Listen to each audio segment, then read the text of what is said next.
inching closer toward the midway point of this NFL season, and we're underway on EA Sports. And we will not see a run back on the opening kickoff. This will be a touchback. So here's the first drive now for the Jags. They'll be led out by a first-round pick back in 2021 from Ohio State. It's Justin Fields. And for how good he is throwing the ball, it's his running that makes him so dangerous. He had a couple of touchdowns on the ground in last week's game, so we'll see what they dial up for him for this one.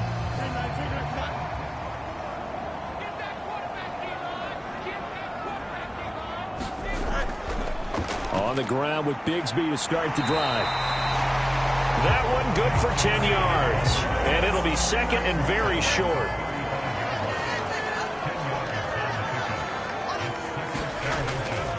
Another run by Bigsby. And this will be a Jaguars first down as he's able to get this up past the 40.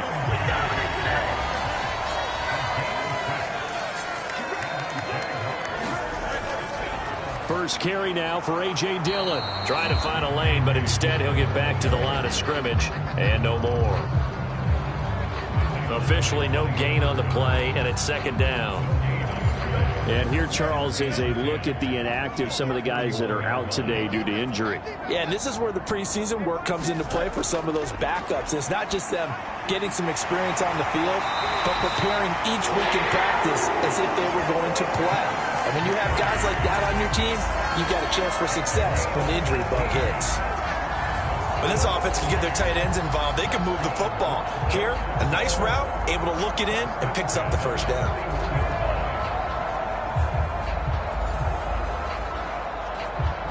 So the ball moves from their own 41 to the other 41 here for first and 10. Running up the middle, here's Dillon. And he'll go down here at the 35-yard line. From the 35, back to work on 2nd and 4.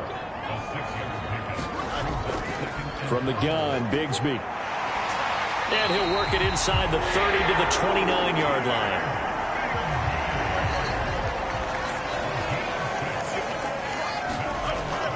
On play action, Fields out to his left. And inside the 20 before he's brought down. Good coverage downfield led to him taking off, picking up the first down on a 13-yard run. That's the first time he's called his own number, but he's got to be overjoyed with the results. He wasn't just going to settle for a modest gain. To me, he was determined to come through with a big message to a defense that slept on him in the pocket. So the ball down to the 16 here for first and 10. Let's go, defense. Let's get out the field, defense. Right there. Here's Fields. And now they're inside the 10 as he's brought down at the 9. 2nd and 3 from the 9.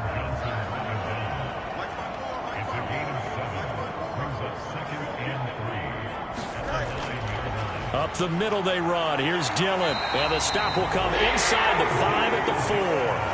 A terrific opening drive has them knocking on the door. First and goal. Dillon going to take this down just short of the goal line. He got 3, but could not get the ball over the chalk. 2nd and goal from the 1. Now Fields. And that is caught. Touchdown, Jacksonville. Brenton Strange, his first touchdown on the year. And the Jaguars are on the board first here this afternoon. Looking sharp on that first drive. These guys, of course, coming off back-to-back victories. And you see that kind of advancing into this game, don't you? You certainly do. And when you have a team that doesn't get too full of itself, even though they've won 2 games in a row, you get the end result that we saw there, that nice opening drive, because they're sharp, they're focused, and they're locked into everything that they're doing. Christopher Dunn on for the extra point. And this is up and good. The score now 7-0 Jaguars. So that one a long 11-play drive, and it results in a touchdown for Jacksonville.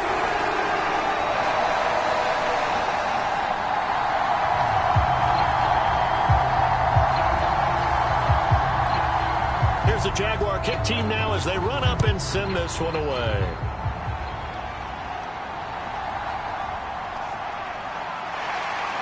And he brings us out past the 20 to the 24.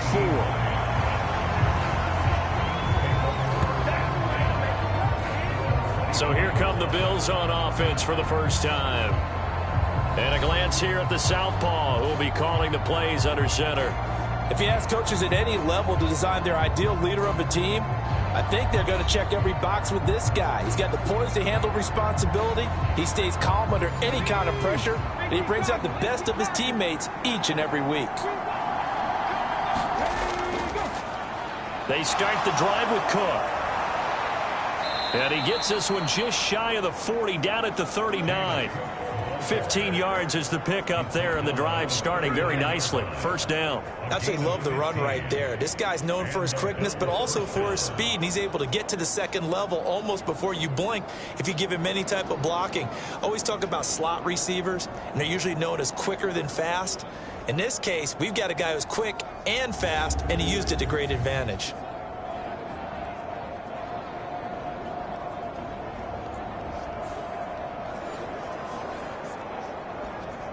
From up near the 40 now after the big play to start. Here's another 1st and 10. Again, it's Cook. And he'll be brought down just shy of the 45. The numbers a week ago for Cook.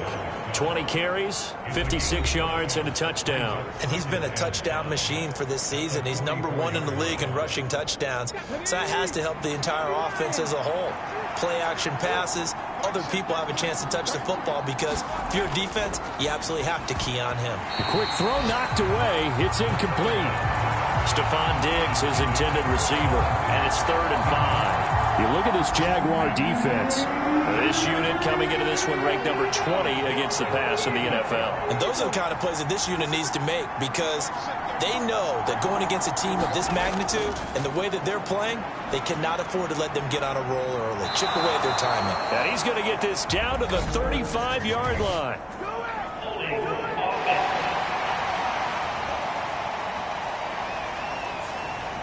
And this 3rd down looking very tough after the holding penalty. 3rd and long. Back to throw. That's complete to the running back, Nyheim Hines. And he can only manage to take the football to the 40, and that is well shy of the 1st down marker. The defense was ready for the back to leak out and even had a second player waiting to double him up. If you're going to commit to doubling a back, you better prevent a completion, but give him credit. Extra determination, extra effort, turn it into a successful play.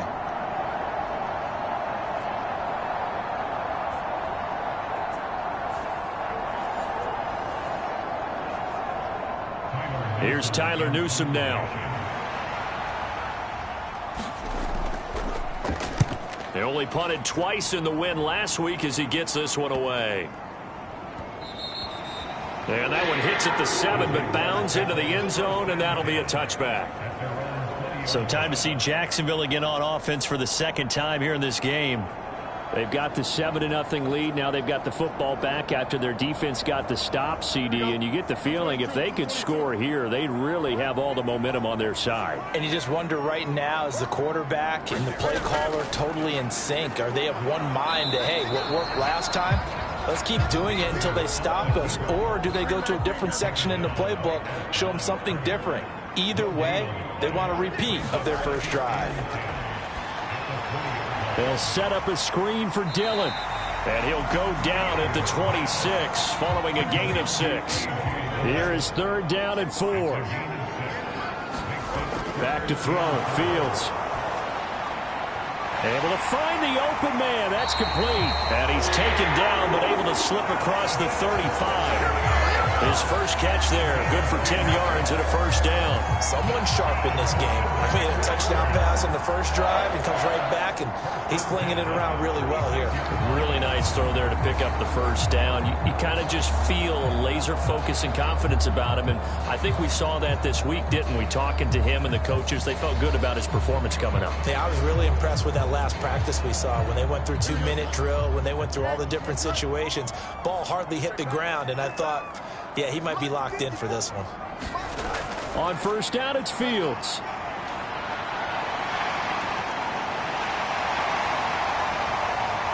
And he gets this one to midfield before he's brought down.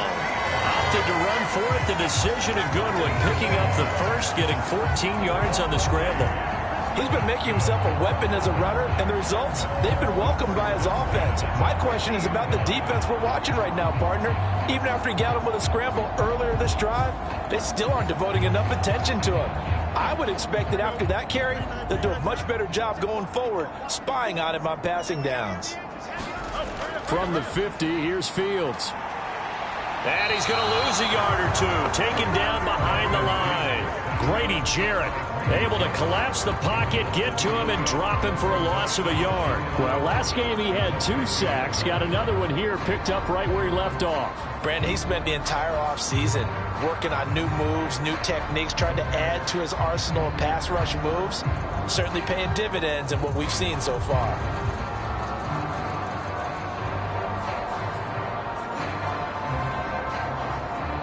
After the sack, here's 2nd and 11. Dillon up the middle. And this will be stopped at the 44. That one good for 7 yards. Here's the 7th play of this drive. This is 3rd and 4. Here's Fields.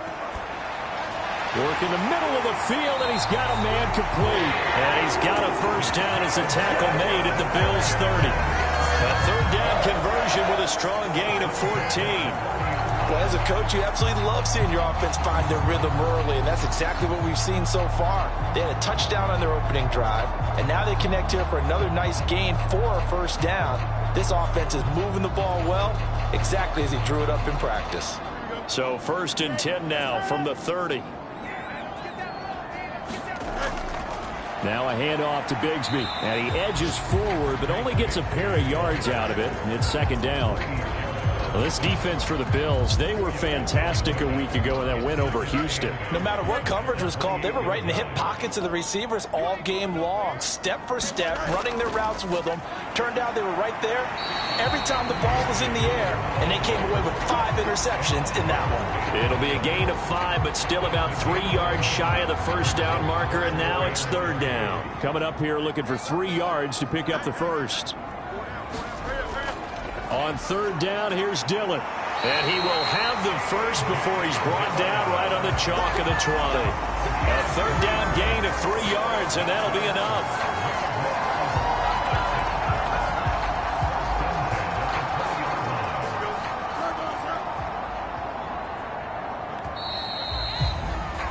After 1, 7-0 on EA Sports. Second quarter now from Jacksonville, and it's the Jags with the football as they've got it with a 1st and 10.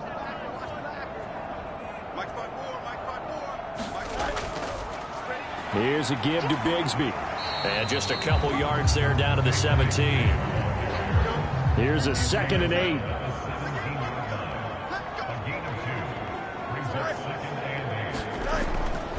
Now Dillon on the inside give. And he's eaten up at the line of scrimmage. Might have gotten a yard down to the 16. The offense on 3rd down. A perfect 3 for 3 as they look to keep that streak going. This will be 3rd and 6. On the carry, Bigsby. Broken tackle.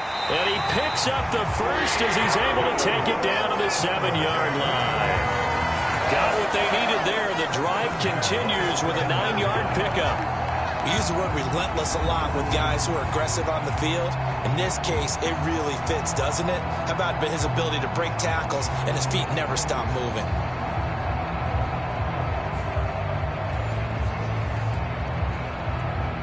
So another 3rd down conversion, and now they've got a 1st and goal. They'll run here with Dillon. And he'll work his way closer to the goal line as he's got 5 down to the 3. So the ball position now at the 3. Here's 2nd and goal. Fields now to throw. Got his man. It's caught. Touchdown, Jaguars. Calvin Ridley His third touchdown now on the year. And the Jags have taken a 2-touchdown lead now. Well, this has been a flawless start for them. They score, they get the stop, and they score again, Charles. Complimentary football at its finest. You just mentioned how they got it done. They scored. The defense got the ball back for them. They score again. That's the way you win ball games. Now done for the extra point.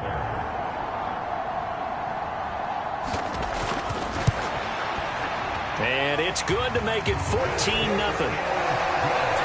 That drive along with spanning 15 plays. And it's Calvin Ridley who finishes it off with a touchdown reception. Hines opting not to risk it, and this will come out to the 25. But James Cook and the Buffalo offense returning to work now. Those are his numbers through roughly the first half of the season, and given that, you'd have to think he's on pace for a 1,000-yard campaign. Steady as he goes. Steady goes the offense. But you know what else is happening, too, because they are a team now recognized with the ability to run the football. You've got to be able to throw it better now, right? Better throwing lanes, better opportunities for the guys downfield, maybe more one-on-one coverage, which you should be able to beat easier. Yeah, he's establishing not just a tone, but an identity for his team. And that's a discussion we had a couple days ago in the team meetings, talking about this running game opening up the passing game. We'll see if that continues to happen. The throw over the middle taken in. This will be stopped about 2 yards shy of the marker. 8-yard gain, 2nd and 2.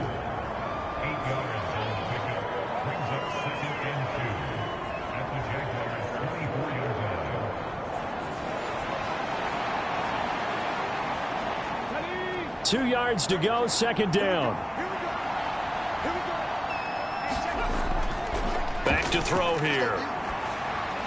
And that's to the left sideline and incomplete. After the incompletion, here now, 3rd and 2. They'll run it. Here's Cook. He's going to be a yard short. Needed 2, but only got 1. 4th down. He handed it off there, but I don't really know if he would have kept it or tried to do anything else if it would have mattered. Yeah, it's not always a wrong read when a play gets stacked up. Sometimes they're just at the line of scrimmage. There's just too many bodies to maneuver. And as a result, now they're looking at a 4th down.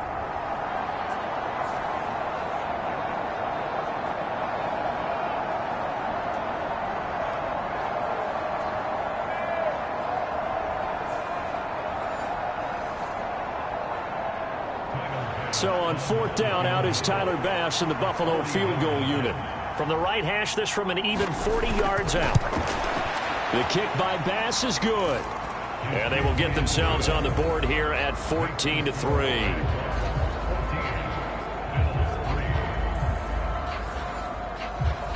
So the big return had them fired up, but in the end, the offense stalls out. They only muster 3. Yeah, the excitement was there after the return, but they didn't move the ball at all after that. They didn't even get a 1st down. And he's up across the 25 and down at the 28.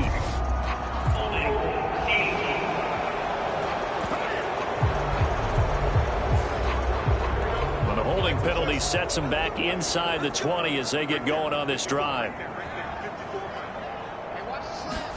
On 1st and 10, here's Fields. That's caught. It's Strange, the tight end. And able to break one tackle, but then quickly brought down. But a nice little gain. 2nd down and 3. To throw is Fields. Throwing, completing, quick to Calvin Ridley. And he's taken down, but able to slip across the 35. So here's a 1st and 10 at the 38. Here's a fake on the jet sweep, and instead a give up the middle. And he'll fight forward on the straight-ahead running for just a couple of yards. 2nd down. Fields. And he gets this one to Ridley, complete. And he'll be taken down, but not before he works it past the 50. So 1st and 10 now in Buffalo territory at the 49-yard line. Here's a pass swung out left to his running back. The completion, but they go in the wrong direction. A loss of yards, and now they're dealing with a 2nd and long. They give to Dillon out of the gun. And he's going to be brought down inside the 45 at the 43. Here's the 7th play of this drive. This is 3rd and 4. Now it's Fields. And this pass broken up. Excellent coverage there on 3rd down, as that was not an easy one to hold on to. And he'll try and throw here on the fake. And this one will not work out. It is incomplete. It would have been a long field goal. The fake doesn't work out. And the Bills are going to get the football back. Well, that was a long attempt to begin with, so the fake you might have known was somewhat of a possibility. Credit to the defense, though. They weren't fooled.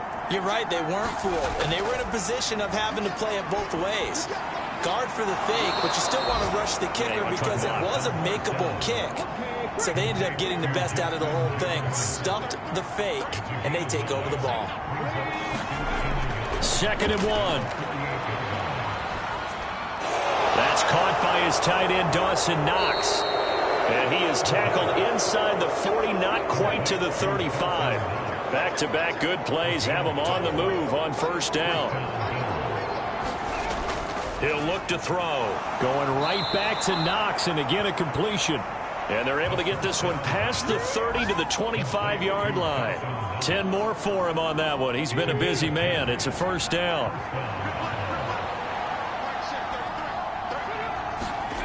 Back to throw again. And the throw left sideline here is caught, but they'll rule it incomplete.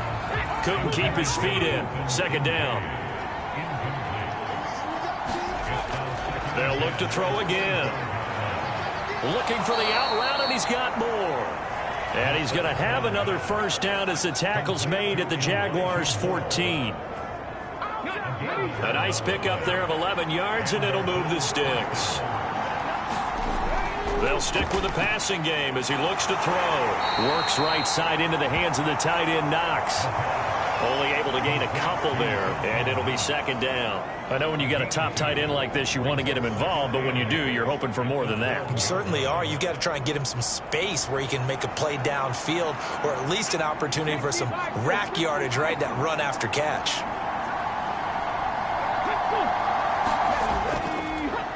They'll run with a former member of the Crimson Tide, Damian Harris. And the Bills are going to be set up with a 1st and goal as good running gets them down to about the 4-yard line. Yeah, once more, strong running, excellent blocking at the point of attack. They've got a nice little drive brewing right here.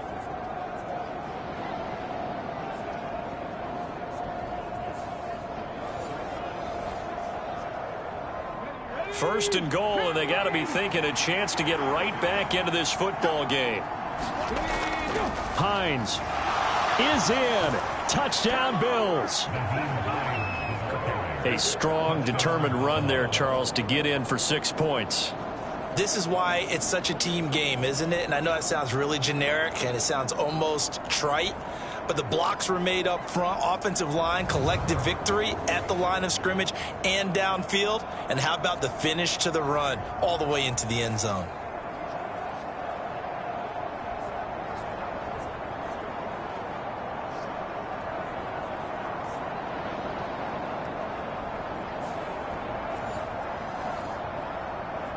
And Tyler Bass on for the extra point attempt.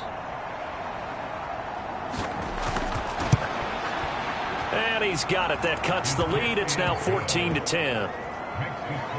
So that drive in total 8 plays. And it results in a 4-yard touchdown run.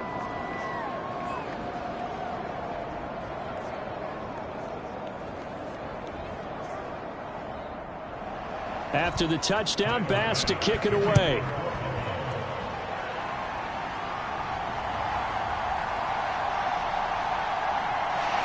And able to take it past the 25 and up to the 28-yard line.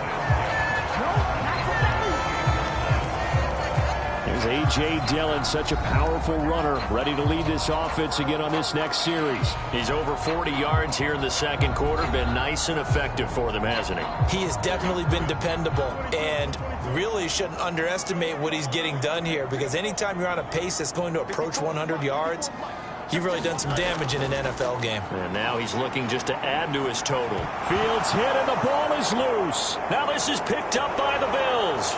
And this is going to be brought back for a Bills touchdown.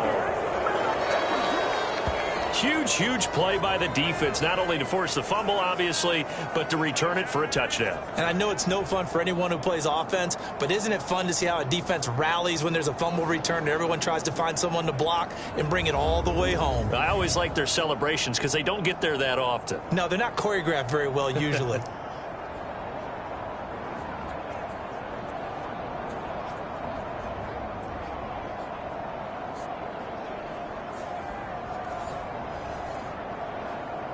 Tyler Bass now for the point after.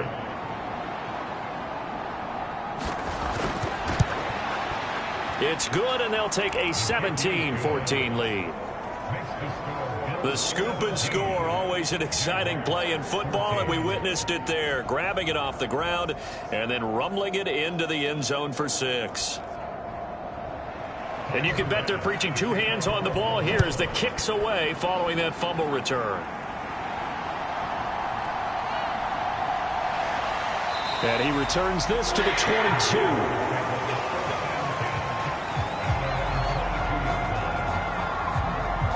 Out comes the Jacksonville offense as they get set to take over here.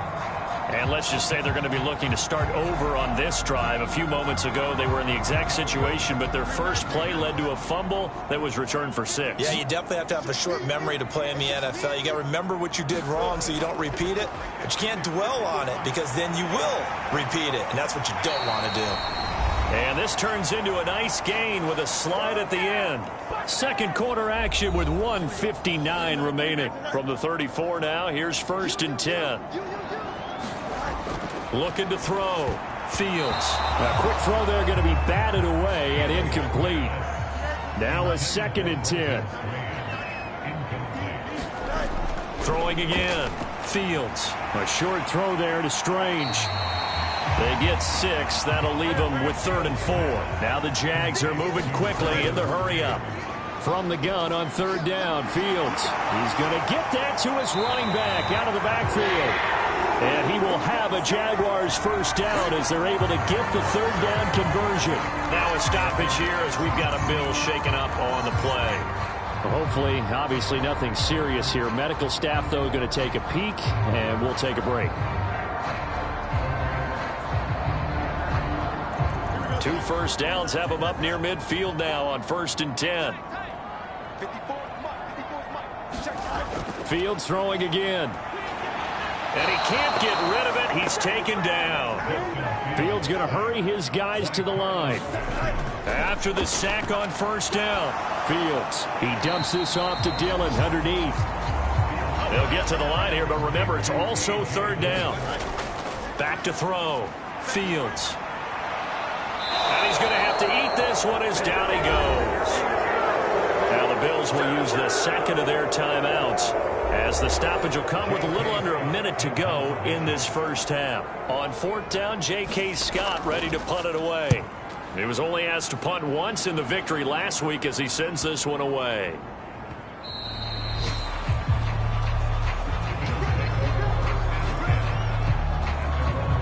Justin Jefferson and the rest of this offense, they've got their helmets back on, and they're ready for this next series. Sitting right around the midpoint of the season, on pace for 1,000 yards. Good year so far, and I'm sure film study being devoted to him a little bit more on the other side. They have to, because the pace that he's carrying right now, if you're pushing 1,000-yard pace as a receiver, that means he warrants your attention. And right now, precision is going on with their offense. Kind of like that timepiece you wear on your wrist. You know, that good stuff. You got to knock that off somehow. Chip away at that timing. Change things up a little bit and make them go to other things. And he lost the football. And the Jags grab it. And they take over. They'll set up shop at the 46-yard line. All always costly to cough up that football. These defenders, they become so adept, though, at jarring it free. Yeah, it's amazing that there aren't more fumbles caused because now, if you're an offensive player, you go through ball security drills every single day. It's really not out of line to think you should take the ball to bed with you and just hold on to it. But the bottom line is, no matter how much you try to protect it, these guys are pretty good at finding ways to knock it out. Following the fumble recovery, Fields. And the screen unsuccessfully dropped him. Here's 2nd and 10. Out of the gun, Fields. He finds his man, complete. It's Tyler. And this offense going to elect to burn a timeout with 5 seconds remaining in quarter number 2. Now with 5 seconds left, not really enough time to run another play and then stop it. So on comes the field goal unit. This will be from 56 yards out. And this kick is not going to be close. It's well short, well right to boot. And instead of tying it up, they'll remain down by 3.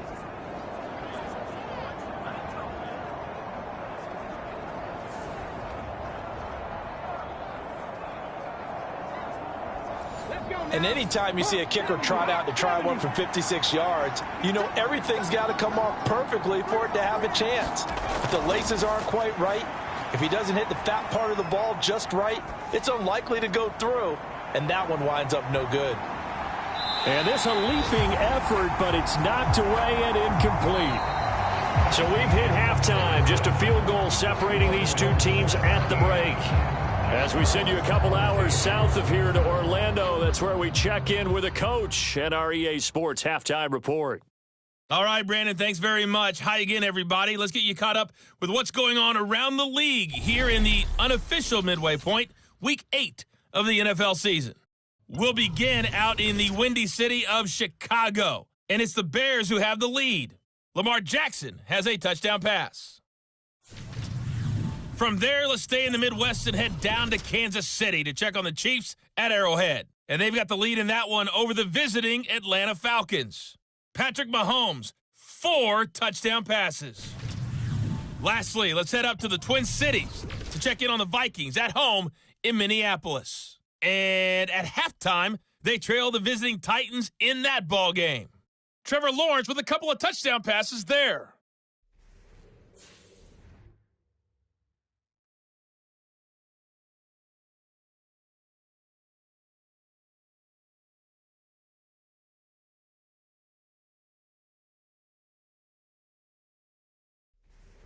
Okay, Coach, thanks as always. This one's still anyone's game as we welcome you back for quarter number 3.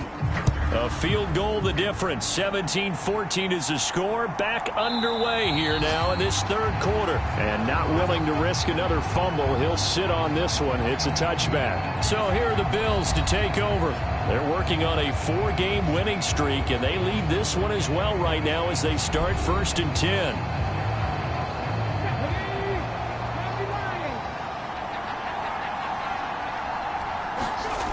They'll try and start this drive in the air.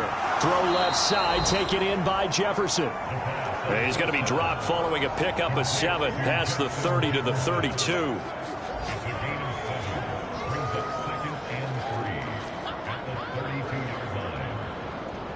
They'll operate from the 32-yard line here, 2nd and 3.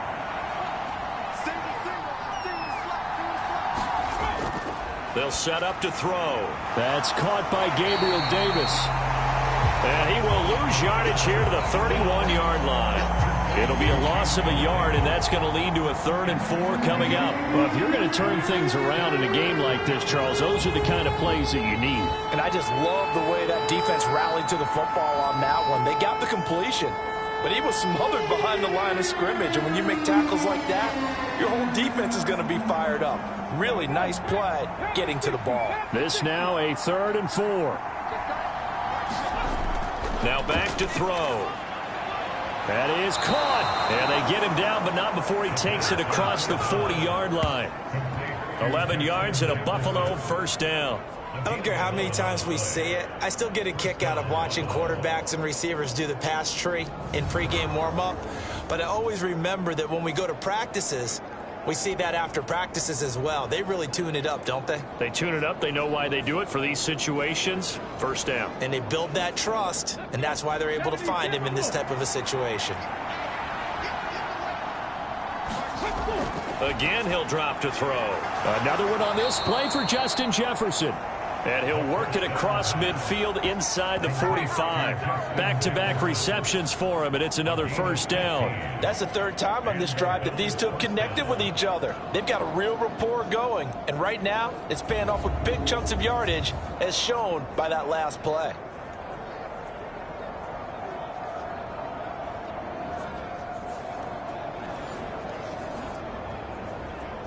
So in Jacksonville territory now. Here's a 1st and 10 at the 43. First down, here's the run with Cook. And he gets it inside the 35 and just shy of the 30.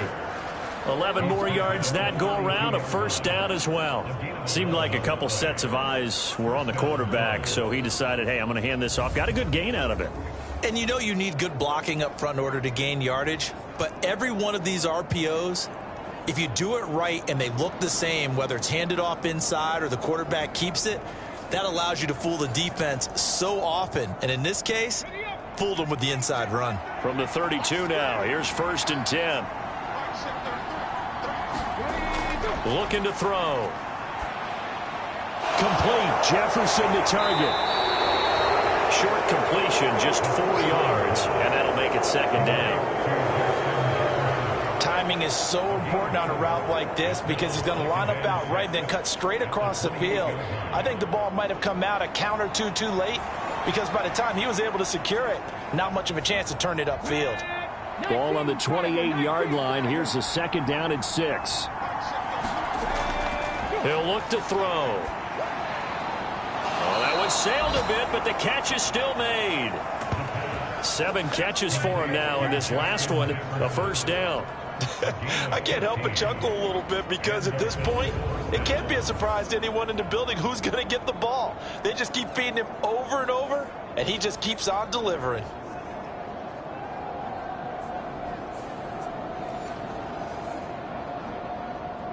From the 13 now, they work on 1st and 10. They're going to look to throw. That's complete right around the 8. And he's going to be taken down, but there's a penalty flag in the backfield. Is this a hold, or did they rough the quarterback? So a critical mistake, roughing the passer. Now it's 1st and goal. They'll look to throw here. Now a battle for the football. It's caught. It's a touchdown. Stephon Diggs with career touchdown number 70. And the Bills take the opening kickoff of the 3rd quarter and drive right down the field to extend their lead. Circle that drive because that might be one to remember. Well executed to give them a little cushion. Well, let's take it into the boxing ring. You talk about them commanding it, keeping the fight where they wanted to, whether it was in the center of the ring or putting them on the ropes because it was jab, jab, jab. And finally, the haymaker to put that drive away. Extra point by Bass, up and good. And his guys will take a 10-point lead. So that drive goes 8 plays. And it's finished off by the touchdown by Stephon Diggs.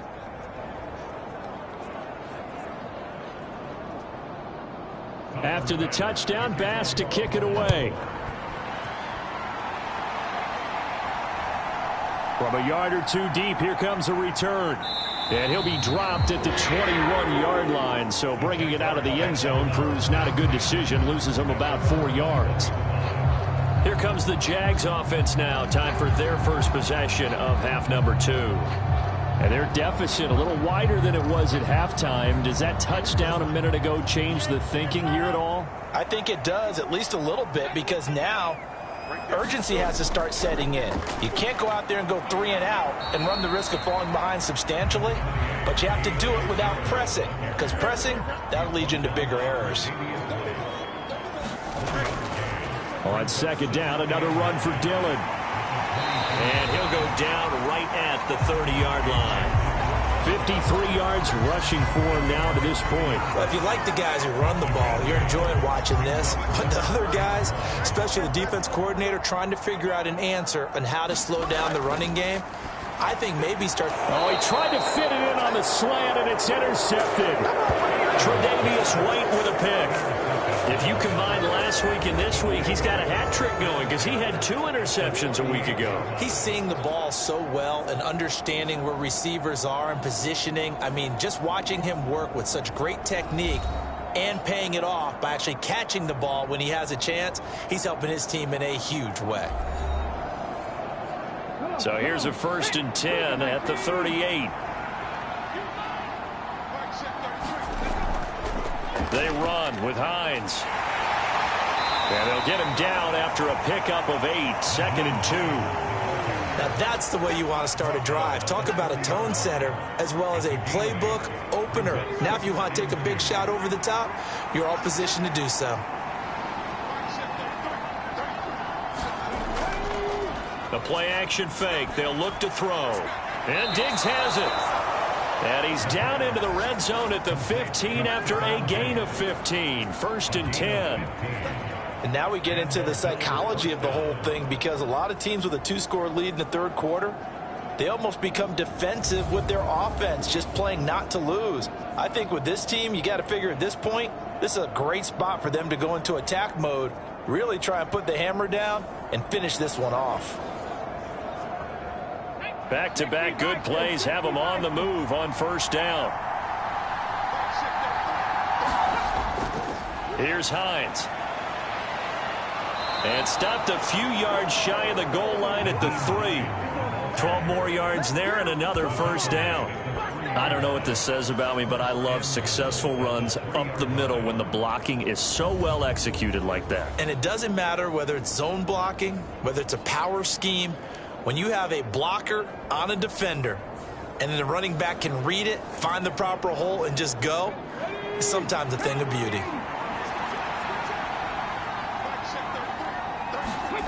They'll set up a throw. He will find Diggs in the end zone. Touchdown, Buffalo. Stephon Diggs with his 2nd touchdown of the game, number 7 on the year. And the Bills are able to add on to that lead. In order to lead in a game, you're going to get plenty of contributors, but that's his 2nd touchdown catch of this game. He's one of the key guys in this one. And you better believe he'll be looking for the hat trick here as this one continues to go.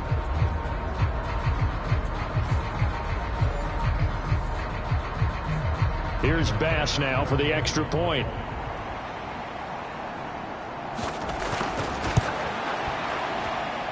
And that'll make this a 3-score game as the lead moves to 17.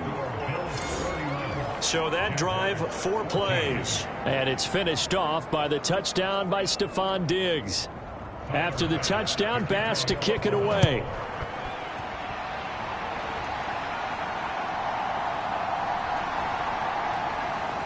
And he'll be tackled just shy of the 25.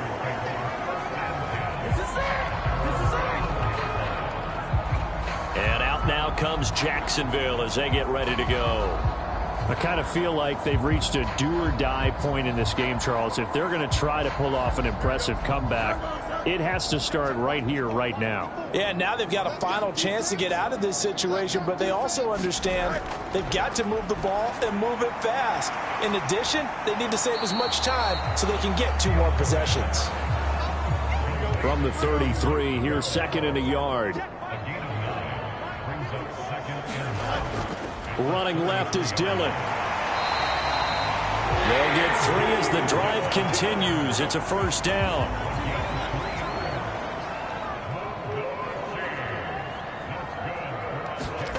Now Fields. And he'll go out of bounds. It appears right at the 45. 2nd down and a little more than a yard here. Here's Fields. Got his man. It's the tight end Strange with it. fifth catch of the afternoon, and that gives him a first down. Fifth catch of the game for him there. Yeah, and the tight end position is now becoming a volume pass catcher. Used to be occasional, right, safety valve. Throw one to him every so often, but mainly they want him out there to block. Nowadays, an integral part of the passing game, and they create such great mismatches that they often become the leading receiver. And he is tackled inside the 40, not quite to the 35. A nifty bit of scrambling there. 12 yards, first down. There he goes, and for good reason. Running with it has paid dividends earlier in this game and earlier on this drive. And until they prove they can stop him, I don't think he's going to be shy about continuing to run for first downs instead of airing it out. So from the 36 now, first and 10. Looking to throw. Fields on the slant. He'll get it to Jones. And he's going to get this down near the 20-yard line. 15 more there, and they're on a roll. It's another first down. Nothing flashy there. The slant to the slot. Oh, and the frustration for the defensive guys, because it's a quick play. And you know it's going to be a bang-bang play in terms of the throw and the catch. And then he's able to absorb the contact to complete it.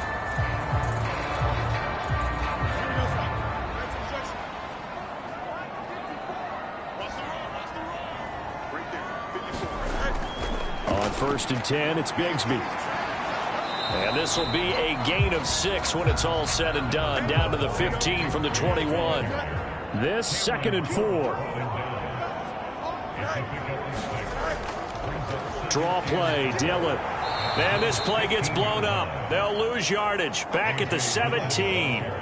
A loss on that play, and now third down gets tougher. 3rd and 6. With his size, he's a tough man to bring down, but they do a nice job there stopping his progress and not allowing him to get back to the line of scrimmage.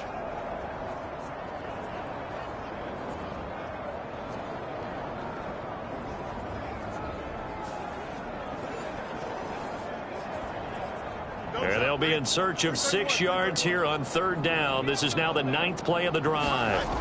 A shotgun snap, Fields. That's going to be caught by Bigsby. And he is out of bounds, but first he gets it inside the 10 to the 7. They're able to convert on third down, and that sets up a first and goal. And this is an offense in need of getting a few good things to happen. Here's one right here. They've had their share of struggles in key moments, but that's a nice throw and nice work after the throw, and they're set up now with a first and goal. First and goal, and they got to be thinking a chance to get right back into this football game. Back to throw, Fields. And he's got it. Nice job defensively to hold him to 4, and now it's second and goal.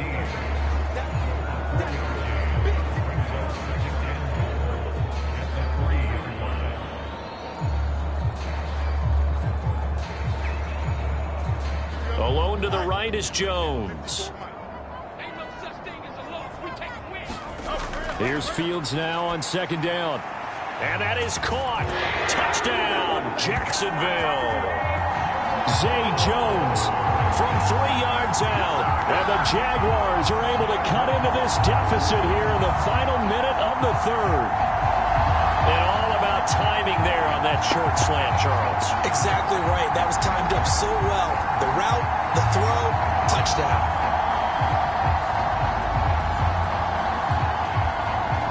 Now done for the extra point.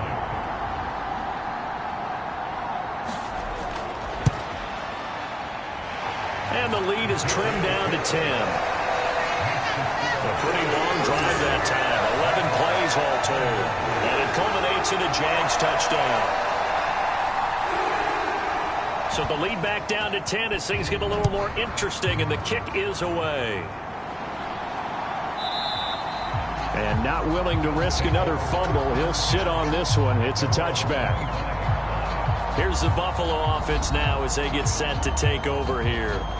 This now a 10-point game, so things tightening a little bit after that last score.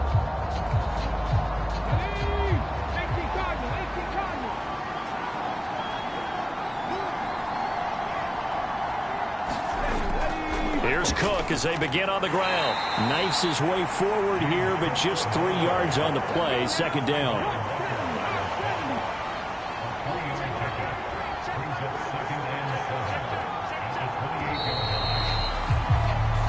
not going to get to the line to run another play. So we will switch ends as the third quarter has come to a close. We'll return with more after this. This is the NFL, and it's on EA Sports.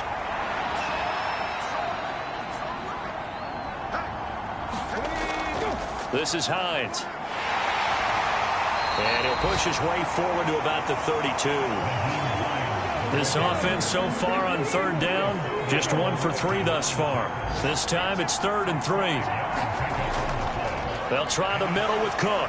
And he's going to have the first down, yardage to the 35. Give him 3 yards and a fresh set of downs. Brandon, when a defense just simply can't get off the field on third down, and we all know how important that down is for both sides of the ball, you often feel like you're just a step behind whatever they're doing offensively. And one of the differences in this game, no doubt, third down conversion, and that is going to be a story they'll talk about after this one. Ball up to the 35 now as they come up on 1st and 10. Now it's Hines. And not a whole lot of room to operate there on the first down run. He gets maybe 3.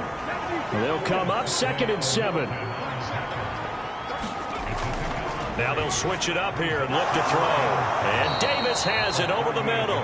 And they bring him to the ground just shy of midfield. Second catch for him today, and it'll wind up a first down. Partner, I like that they're staying aggressive on offense because, to me, this drive is what is known as a put-away drive. You score here, that might put this one to bed. I like the fact that they're playing with confidence and not playing with fear. Throwing on first down, but this one winds up to be incomplete. 2nd and 10.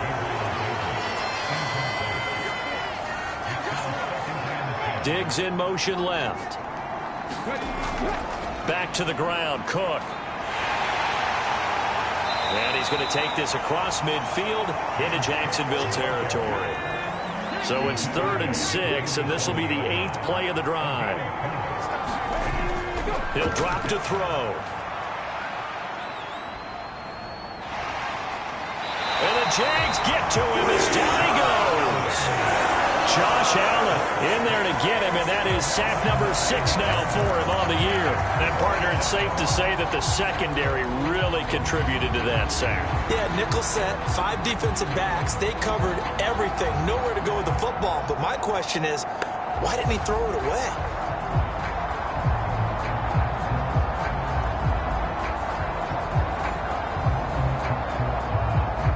The Bills send the punter out as he'll punt it away for the 2nd time.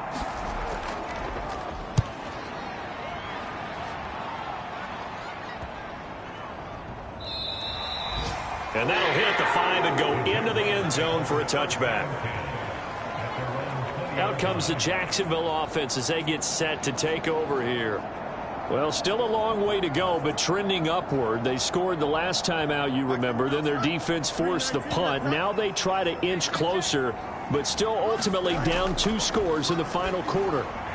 Now a throw over the middle, and he's got it to start the drive. And he's got it past the 30 before he's hit and dropped. Line of scrimmage, the 31 now on 1st and 10. Fields now to throw. He'll get just a yard on the scramble. It's 2nd down.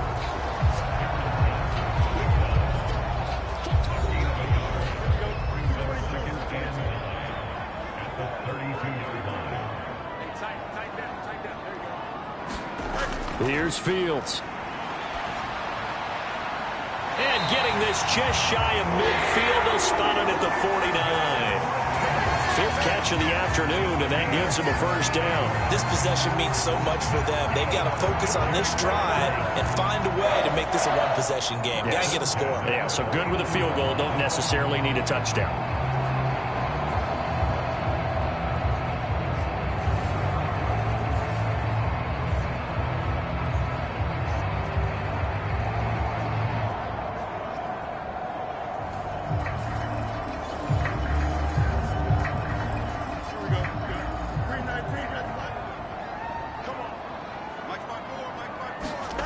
Now a first down throw, Fields. That's caught. It's Strange, the tight end.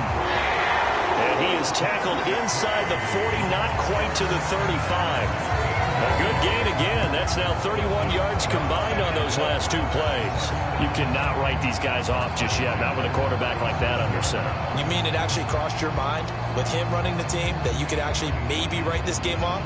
Not yet. Not a chance. Not with him. We've seen it too many times.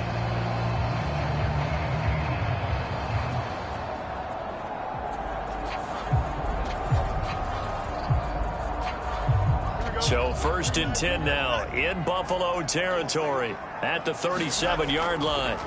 Fields. And that is incomplete. Oh, the coverage a little too good there, and it's 2nd down. To throw is Fields.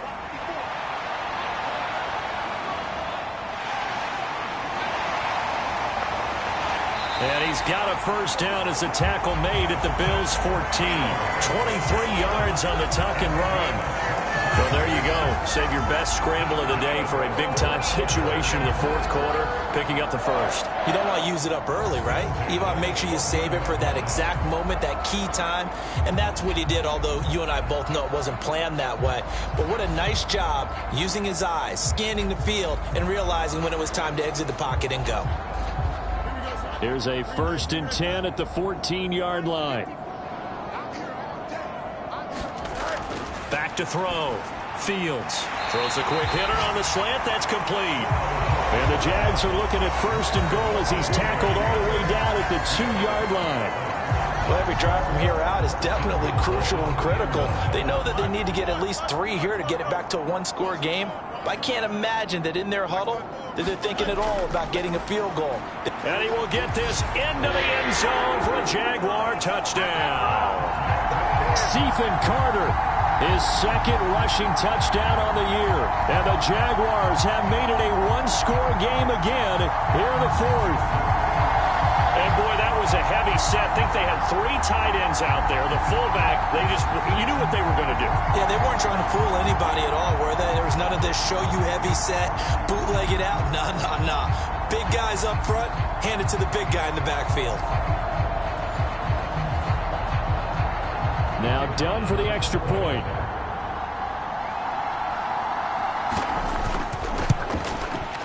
And the lead is down to a field goal now. So an 8-play drive covering 80 yards. And it's culminated by a 2-yard touchdown run.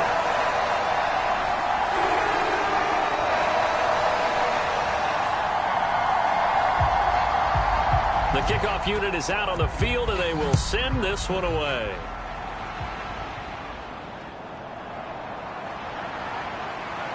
And out a little across the 25 to the 27.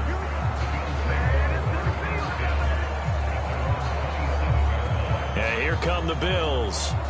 This game has really flipped on its head. 2 unanswered touchdowns by the other side, and now they take over here with just a very slim one-score lead. And we've seen this how many times now? Teams get a big lead, they go into coast mode, and all of a sudden they're scrambling and battling for a win down the stretch.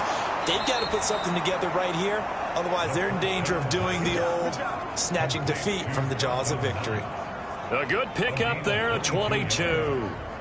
Well, it may seem a little unorthodox to some people. Got the lead, 4th quarter, yet he's still firing away. I think he believes that's the best way to go ahead and win the game. Yeah, a lot of coaches say, let's just run the football, be conservative. He's sticking to his game plan. No, that is his game, and that's what they're going to ride. Getting the ball is Cook, running left. Now they nearly sprung him that time as he takes this all the way down to the 37. 56 yards rushing now on 8 carries for him so far. I'm guessing you'd say this is kind of the key here. Grind out some yardage, work on that clock, see if you can continue to tick it down. Definitely. You want to bleed things out at this point, right? Continue to possess the football, gain some yardage, and put the onus on the defense. Do they have to use timeouts? What are they going to do to stop you? You're taking charge. Now a quick throw into the hands of Jefferson. And he'll lose yardage on the play back at the 37-yard line. He was unable to shake free there, and they'll cover him for a loss of a yard. He was able to get away initially on that play, but ultimately not much space to roam. Great job there by them containing him, because you mentioned he got away initially, and how many times does that end up with a guy taking off for 15 or 20 yards? Here, the support was there, and they made the tackle for a loss. So after the loss of a yard, they'll look to push forward here on 2nd down and 11. Here's a play fake as they set up to throw. Jaguar pressure and a Jaguar sack. Josh Allen picks up his 2nd sack of the afternoon. The drive had started well after a punt last time. Now it's slowed down a bit, and let's face it, they don't want to punt the ball back-to-back series. They want a sustained drive on this one. Possibly a turning point. Big play coming. This is 3rd and long. Back to throw. A hit as he throws there, incomplete. I see the surprise in your face there, partner. That is a rare incompletion from him. He's been on point this entire game. He has percentage completion-wise way up. Not that time. Bit of a pressure spot here for Tyler Bass. This to swell the lead to 6. And that is no good. And that will keep this a 3-point game.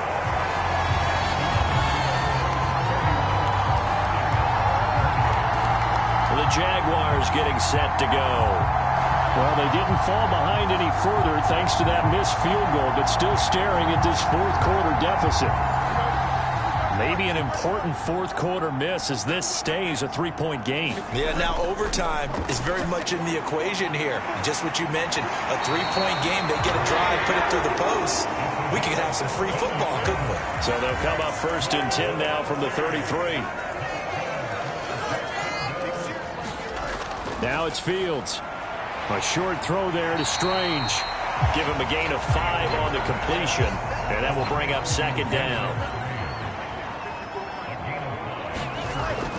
Looking to throw. Fields. And he will find Ridley. That's complete. And he's got a 1st down as the tackle made at the Bills' 14. 3 points separating these two sides with 2 minutes left to go in the 4th. Plenty of time. All 3 timeouts still remain. Here's 1st and 10 now. Back to throw. Fields. Oh, no, he lost the football. Now this is picked up, and now off to the races down the right side. And this defense has broken it open as they return it to the house for 6. So that is now 2 fumble return touchdowns. You talk about something that's going to drive a head coach crazy. Without a doubt. But for the defensive guys, once you do it once, you create a frenzy. Everybody wants to get involved, and they got it done a 2nd time. Bass on for the extra point.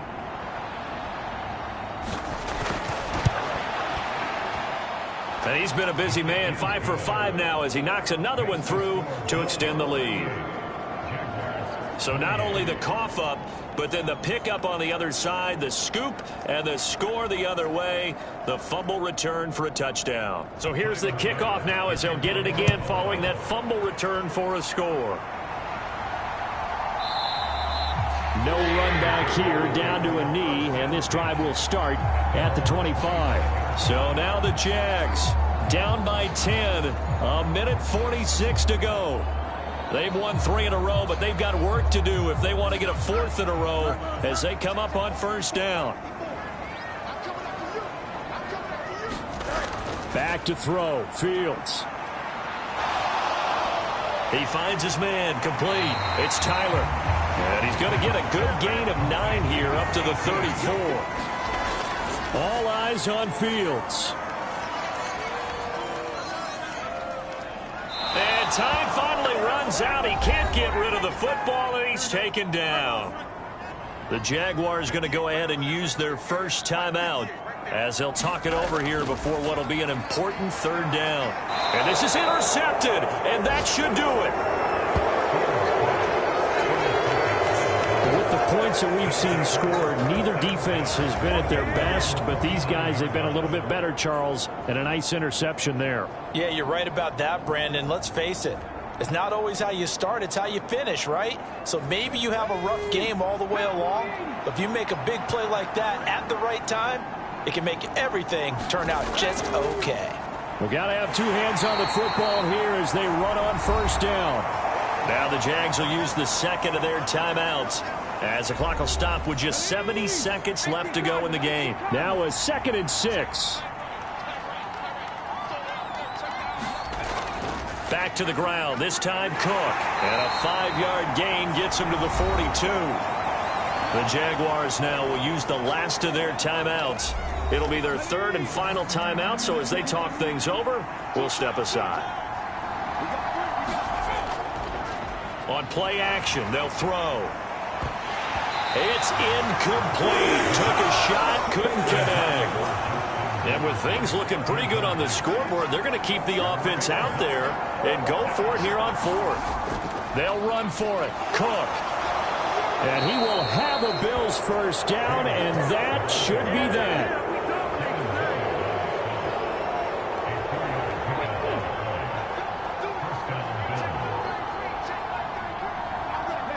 The Bills on their way to victory now as they take the knee. Yeah, it's fun to kneel down in front of your home crowd, but when you go on the road, that band of brothers attitude, right, just us against the world, and get it done, how happy are they? I remember a coach at a previous stop telling me, you get a win on the road, doesn't matter the opponent, get out of there like you stole something, and they did in this one. Well, this was a very close ball game at halftime, Charles, but in the second half, that offense kind of kicked things into another gear, and they were able to pull away for the victory. And, Brandon, I think they're the type of team that just looked in the mirror and said, hey, ton of pressure on, but we're the type of team that can flat out handle it. They stood up with confidence, and made it happen for a victory. So for Buffalo, the victory moves them to 7-1 on the year. And they'll get another road date next week. Meanwhile, for the Jaguars, they drop back to 500 now at 4 up and 4 down. And they'll get a chance to redeem themselves at home next week. Thanks for tuning in, everybody. Alongside Charles Davis, we thank our entire crew. I'm Brandon Gaudin. This is the NFL on EA Sports.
Today, from Levi's Stadium in Santa Clara, California,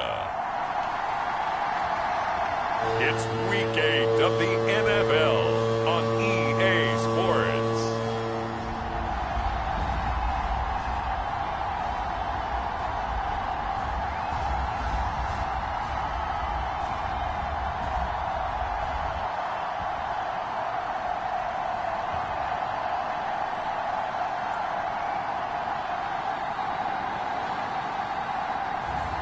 It's the San Francisco 49ers taking on the Green Bay Packers.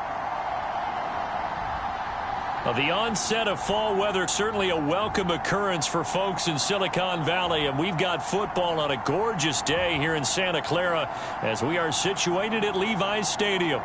Today, boy, what a matchup. Two NFL franchises with so much history, so much tradition, getting set to do battle here, as it'll be the Green Bay Packers taking on the San Francisco 49ers. With Charles Davis, as always, I'm Brandon Gaudin. Charles, you talked about storylines in this one. I think it begins and ends with our two quarterbacks, certainly two of the best in the business. And nowadays, I don't think you can get by for long periods of time without a top-flight quarterback. The way the game is played, with all the responsibility he has and how the game flows through him,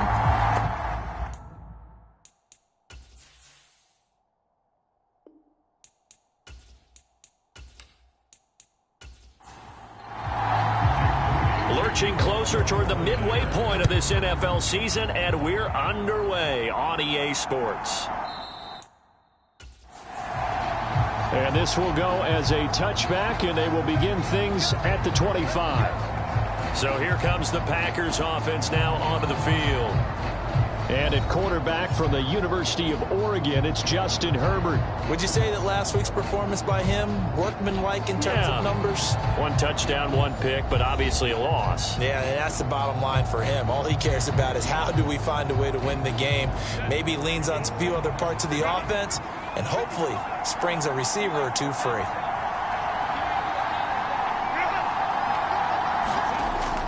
They'll start out here with a jet sweep. Oh, and this one may need to go back to the drawing board. He's going to be swallowed up right away.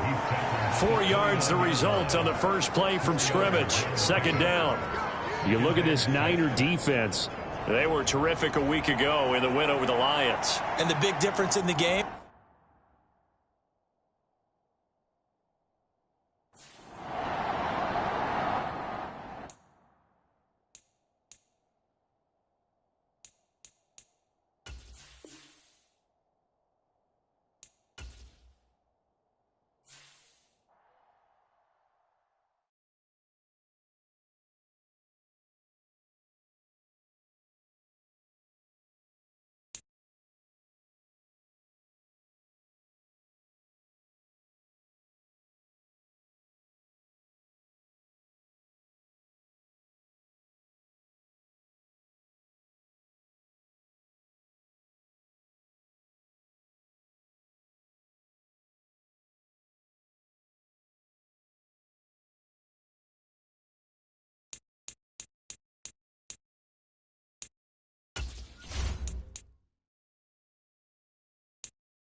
today. From Levi's Stadium in Santa Clara, California, it's Week 8 of the NFL on EA Sports.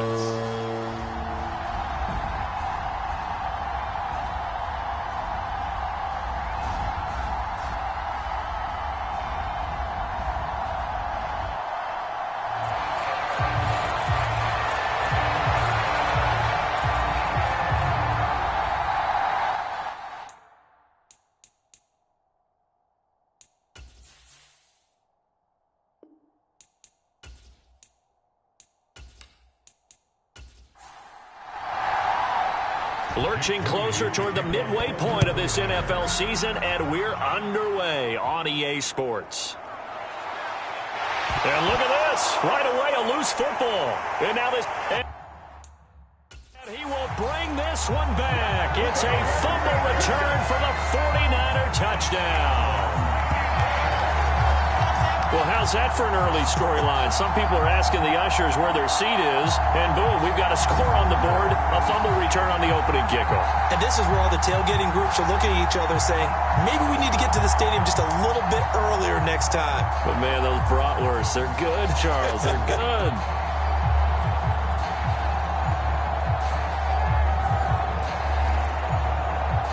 Jake Moody now for the point after.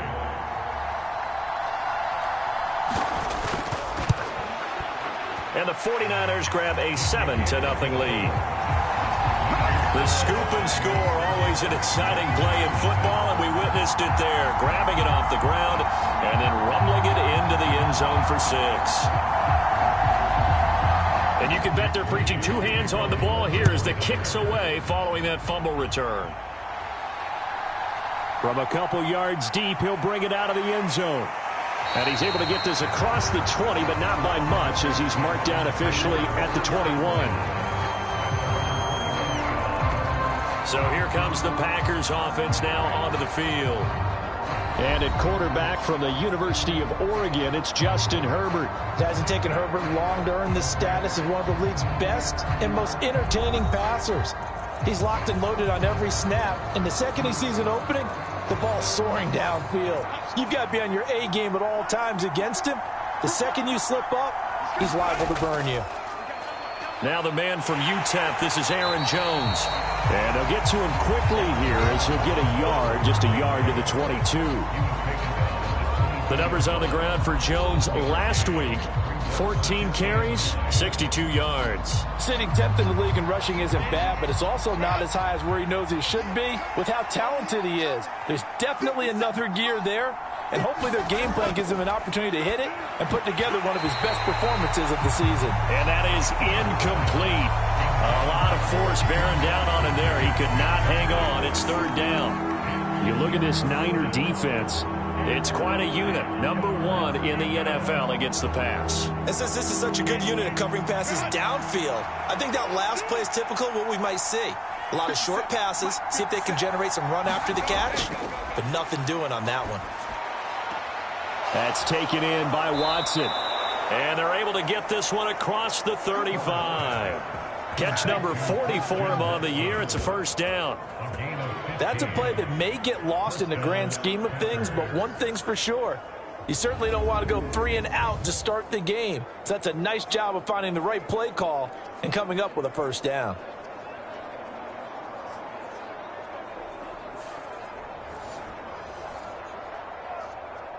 Line of scrimmage, the 37 on 1st and 10. Up the middle, Jones. And he's going to take this ahead for right around 3 yards, but no more than that. Second down. Well, this defense for the Niners, they were terrific a week ago in that win over Detroit. And the big difference in the ball game, their ability to force turnovers, 3 of them in fact. Being able to take the ball away, give it back to their offense, that's something that's emphasized each and every week, and they carried it out. Here's Jones again on second down. Call it a gain of 5 there on the run, but they'll remain a yard or 2 short here with third down coming up. They'll come to the line needing only 2 yards to gain the first here. 3rd and 2, Herbert. Work in the middle of the field, and he's got a man complete. And this will move the chains again as the tackle's going to be made at the 49ers' 45-yard line. They picked up 5 yards last time. Now they double it and get 10 here. So opening drive, third down, they complete the slant to move the sticks. And ordinarily, it's a high percentage pass when you throw it. And receivers like to run that route because it gets the ball in their hands pretty quickly. Just a couple of quick steps upfield, break towards the middle, and the ball should be there. And then they can do some work afterwards. So from inside Niner territory now, this is 1st and 10 at the 45-yard line. And if there was a lane there, it closed up quickly as he stopped for no gain. 2nd down.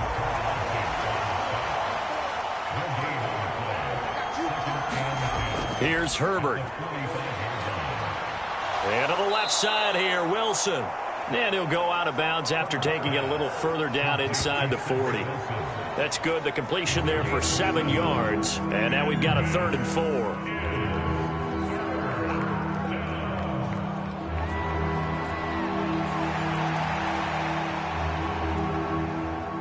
4. In search of 4 yards here to pick up the 1st down.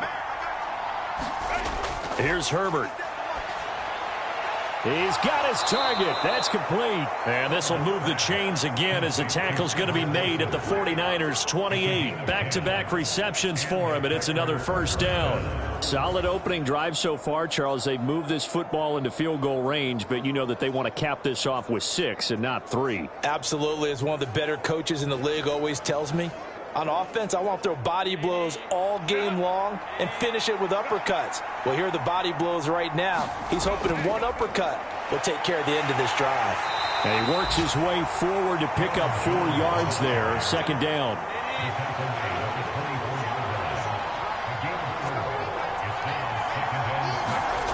Herbert. Setting up the screen here, Aaron Jones. He's got room to roam, and he'll go out of bounds inside the 15-yard line. From the 13 now, they work on 1st and 10. Herbert operating from the red zone. He'll get 3 yards on the scramble there at 2nd down.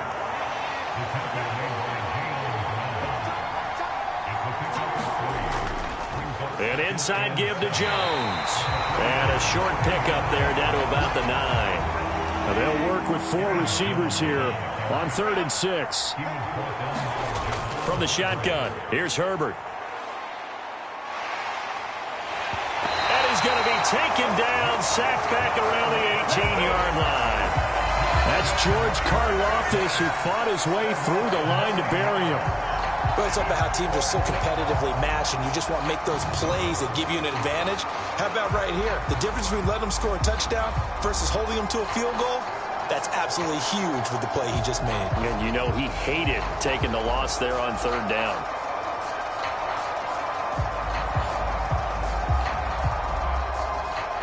And they'll bring out Anders Carlson now to try the field goal. This one from 35 yards away. And this one is right through. And they are on the board, but still trailing. It's 7-3.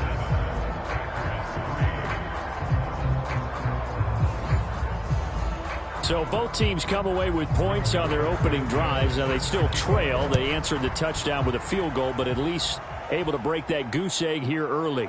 And that is what's important, right? Because they didn't let that initial touchdown go unanswered. Took the ball themselves, moved it downfield, and put it through the post for 3 points. Game on. So here are the Niners now to get their first drive. And they will be led out by their signal caller in his 2nd year of the NFL now. You enjoyed watching that game tape, didn't you? Yeah, Last week's game. Good. 4 touchdowns, 1 pick. Now, you were a little upset about the pick. I didn't know if you would play him this week or not if you were the head coach. Hey, they got the win. They got the win, so you're going to give him another chance? I'm going to give him another shot. All right. I think the ratio's pretty good. He'll try and eliminate the interception, but he wants to keep that hot streak going, throwing touchdown passes. And he gets this one just shy of the 40. They'll mark him down at the 39.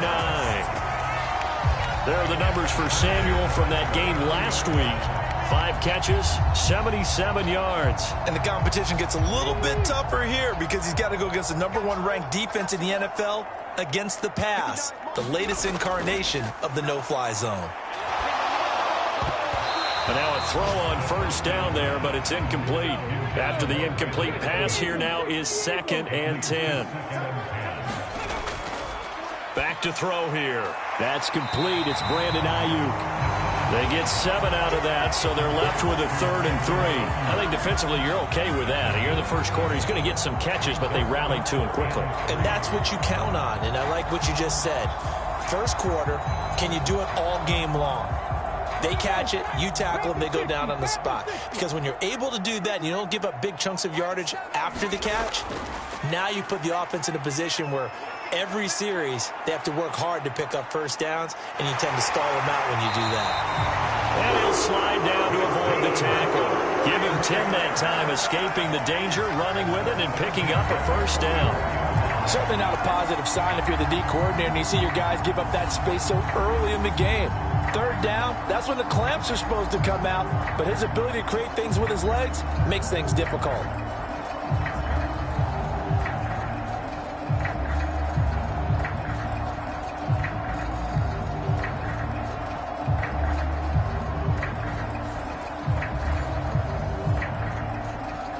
So into Packer territory now. Here's 1st and 10 at the 44-yard line. Now back to throw.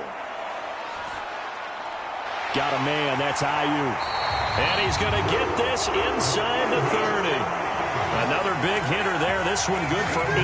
And defensively, they were in zone coverage there. Do you have to be a little careful? You're losing playing against a good quarterback like he is to not play too much zone? Yeah, you have to be careful about how much time you're giving up. I think it's a good point you just brought up. So maybe if you still want to play zone, you go to a zone blitz scheme. And you can drop anyone out of your defensive front. Defensive end, defensive tackle. It doesn't matter. You just exchange someone to bring more pressure towards the quarterback and still try and cover downfield. And he'll take this ahead for about 4. 2nd down coming up.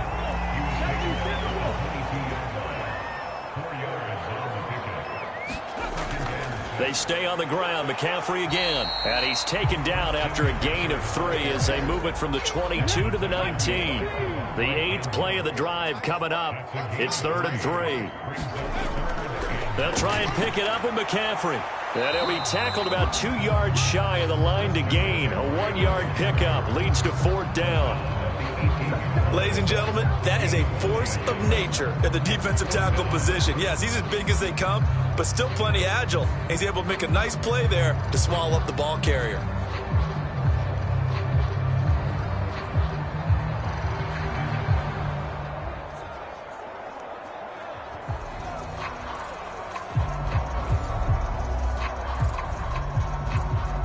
Jake Moody now on for the field goal.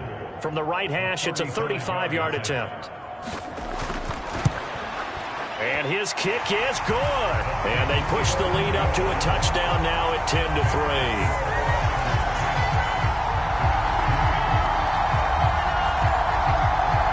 So a nice kick there as they are able to add on to their lead.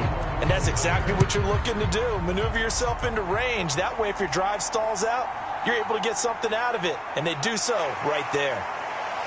And they will wrangle him down a couple yards shy of the 30.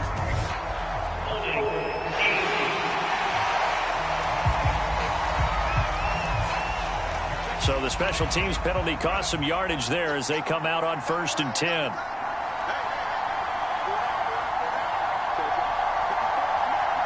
They'll send the big tight end in motion right. A give to Jones. And he'll take this one up over the 20 to the 21-yard line. 2nd and 5.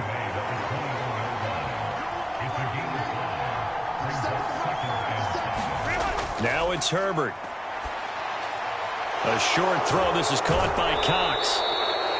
First connection there of the afternoon for those two, and it's good for a first down.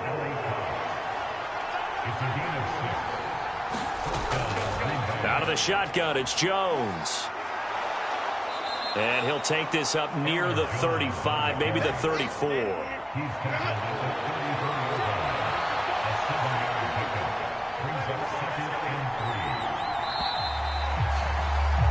10-3 our score after one here on EA Sports.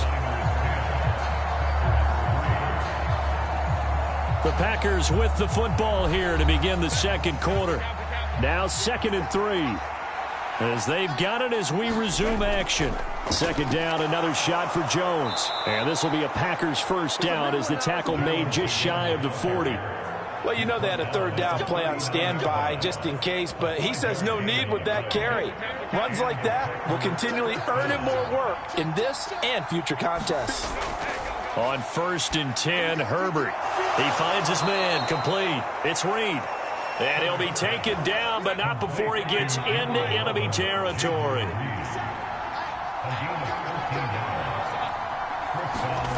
On 1st down, Justin Herbert. Oh, into a sea of defenders and intercepted. Picked off by Fred Warner. And he'll return this ball across midfield to the 47-yard line. Really nice pick there for the reigning NFC Defensive Player of the Week. And a good story on that, he said he didn't even know he won the award. His buddy had to call him. He saw on television and said, hey, congratulations. How about that? And I bet you his buddy said, well, since you didn't know, I'll just go ahead and claim the award, right? And everything that goes along with it. But the reason he won the award the previous week and what we just saw there, instincts, understanding where the play is going and being able to make a play on the football. On 1st down, this is McCaffrey. As he's got this down inside the 40 to the 39. Here's 2nd and 3.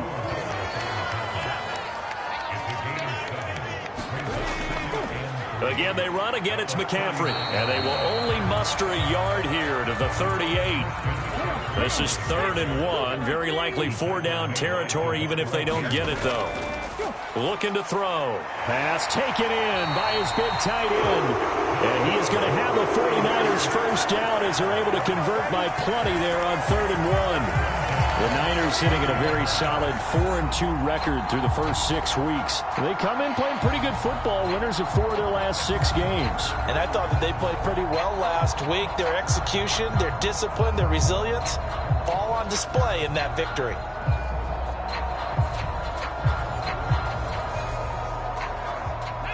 Line of scrimmage, the 31 now on 1st and 10.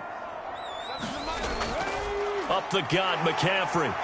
Stopped short of the 25, but that second effort got him a couple extra. Give him 5 on the carry there, and it'll be 2nd down. If you're a coach, you'll absolutely take that run every time on 1st down because it really sets you up to go in a number of directions here on 2nd. 2nd down and right back to McCaffrey. And they'll bring him down at the 18-yard line. So from inside the 20, here's 1st and 10 at the 18. They'll look to throw. Over the middle, complete to Samuel. And the Niners are going to have a 1st and goal as he'll be taken down at the 7-yard line. Off the play fake, he'll look to throw. Dancing to his left. And a minuscule gain of maybe a yard from the 6 to the 5. They made a nice effort to stick him with a loss for that play, but it's going to take more than that to keep him from advancing the ball. Should be an entertaining battle anytime he tucks and runs over the second half of this contest. On 2nd down, McCaffrey. And he's going to press this one forward as they stop him right around the 1. They were held to a field goal on their first drive. They want 6 now, but it's 3rd and goal. Again, McCaffrey. And across the goal line into the end zone. Touchdown, 49ers. Christian McCaffrey. He has career touchdown number 78, tying him with both Eddie George and Frank Gifford on the all-time list. And the Niners go up by 2 touchdowns.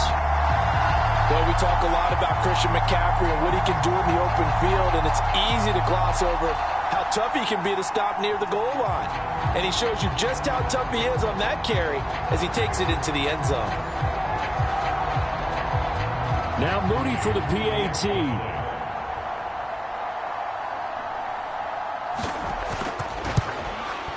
It's up and good, and that makes it 17-3. A good drive that time as they go 9 plays in all. And the last play on the drive, the touchdown run from Christian McCaffrey. So after the made field goal by Moody, he's back out to kick this one away. And not willing to risk another fumble. He'll sit on this one. It's a touchback. The Green Bay offense now about ready to take possession here. Not an ideal way to end their previous drive. They threw the interception, Charles, after they had built up some momentum. They were moving the football, but something to at least build on for this offense as they run back out here. Yeah, you're right about that. Up until that last play, everything was working pretty well for this offense, gaining chunks of yardage, getting first downs, really making a push for the end zone, and looked like they had a nice rhythm going. Now you got to have a short memory here. Don't focus on the interception. Focus on what came before it and get back to it. Now Herbert with it, looking to pass. He finds his man, complete. That's Reed. Catch number 4 for him on the afternoon, and it'll give him a first down. Herbert now. He's going to launch this deep for Watson. And that is caught one-handed. Oh, my, he pulled it in. It's a big play there for Green Bay. 57 yards. And there's not a quarterback in the league that will ever complain about having small receivers like a Tyreek Hill or a Cooper Kupp who can find a seam, have good vision, and get open. But when you're throwing downfield like this, you want a big, tall receiver who can go above the rim, or if you're a volleyball fan, above the net and get it. After the big play, a chance to finish now on 1st and goal. Jones is in. Touchdown, Packers.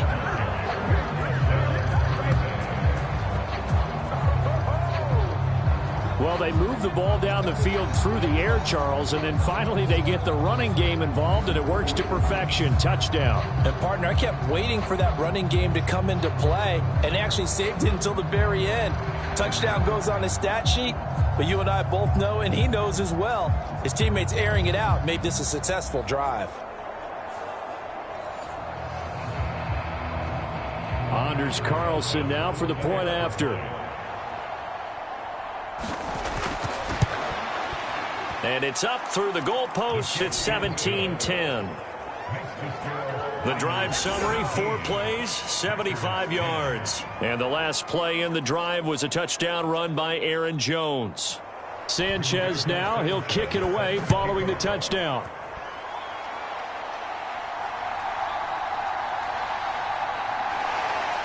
And a decent return out to the 27-yard line.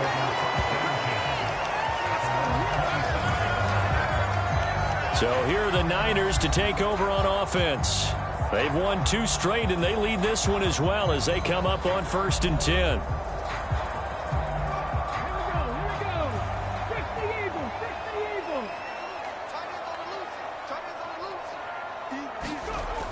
They'll try and start this drive in the air. Connects with Kittle underneath. And he's taken down, but able to slip across the 35. Line of scrimmage, the 37 on 1st and 10. They'll set up to throw. Flushed out right. Now he's going to get this all the way down inside the 35.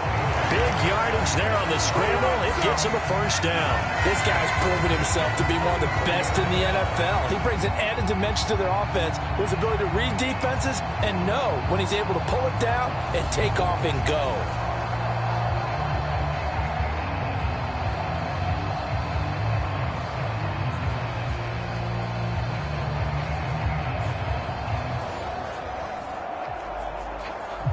So into Packer territory now. Here's 1st and 10 at the 34.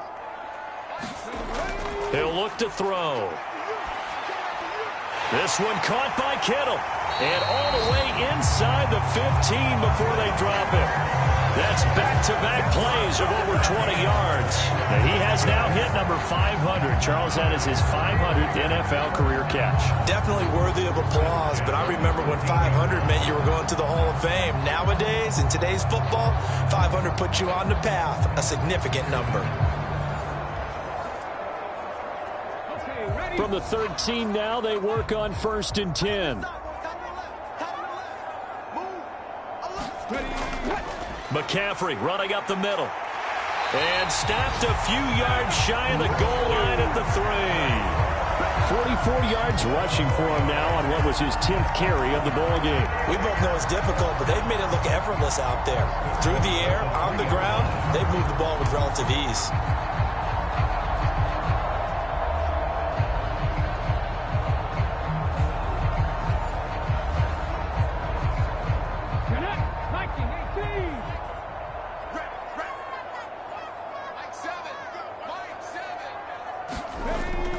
McCaffrey. Yeah, he'll work free from one tackle, but that's about all as he's taken down. Give him 2 yards on that one. 2nd and goal now. You know, when this offense gets down here near the end zone, they're going to turn to their bell cow, and this guy's been a touchdown machine all year. Excellent job stopping him there on first down. That'll be caught by Ayuk. Touchdown 49ers. Brandon Ayuk. His 3rd touchdown now on the year as his guys are able to extend their lead. A nice throw there by the second-year quarterback. And I don't believe that was the kind of play he would have made as a rookie, because usually your rookie season is a continuation of your college days. A lot of one read, and if you don't have it, you just take off and go. Now he's settled in the pocket a little bit more, reading the field and getting to a 2nd and sometimes 3rd progression. That was a nice play. Moody good with the extra point, and the lead now up to 14. That time a 6-play drive. And it was Brandon Ayuk capping it off with a touchdown reception. So here's Moody back out there now to send this one away. And not willing to risk another fumble, he'll sit on this one. It's a touchback. And Green Bay getting ready to go as they take the field. Right now, Charles, it just feels like they're trying to keep pace. They did score the touchdown last time out, but they still trail by double digits here. We'll see if this offense is once again up to the task. Yeah, and I think that after the last drive, they've got to be pretty revved up, don't you think? Everything they were doing was working pretty well. They go back out there with the same mindset, play at the same tempo and the same pace. Still a lot of time left to make something happen in this one. Buried by multiple defenders on the drive's first play.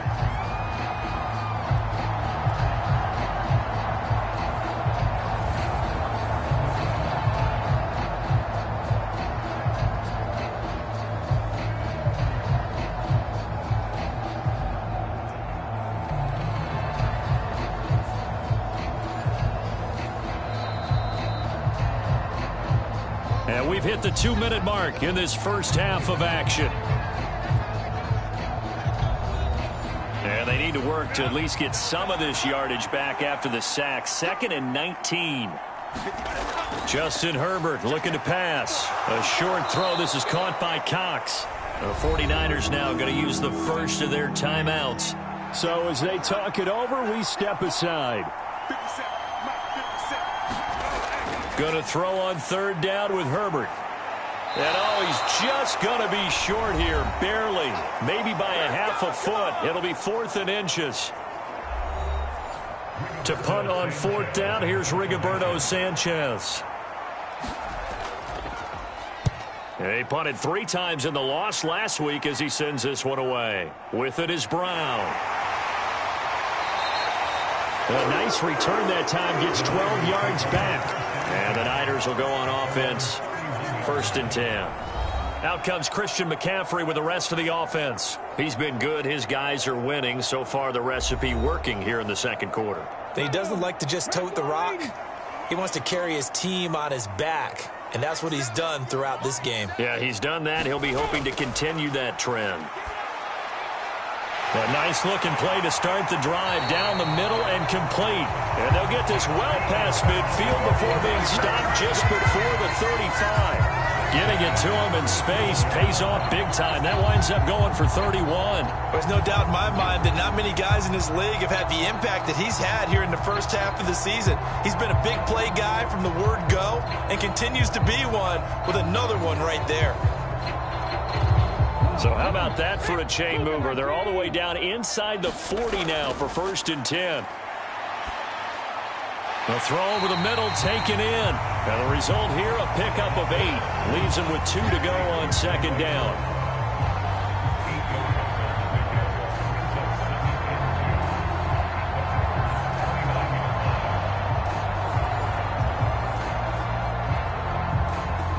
Creeping up on a minute to play in this first half. 2nd and 2. He'll get this underneath to McCaffrey. And he'll be a little shy of the 25 here at the 26-yard line. They'll look to throw again. He's got this complete to Ayuk on the out route. 2nd down in the yard. And now the Niners going to signal for their 3rd and final timeout as they stop it with 11 seconds remaining in this first half.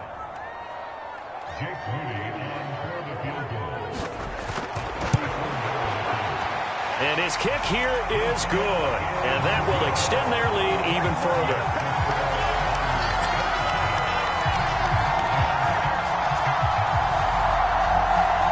So a late 3 there, and that'll help as they head into the break. Talk about situational football and something they've worked on since the OTAs and mini camps the previous summer. They take care of the ball, get 3 points, knowing they're going to get the ball to start the second half. That's the old 2-for-1 special to finish things off. The Packer offense ready to get their next drive underway. And with 7 seconds remaining, not much time to really do anything. And some room to roam now. And an anxious moment or two there, but they do get him down. And we're going to get a timeout with 2 seconds remaining in the second quarter. A final shot before the break for Herbert. This one deep for Wilson. And it's knocked away and incomplete. So we reach halftime in what's been a fairly one-sided game so far. As we'll send you back over to Orlando with our EA Sports Halftime Report. Here's Jonathan Coachman. All right, Brandon, thanks very much. Hi again, everybody. Let's get you caught up with what's going on around the league here in the unofficial midway point, Week 8 of the NFL season. We'll start our tour in the entertainment capital of the world, Las Vegas, Nevada. And it's the Seahawks who have the lead as those two teams approach halftime. Jackson Smith-Njigba, a touchdown reception. From there, we'll take a trip east to check on the Bears at home at Soldier Field.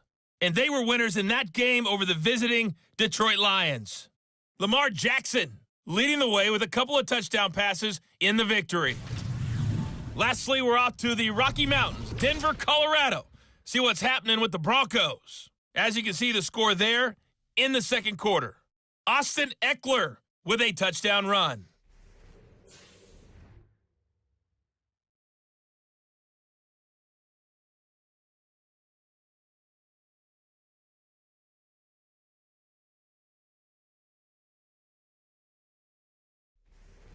All right, Coach, thank you very much. As we welcome you back for quarter number 3. It's the 49ers out in front, and they will get the football first as well as we are back and started in the second half. From the end zone, here comes Williams. And ultimately, he stopped right where he would have been if he had simply gone down to a knee at the 25. The 49er offense set to go to begin quarter number 3. And they've got the lead, CD. What do you expect from them in this second half?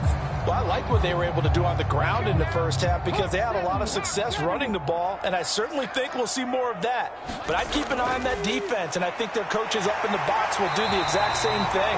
If they start to see 1 or 2 guys start to creep towards the line of scrimmage, that'll be licensed to take some shots downfield. It's a first down, his 4th catch of the game after having 3 in the first half.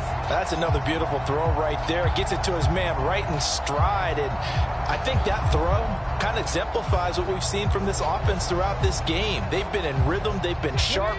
They've been on it. And they pick up another first down there. Now on first down, he'll drop to throw it. Complete to the tight end, Kittle, over the middle of the field. In need of only about the length of the football here on second down. The play-action fake. They'll look to throw. And he will find his man, Samuel. And this is going to result in another first down as the tackle's made at the Packers' 33. A gain of 18 and a new set of downs. That is catch number 300 now for his NFL career.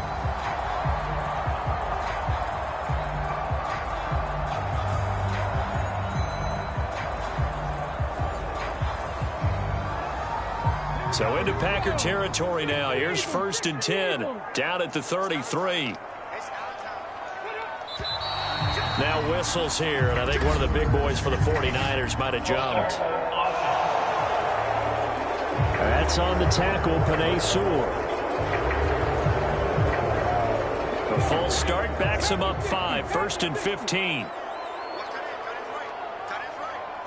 They'll send a receiver in motion to the left. McCaffrey following the penalty. He'll be hit down at the 33. 5 yards on the play.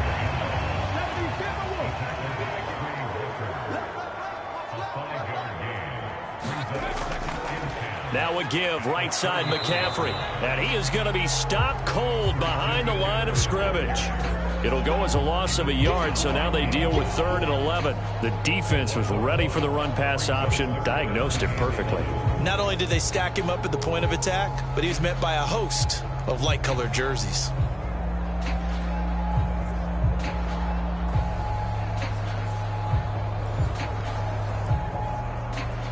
Tough spot here, 3rd down and 11.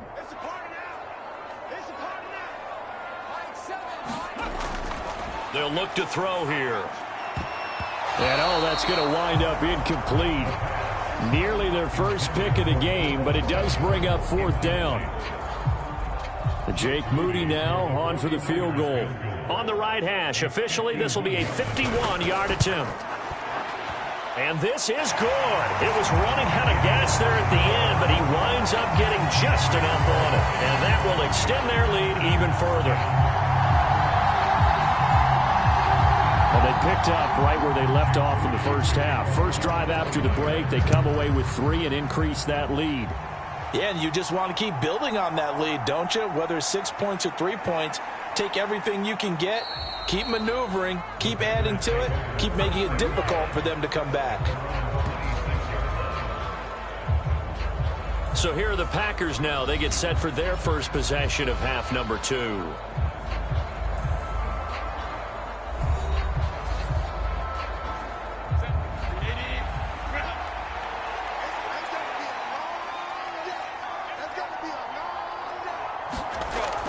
They'll start out on the ground with Jones. And that to the 30. It'll be 2nd down. They'll come out in a 4-receiver look. 3 men to the right side on 2nd and 6. A play fake, and now Herbert to throw. And this one incomplete. Too much contact to hold on to that one, and it's 3rd down. Back to throw here, Herbert. Oh, that's into a double team, and it's intercepted. And they have possession, and they have it at the 38-yard line. Certainly not his best throw that time, and not a good time to make it, Charles, when they were a nickel with 5 defensive backs on the field. And that's exactly why you have those 5 DBs out there. You want extra speed on the field, guys who have ball skills and understand what the passing game can do, and gives them a chance to react and make a play on the football, and they take one of those away.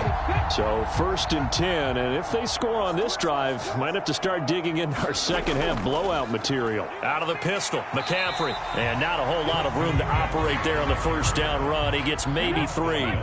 Here's 2nd and 7. Back to throw. That's complete out left to Ayuk. 5th catch of the afternoon, and that gives him a 1st down.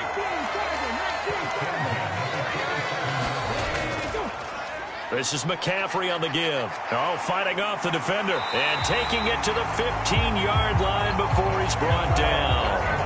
65 yards on the ground for him now as he's done that on 15 carries. All right, I got to ask you, with these RPOs, essentially the quarterback has 3 options, right? So what's different from that versus the triple option that we see the service academies run at the college level? As a general rule, the triple option at the college level, most things are called outside of the quarterback faking it to the runner and then keeping it himself and maybe having a trail back. What I mean is, in the NFL, that option to throw the football all comes about organically. It's a natural deal based on reads. In college, if you're going to throw the football for triple option, you've actually called that play. They're back picked up here with a 1st and 20 now after the holding penalty.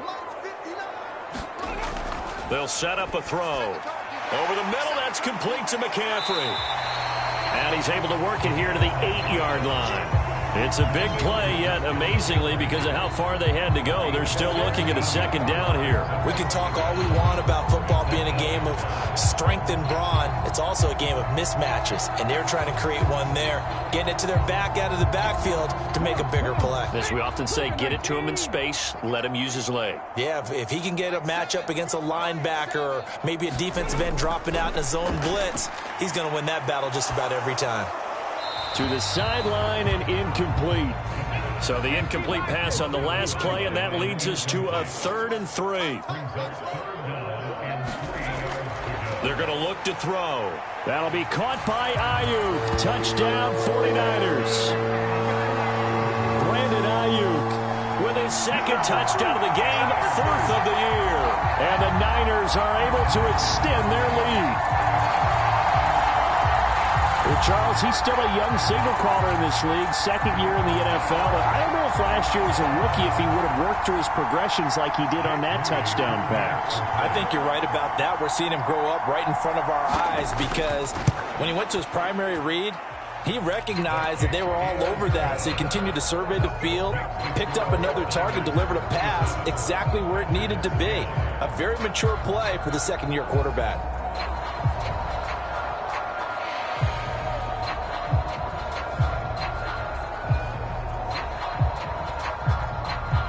So following the touchdown, here's Moody back out to send it away.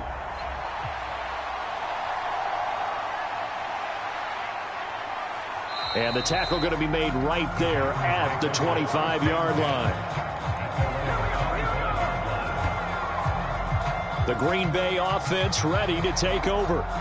Well, we haven't exactly been treated to a nail-biter in this one, CD, and if they cannot score here, this one's pretty much all but over. Are you saying that you feel like people are starting to think about getting out of here, maybe beating the traffic in order to get home or to their final destination? Yeah, I don't think there's a whole lot of reason to hang around, especially if they can't score here. Yeah, you're right about that because it has been pretty clear who the better team has been in this one. And in a league that we talk about every game being a one-score game as we go into it, watching this blowout, let's just say it's been unusual. On 3rd down, Herbert. And that one too wide and incomplete. Now here's Rigoberto Sanchez as he'll kick it away for the 2nd time. His first punt, 45 yards. This looks good as well. Now Brown. Call it a 44-yard punt, 5 on the return. And they will take over 1st and 10. San Francisco set to go on offense once more. This drive here beginning probably with a pair of motivated groups. Remember, the offense scored a touchdown on their last time out. Looking to repeat that in Charles's defense. They were very frustrated after giving up 6 the last time on the field. And frankly, it's just a battle of wills in a lot of ways because you know they're both motivated. They both game plan for this drive, and they both have specific outcomes in mind. To me, it just comes down to who can execute better and which side can step up and assert its will over the other.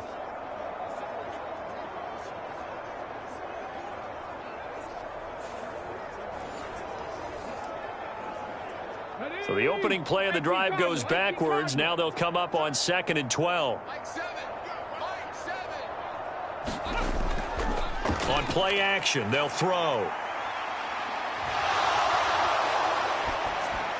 The tight end Kittle has it on the left side. And they'll get to him right away at the 40.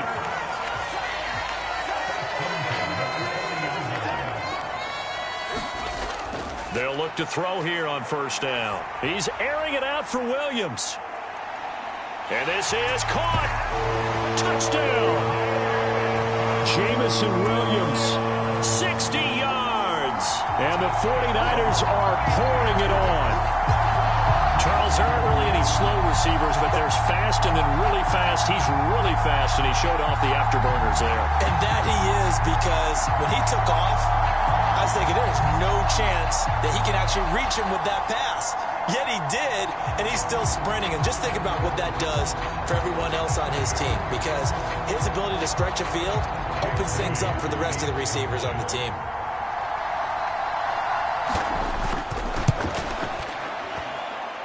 Moody good with the extra point, and the lead grows even larger here in the third quarter.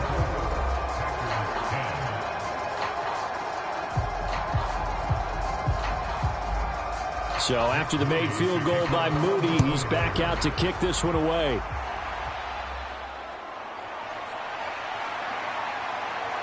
And he's up across the 25 and down at the 28.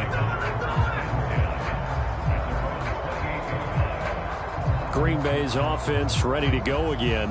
Well, we're still in the third quarter, so there's some time to kind of clean this up and make it look more respectable now. A win, that's probably gone out the window, Charles, but I don't know. Do you look at this as a time to just improve and maybe start to look towards the future?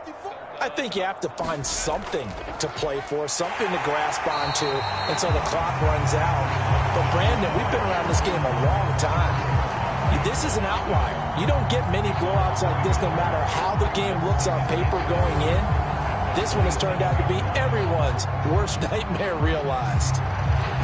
That's the danger, Charles, of running plays like this for your wide receiver. They can hit big or they can be duds. Yeah, you're exactly right about that, because if they're forced to try and go around defenders behind the line of scrimmage, sometimes you can give yardage in order to gain it. But in this case, they gave yardage and didn't get it back. And he's going to lose yardage and be backed up to the 25. The tally there, -2 yards, brings up third down. Well, they went back to him, but the results were similar, so I highly doubt that he'll get another opportunity here on 3rd and long.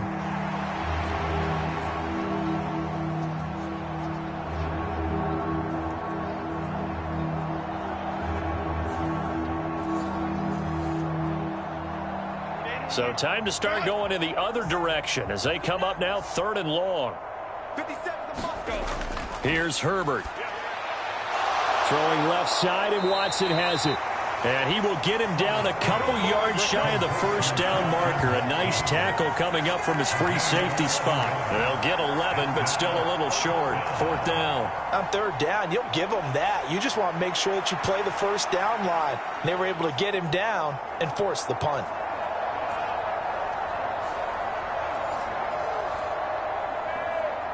Now here's Rigoberto Sanchez as he's on to punt for Green Bay.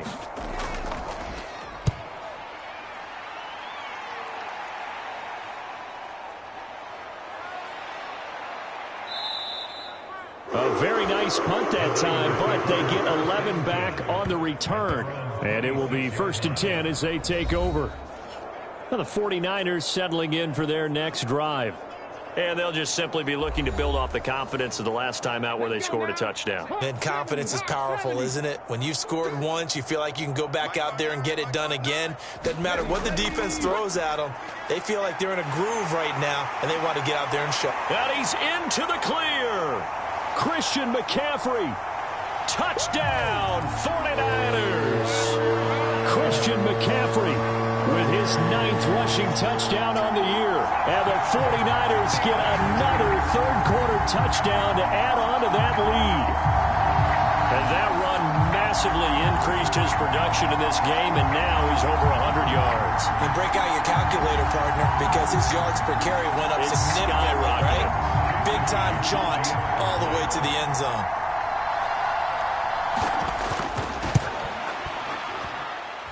Moody good with the extra point, and the lead grows even larger here in the third quarter.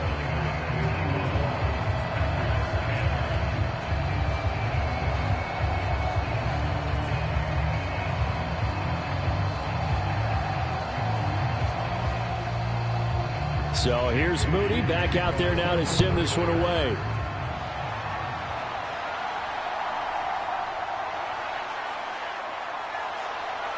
And they'll start this drive just across the 30. Pretty nice work on the return. The Green Bay offense now about ready to take possession here. Well, this has been a tough one for them, Charles. They've struggled really on both sides of the football. And one thing that's really plagued them, the turnovers. They've had issues keeping the football in their possession. And every game that's ever been played, all coaches talk about taking care of the football and limiting turnovers. And in this one, after we saw that first turnover, we worried that things would snowball, and it certainly did, especially on the scoreboard. There to stop him on the defensive side, Fred Warner. They work now on 2nd and 9. 57's the mic. Watch 57. Here's Herbert. And it's incomplete. Well, they certainly aren't letting up today, partner, because they've forced big turnovers already, and it's been incredibly tough for them to get yards against, let alone put points up on the board. And the throw there going to be incomplete.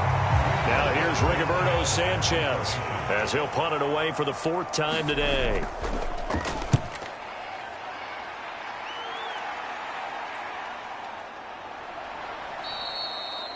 It's a 45-yard punt, just a 1-yard return. And out will come the offense as they take over. Christian McCaffrey and his 49er teammates back onto the field. He's up over 100 yards, and he'll be looking to get in the end zone again. Has a tremendous nose for it, doesn't he?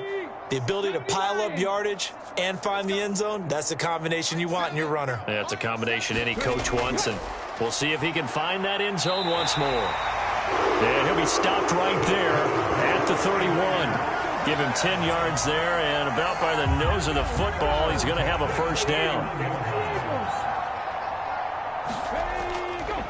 Here's a play fake as they set up to throw. This one into the hands of Kittle, the tight end. And he'll be out of bounds, but able to get it up past the 45.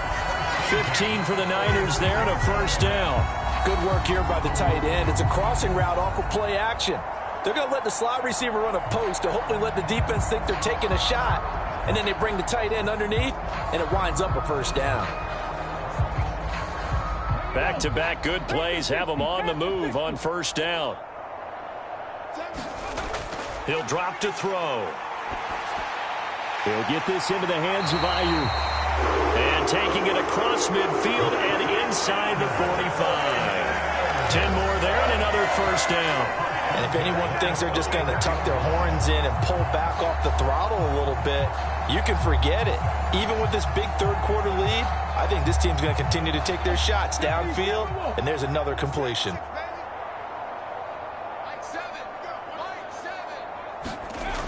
They'll stick with the passing game as he looks to throw. Over the middle to Kittle, complete.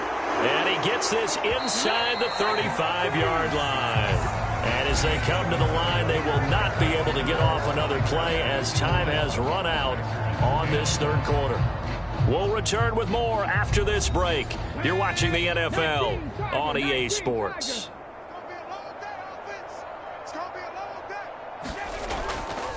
They'll give it up to McCaffrey, and he'll go down at the 26, following a gain of 6.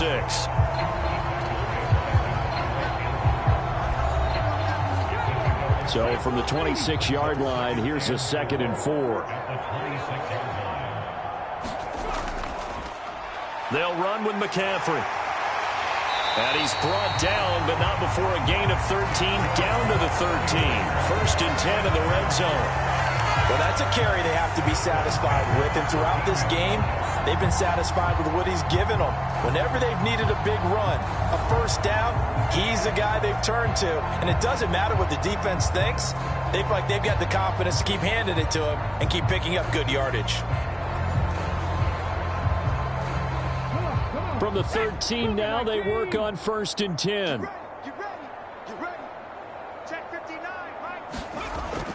Back to throw here.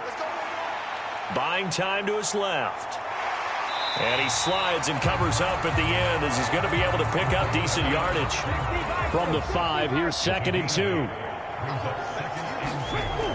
Now they'll switch it up here and look to throw. Forced out to his left. 5 yards on the scramble, and that's enough to pick up the first.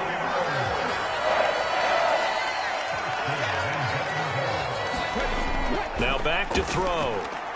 To the end zone, but it's incomplete. An incomplete pass on first down. Here's 2nd and goal. He'll look to throw. That is caught by the tight end, Kittle. Touchdown, 49ers. A great effort there. There to make the grab. And the 49ers continue to run up the score. They lead it big here in the fourth. Well, he has been fun to watch throwing the football in this one. It's certainly not fun for that defense, though, Charles. Now up to 4 touchdown passes in this ball game. Yeah, we're supposed to be neutral, but I'm feeling their pain right now because he has absolutely carved up this secondary. A clinic on how to attack a defense and take them out of the game. Moody good with the extra point. And this one was over a while ago as they just add on to that big lead. So following the touchdown, here's Moody back out to send it away. And not willing to risk another fumble. He'll sit on this one. It's a touchback. The Packers offense now, they get ready to head back on the field. It's now appearing that this losing streak is going to continue. You know, the coaching staff was confident that this was going to be the game to stem the tide, but that just has not been the case. Herbert setting up to throw on first down. This one swung out here to Jones. And from the 25, they work this to the 29, a gain of 4. One thing I think that's safe to say defensively, the tackling's been really good. And because of that, it's been very, very hard for them to move the ball because you're not getting the benefits of run after catch. They're tackling them almost on the spot. That means you have to run extra plays, harder to move it. And he gets this up to the 34 out of bounds there. The Packers on third down. They've converted a third of their opportunities, 3 for 9. They need just a yard here. It's 3rd and 1. That is caught. And he is going to have a Packers first down as they're able to get the third down conversion. Now, this is certainly one of the bigger losses that we are going to see for quite some time. And you have to think at this point where we're at in the fourth quarter with how wide this advantage is. For this offense, they're just trying to end things with a positive drive and then get the heck out of here. Yeah, if this had been a concert, you would have heard plenty of sour notes in this one. But they certainly don't want to end it on one. They want to put together a few more throws like that and at least have a final drive to give them a little bit more hope as they move forward. To the air again, Herbert.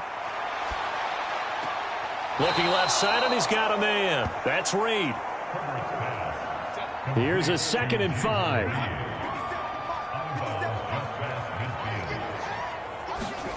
Herbert setting up the screen here. Aaron Jones. And he's dropped just before the line to gain. 4-yard pickup leaves him with 3rd and 1. A shotgun snap for Herbert. Able to find the open man. That's complete. And this will move the chains again as the tackle's going to be made at the 49ers' 27-yard line. Defense was expecting run, and they're dealt a pass of over 15 yards. Well, a touchdown here on this drive, it wouldn't really put much of a dent in the score, the deficit right now. But as you mentioned in the past, CD, their coach is probably just hoping to see something executed correctly on this drive before we close out the ball game. Yeah, and I think that every guy who's on the field has to feel exactly the same way, because if not, they might be looking for replacements. Treat every drive as if it's your last and make it a successful one in some small way. Here's 2nd and 5 now from the 22. Herbert throwing again. And he completed 7 straight passes before that one as it falls incomplete and puts a halt to that streak. From the gun, Herbert on 3rd down. He's got his running back out of the backfield and able to get this down inside the 15, either the 13 or 14 before he's out of bounds. 8 yards on the pickup there, and it moves the sticks. Another catch for him there on this drive, Brandon, and it looks like they're going to utilize him out of the backfield any way they can. And that time they pick up a first down. So now on defense, do you assign a man to him and try and cover him before he gets going? So signs of life in what's been a dormant offense in this second half. Here's 1st and 10. Herbert operating from the red zone. He's going to be sacked back at the 23-yard line. Eric Armstead able to record his 5th sack of the season. You can almost see all the defenders rubbing their hands together with glee because we all know they relish the chance to bring down a quarterback of his caliber. Anyone who brings him down has plenty to talk about. Not just a sack, but a big win built off the efforts of this defense.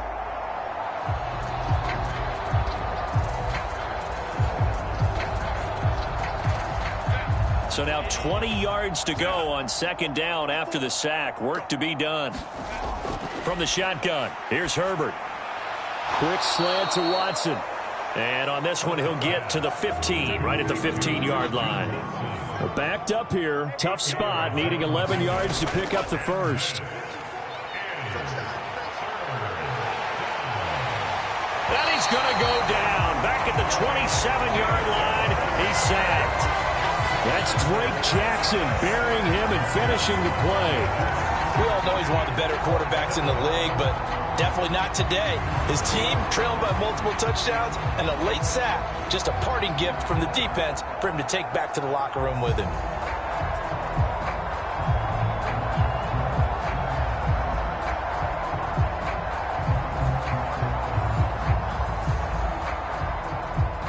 They'll bring out Anders Carlson now to try the field goal. He hit his first one. This from 44 yards out now. And his kick is good. And they'll get back 3, but this remains a large deficit.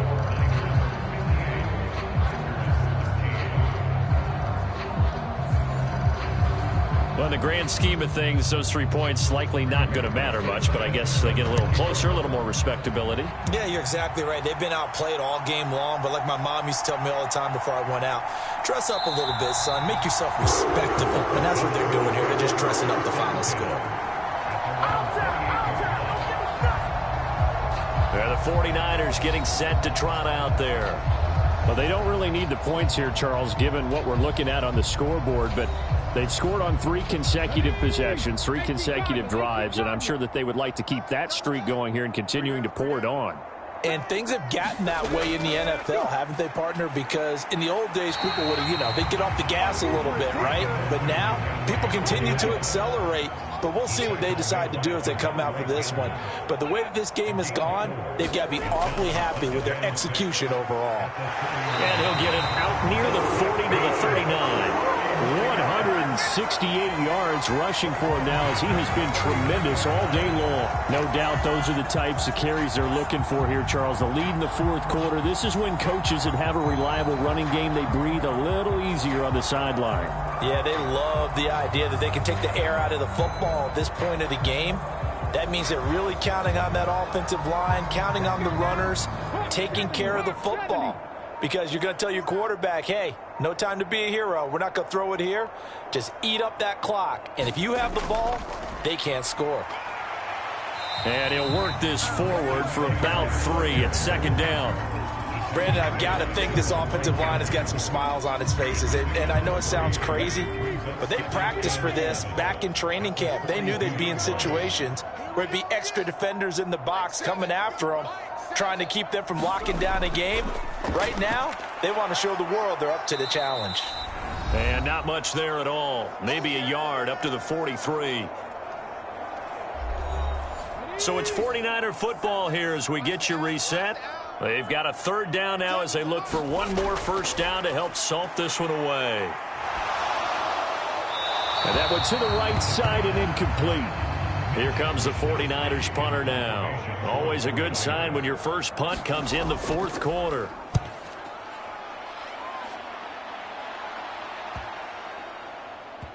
Did they keep it in? They did. They kept it in. It's down close to the goal line at the 1-yard line. You rarely call your punter a weapon, but he certainly was there. How about that? Pinning him down at the 1-yard line and helping out the defense in a big way.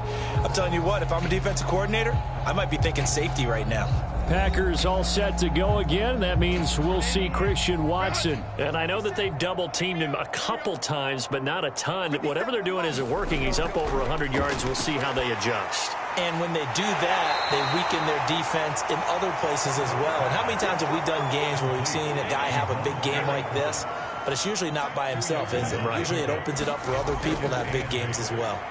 Now this one over the middle into the hands of his tight end, complete. They get 9 there, and in the process escaping their end zone, picking up a first down. Now Herbert with it, looking to pass.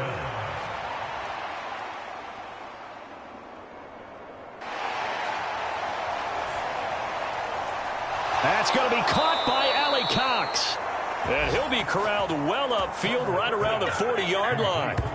A really good pickup of 28 yards. And that's patience to be admired right there, because he looks left, looks right, and waits for the right guy to come open, spots him in the middle of the field, and delivers.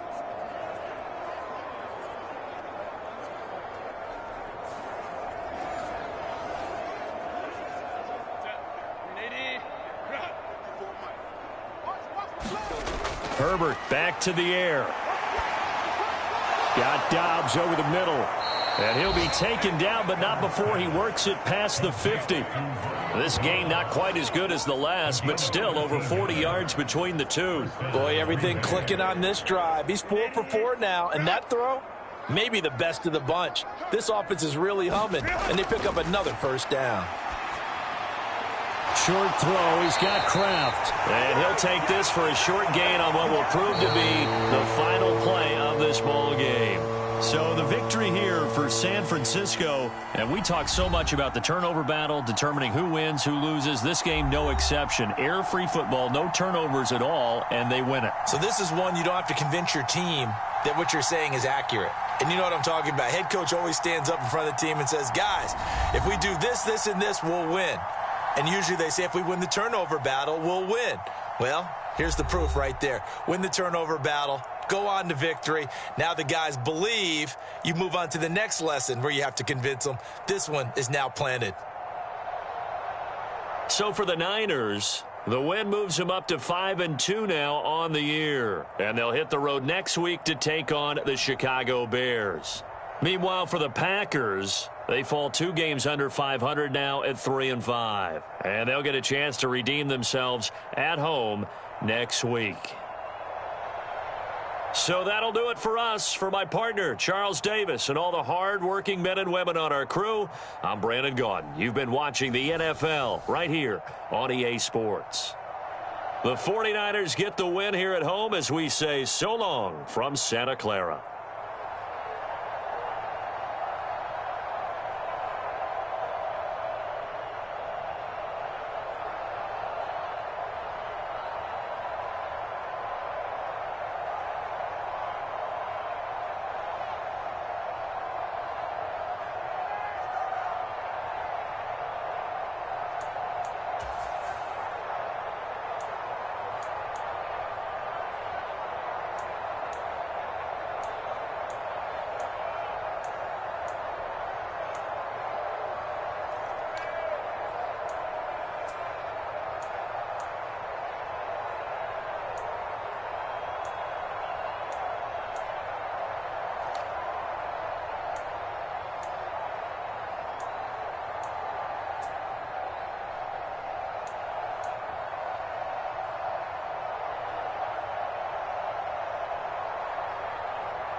Tonight, from MetLife Stadium in New Jersey,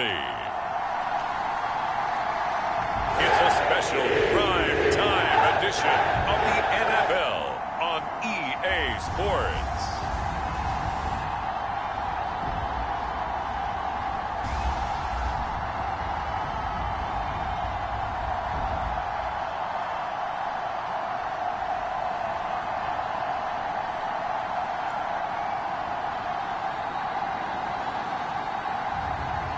Jacob Eason and the New York Jets versus Matthew Stafford and the Los Angeles Rams. From the stadium that hosted Super Bowl 48 back in 2014, there's a look at MetLife Stadium here in East Rutherford.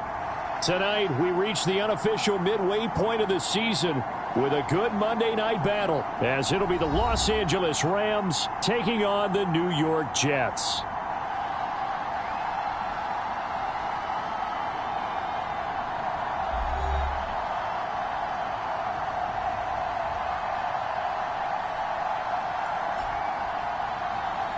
With Charles Davis, as always, I'm Brandon Gaudin. And Charles, you talk about storylines in this one. I think it begins and ends with our two quarterbacks, certainly two of the best in the business. And nowadays, I don't think you can get by for a long period.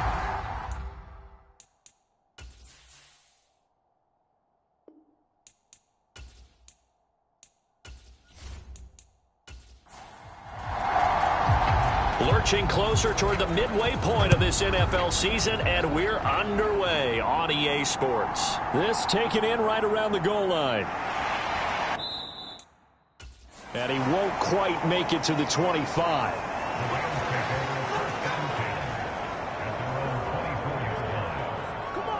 So out come the Rams now for their first possession. They'll be led out by a longtime starter in the NFL, a former #1 overall pick way back in 2009. It's Matthew Stafford. And they are in rhythm on offense because of him. I mean, right now, he's got everything going the way he wants to, finding the receivers the way he wants to, looking over defenses. No interceptions is the number I lock in on. Before a touchdown pass isn't so bad either. Yeah, what a game he had last week. Pretty solid run here on first down. Almost picked up another first, but he appears to be a few inches short. The numbers for him from a week ago: 21 carries, 106 yardage-wise, and the score as well. I think he's exactly where he wants to be coming into a game, partner, because he has to still be riding the momentum from last week when he broke the century mark in rushing and had one of his best individual efforts of the season. I would expect that there's more from him on the way after that type of a game, and I know his teammates and coaches, they feel exactly the same way. On first down, Stafford here. He'll try and set up the screen to Swift. And he'll lose yardage on the play back at the 37-yard line. But despite the completion, they're going to wind up losing 3 there. Second down. This defense for the Jets, they were excellent a week ago in that victory over Indianapolis. And I don't know what the actual percentages are, and I don't know the analytics when you create 5 turnovers or takeaways in a game. But coaches always say, when you create a number that high, your chances of winning probably up over 98%. I haven't seen that number quantified, but I believe them. On second down, Swift. And this winds up a pickup of 2, maybe 2.5 to about the 39.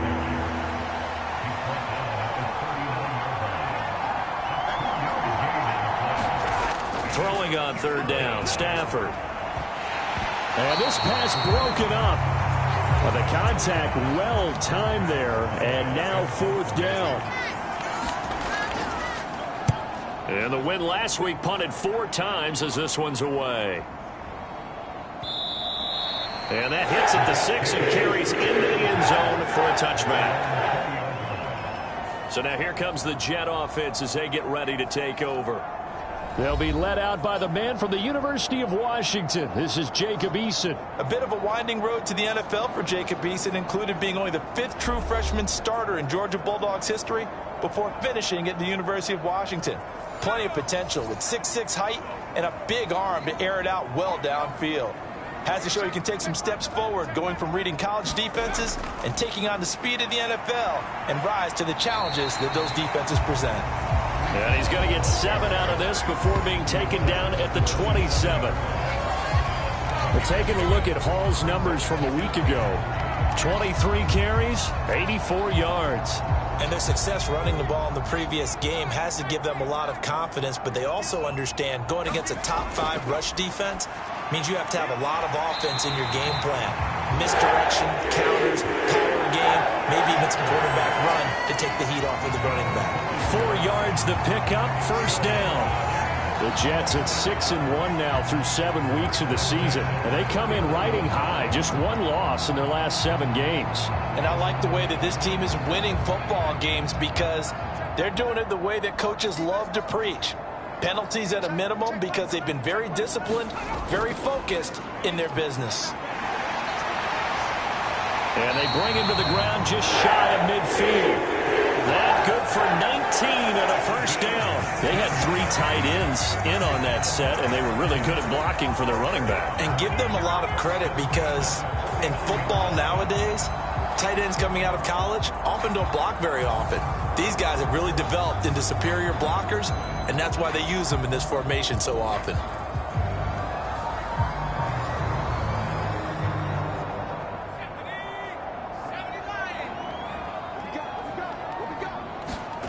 On first down, Jacob Eason. That's complete. Terry McLaurin with it. And he's got this down to the 35. Another good gain. That's now 35 yards combined on those last 2 plays. Well, I think when they look at their offense, they think to themselves, weapons, weapons everywhere, and they want to move the ball around. They want to spread it to different people. But you absolutely know they want to get this man involved as well, and that's what they just did on that play.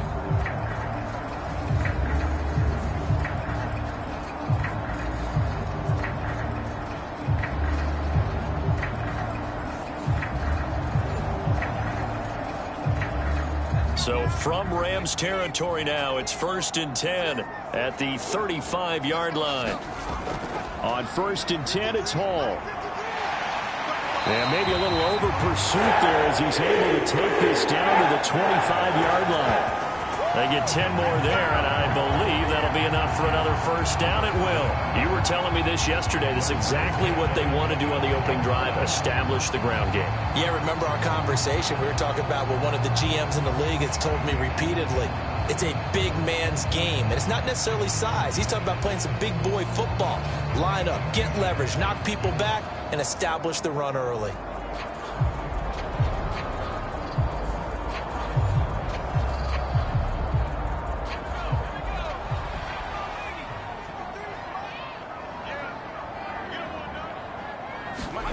First and 10, Eason. And he will not make it back to the line of scrimmage as he's going to be taken down. Sheldon Rankins abruptly ends that play with a sack. Hindsight is 20/20, partner. Maybe they should have kept it on the ground again. Well, it almost looked like the O-line was run blocking again. I mean, they opened up a big hole last time. This time they opened up a hole, and the quarterback got sacked.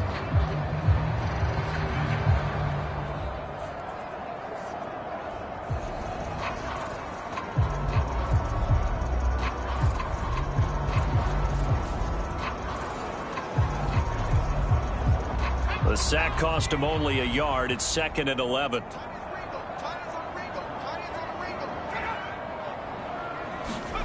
Throwing is Eason. And he's going to go down again. Credit that sack to Dante Fowler Jr. So once again, they dial up the pressure and get home and get a sack. It brings up a 3rd and long, but it's really not an unmakeable one, especially considering they just gave up back-to-back sacks.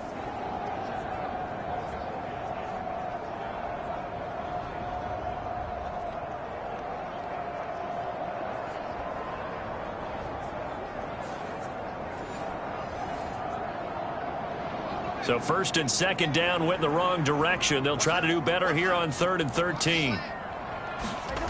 Eason sets to throw it. A throw left side, caught by the tight end Freiermuth. And he'll go out of bounds in the red zone just inside the 20. A gain of 8 there on the play.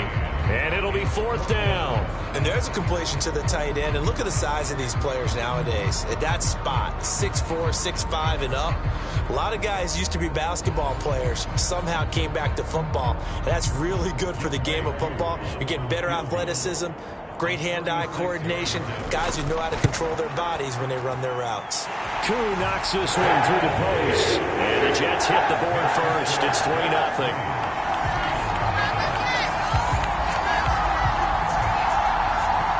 So they're able to end that drive with 3 points in this one-possession ball game. And ideally, you want to end every drive with points. Most quarterbacks would tell you, let's end it with a kick, right? A PAT, that's number one. Field goal you'll take.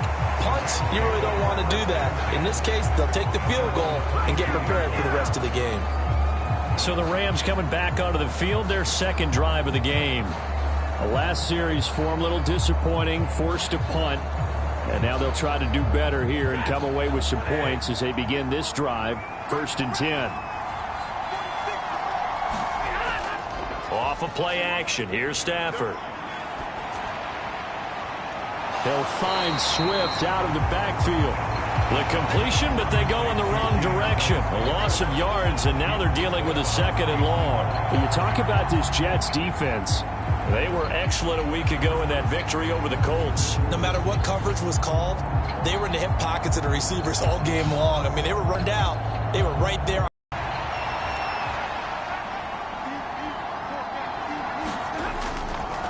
Stafford going to give it to Swift.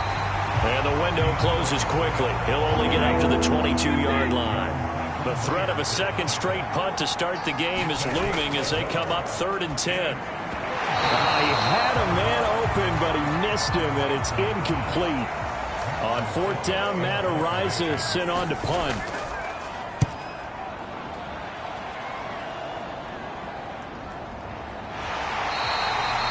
It'll be a net of 40 yards there following a 43-yard punt, 3-yard return. And the Jets will take over. Back on the field come the New York Jets for their second drive. They've got a 3-0 lead and the football as they... That was awfully nice. Hit him in stride, and off he went. It was almost like the ball hitting him was like him receiving a baton, and he was running the anchor leg in a relay race.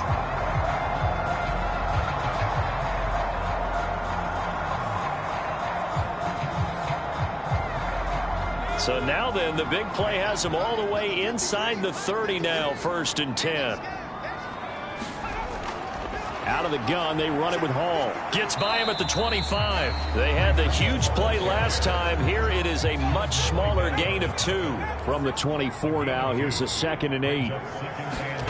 Eason. Oh, the ball comes out on the hit, but they'll say it's incomplete. So we've seen some good pressure defensively already here in the first quarter. Here's another good example. In need of a conversion on 3rd down. They had the big play to start the drive. Not much sense. Now Eason. Throw to St. Brown, complete on the left side. And he does not get to the 1st down marker as they stop him at the 19.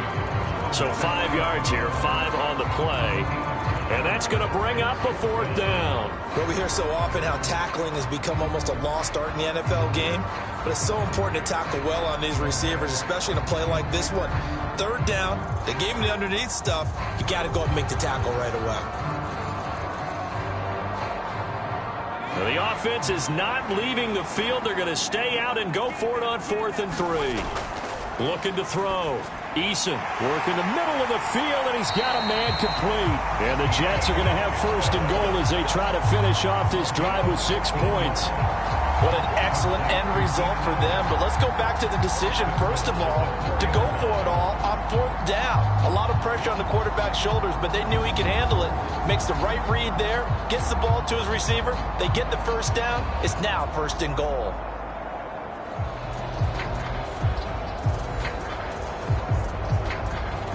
They come out with 1 back and 3 tight ends.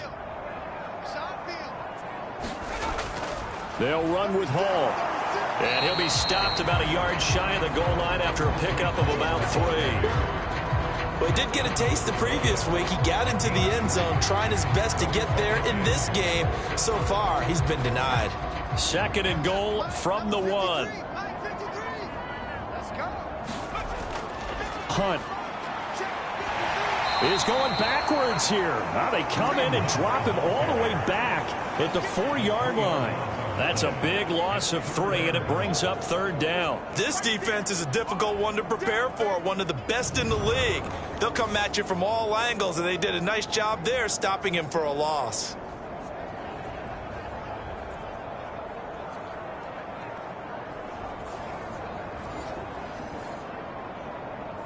They've been denied touchdowns in the red zone twice already. Here comes 3rd and goal. Back to throw. Eason. And he's in.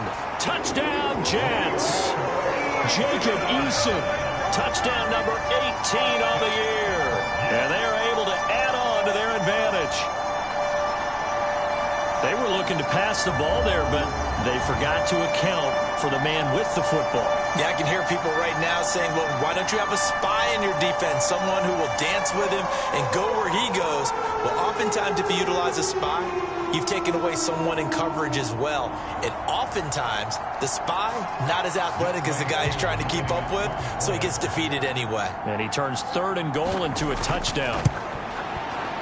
Extra point by Koo, up and good. And the lead grows to 10-0. So that drive takes him down the field in 8 plays. And it results in a 4-yard touchdown run.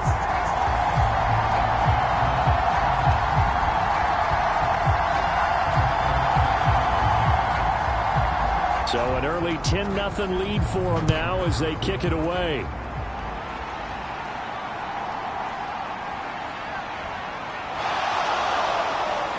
And a nice return sets him up pretty good here right at the 30-yard line. The Rams ready to go on offense. Still in the first half, but this offense has struggled. Haven't really been able to get anything going, not only in the points category, but in the yards category. We'll see if they can do better here on this drive. Stafford and the Rams come up 1st and 10. Right at the 30. They'll start on the ground with Swift. And the second wave of tacklers is going to get him as they stop him behind the line. They'll lose a yard there, and it's 2nd and 11. Plays like we just saw there. That's why they're up right now. And the defense, they're doing their job. Yeah, it starts with the guys up front. So when you talk with GMs who are putting together a team, a lot of them say we're going to build from the inside out, because if you control the line of scrimmage, you control the rest of the ball game, and that's what we're seeing here. They're actually playing in the offense's backfield, not necessarily just playing at the line of scrimmage. After the loss to start out, here's 2nd and 11. Here's Stafford. Over the middle and complete to the tight end, Higbee. And he takes this up to the 40-yard line before being corralled. Stafford to Higbee there. Rams 1st down.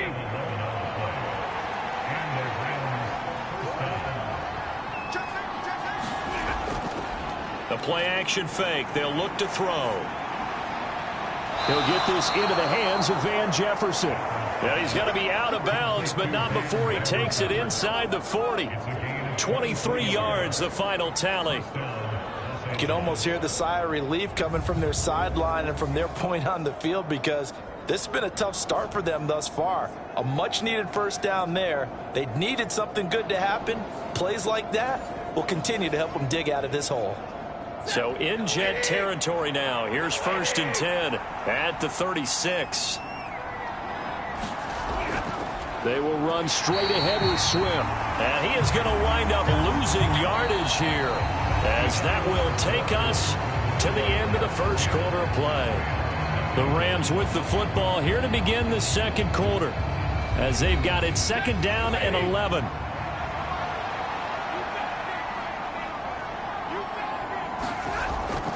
They'll stay on the ground with Swift. And this time not quite to the 30. It'll be down at the 31-yard line. 3rd and 5. To throw is Stafford. And he's taken down, trying to do a little too much, getting outside of the pocket, and it results in a sack. Multiple players combined for their team's 1st sack of the game. Now that was a passer's nightmare. The front door totally shut down by the defense, so he kept going backwards, hoping to find another avenue of escape. It didn't exist.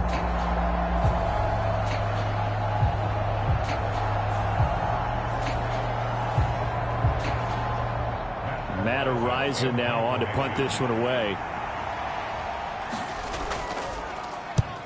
He's been a busy man here in this first half as he gets it away. And this will depend on the spot as it sails out of bounds. And they'll say it sailed out at the 10-yard line. So well done there. And these punters, they get more specialized and better each and every year, don't they? They sure do. And now it's really not the American punters. It's the Australian punters with their kicking academies and that flat drop and just kind of kicking the nose of the football. They're able to almost stop it where they want to, like a good golfer can check one up. They'll throw on first down with Eason. Middle of the field, he's got McLaurin. That'll go for a gain of 7, and that'll bring up second down. Operating from the gun, Eason. This pass out wide to Hall. And he'll get this up to the 30-yard line. That's good for a Jet first down, a gain of 13. And they'll use him out in the backfield, and sometimes quite a bit. They're just trying to get him touches any way they can. 4 catches a week ago, there's another one right there. So first and 10 now from the 30.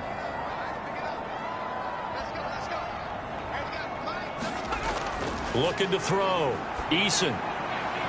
St. Brown making the catch on the out route. And he gets this to the other side of midfield across the 45 before going out. The extra effort after the catch makes it good for a gain of 26 and also a first down. Well, that's what you're looking for when you want to throw the ball downfield. You want one of those guys who can play out on the perimeter, can play out wide, who can not only get open, but when they're covered, can uncover themselves downfield and create catches.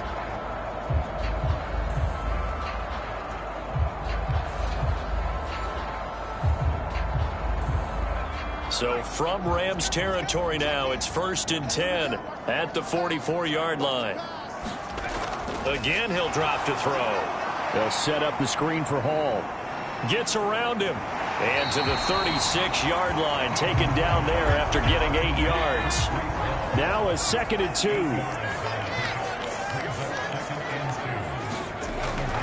On second down, a run with Hall. And he stopped after a gain of 1. Not enough. Still a yard to go on third down. So they just need 1 yard here to pick up the first down. On third down, here's Hunt. And he'll be taken down, but he does have first down yardage. 5 yards on the play there as the drive will continue. Well, partner, what do you think? Might have been 4 down territory if they didn't pick it up, but...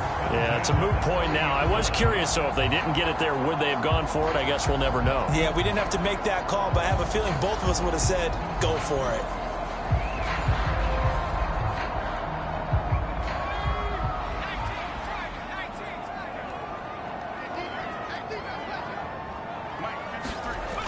On first down, Eason, throw left side complete. That's Hall. This will be stopped about 2 yards shy of the marker. 8-yard gain, second and 2.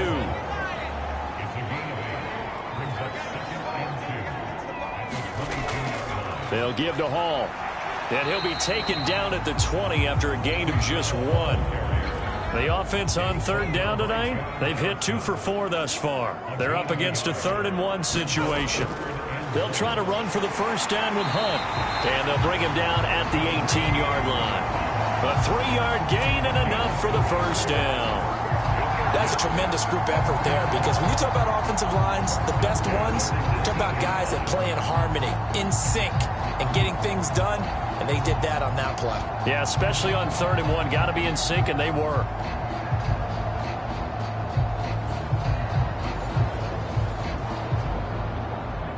So from inside the 20, here's first and 10 at the 18. Straight ahead is Hall. And he is going to lose yardage here. Officially, it's a 1-yard loss. That's going to bring up second and 11. Defensively, he has been a presence in their backfield in the first half. Had a sack earlier, and now he comes up with a big tackle for a loss.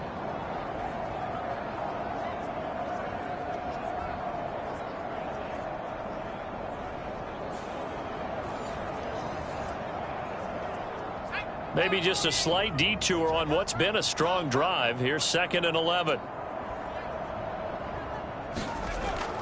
Here's Hall again. And they corral him just a couple yards shy of the end zone. 59 yards on the ground for him now on 9 carries. That's how you get right up off of the mat, because on the last play, they stoned him in the backfield and dropped him for a loss. But he's the type of guy that scared me a little bit because he's not daunted. Just got right back up, showed some confidence, and picked up a first down with his very next run.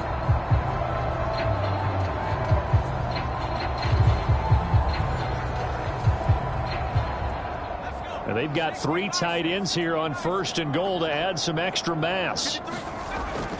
They'll try to run with Hall. And just a short gain that time as they're able to get him down. On 2nd and goal, the lone man in the backfield is Hunt. They'll bring a tight end in motion. He'll get it up the middle. Fighting his way in for a Jets touchdown. Kareem Hunt, his 3rd rushing touchdown on the year. And the Jets go nearly the length of the field and finish it off with 6 points. So, partner, it was a passing game that drove them down the field, but when they get close, they trust that man in the backfield, and he took him home. And they trust their offensive line as well, because so many of these units, they specialize in either pass protection or run blocking. This group shows its versatility and gets both done on this drive. Coup for the extra point.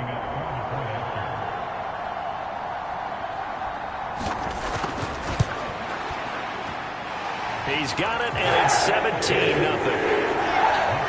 So that one a 13-play drive in total. And Kareem Hunt, the one to finish it off, as he did so with a touchdown run.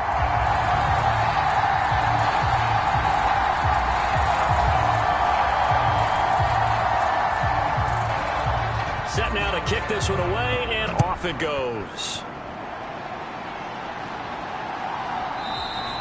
And they'll put up the stop sign there as his guys will get it at the 25. The offense for Los Angeles returns to the field. And we don't want to call this desperation time, especially in the 2nd quarter, but you're down. You don't want to. I know, but let me finish. Okay, my bad. You're down 3 scores already. You've done nothing offensively, nothing on the scoreboard. That's not a good combination. I think you just called it desperation time. I think you did. But let's face it, you mentioned this to me in a break earlier in the game. The energy level hasn't been there right from the start. We've noticed that. They've got to find a way to get on their toes and start punching instead of retreating, to use a boxing analogy. Now this one to his tight end out on the right side. And past the 40 before he's out of bounds.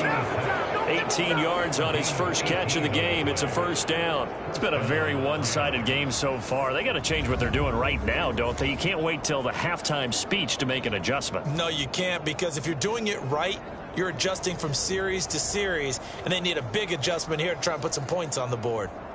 Ready.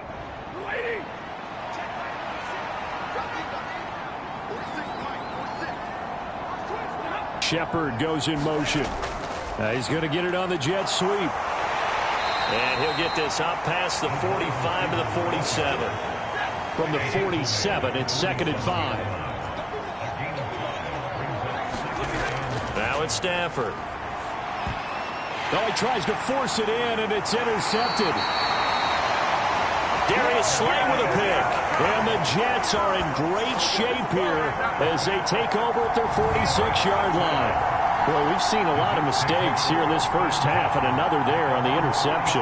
Yeah, they're certainly starting to pile up, aren't they? Because, let's face it, we expect a miscue here and there, but they're already down 3 scores and still giving the ball away. If they want to get back into this one, they've got to take care of the ball, because right now the way they're playing doesn't say a whole lot for their chances. They've got good starting field position as they come up here 1st and 10 at their own 46. And he'll manage to pick up about 4. It's 2nd down.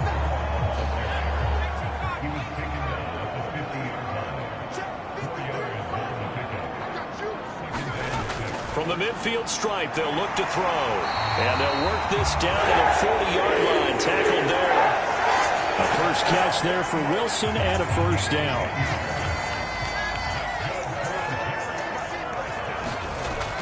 Hall ought to give up the middle. And they'll get him down after a pickup of 8. 2nd and 2. That's a really nice job by them picking up the run blitz and detecting it and blocking it and turning it into a nice run. And a lot of times you think if you blitz a running play, you're going to smother it. But a lot of the blitzers, they come in a little bit high. They don't have great leverage, and they're easily blocked and turned to the side. 2 minutes remaining in this first half of football. Coming up at halftime, I'll go from one personality, that's you, Charles Davis, to another one in Orlando, the coach.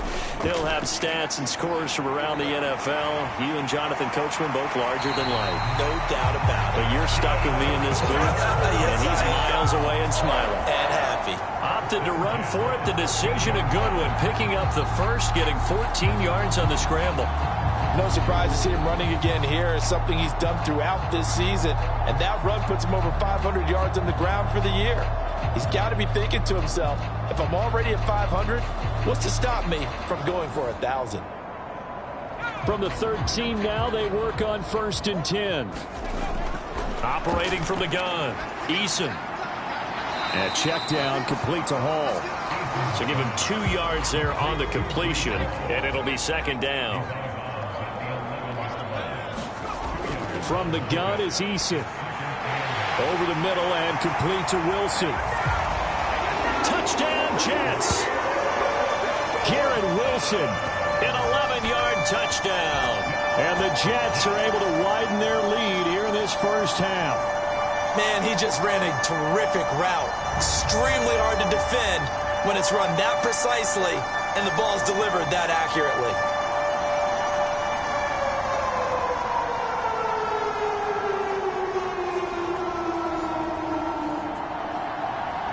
Now Younghoe Koo for the extra point.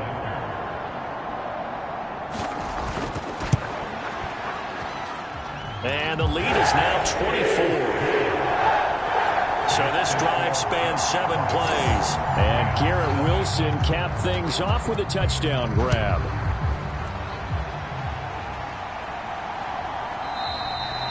And he'll just take a seat, and the drive will begin at the 25-yard line.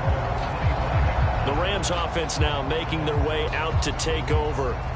Charles, we'll see what they can do here. Not a ton of time left, but enough certainly to get points out of this drive, and they need them right now because they're trailing. Yeah, and this is exactly why you practice a 2-minute drill all through camp and at least one practice each week before a game. A minute left, more than enough time to string a few completions together, reach the end zone, and then make that walk back to the locker room just a little more animated. That to the sideline and incomplete. Boy, they're going to say there's a receiver in the area. That was close to grounding, but it's 2nd down. Meanwhile, Stafford's throw, it's complete into the hands of Higbee. And they're able to get this one across the 35. Here's a throw right side taken in by his tight end. The Rams going to go ahead and use the first of their timeouts, as they'll stop it with a tick under a minute to go before half. Again, it's Stafford. It's hauled in by Shepard. Now the Rams will signal for a timeout, their 2nd. So that means they're down to 1 remaining here as we head toward halftime. On 1st down, it's Stafford. Oh, everything falling apart now. Another one intercepted. And the return this time will go out to the 42-yard line. He's on quite the interception run. He had 2 last week, another one here. Remember, he's not a DB, he's a linebacker. But how many of those linebackers started as DBs and pumped themselves up into being linebackers? So the ball skills are the same, right? The coverage skills and responsibilities are the same, and he is paying it off in a big, big way.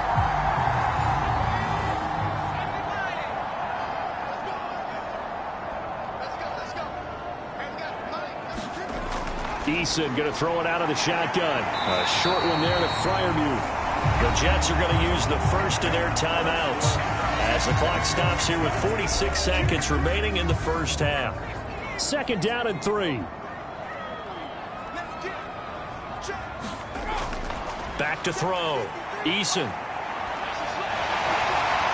Unable to corral him. He fights through.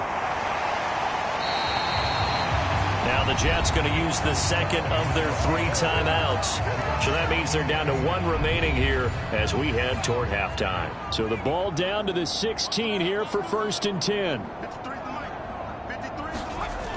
Looking to throw. Eason. Open man right side is St. Brown. And he takes it. And I believe they buzzed down. They're going to take another look at this play with all reviews coming from the replay official here in the final 2 minutes of the half. Did he keep those feet in bounds? That's the question they've got to decide. And I got to say, watching it in real time, it was awfully close. Yeah, it certainly looked like a heck of a catch because he didn't appear to bobble it, which could complicate things. But even with the benefit of replay, that's pretty tight. Well, here's the call. Ball on the 8, 2nd and 2.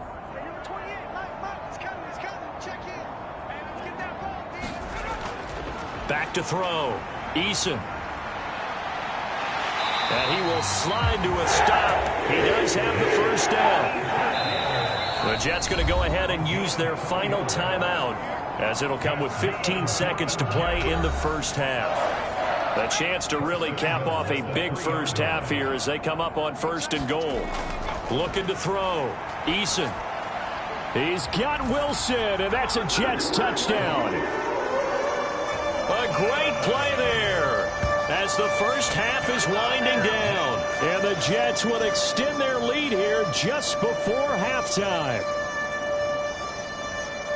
There was no going through the progressions on that touchdown pass. Yeah, nor was it necessary. His receiver won that route early, presented himself.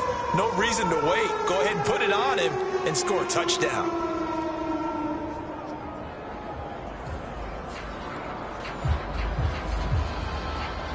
Coup now for the point after.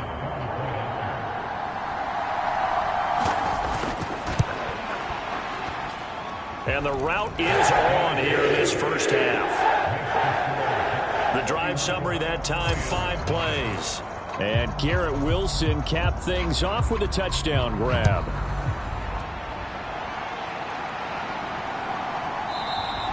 And not wanting to risk anything here late in the half, he'll just take a knee and they'll bring the football out to the 25. Set to begin their next drive, the Rams offense at the line. And with 10 seconds left, not really enough time to put something together.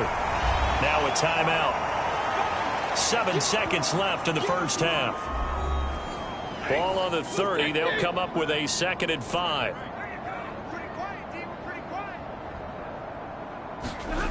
Here's Stafford.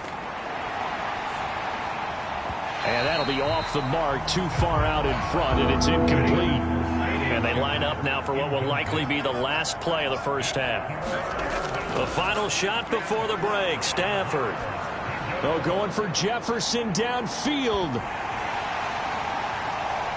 And it's intercepted at the goal line. And nothing comes of this last-ditch attempt at points as time will run out on this first half. So we're at halftime here on a Monday night. As we'll send you down the coast now to Orlando, that's where we find Jonathan Coachman ready with our EA Sports Halftime Report. Coach. All right, Brandon, thanks very much. We'll get back to you and Charles in a minute. But first, time to give the folks at home a look at what's going on around the NFL. We'll get our tour started out at Venerable Soldier Field in Chicago, where it was the Bears who pick up the victory at home. Lamar Jackson leading the way with a couple of touchdown passes in the victory. From there, let's get over to the Rockies to check out the Broncos at home in Denver. And they were winners in that ball game over the visiting New Orleans Saints. Austin Eckler, 2 touchdown runs to lead the way. Lastly, let's check on one final game for you. And you can see they are scoreless as they play the second quarter.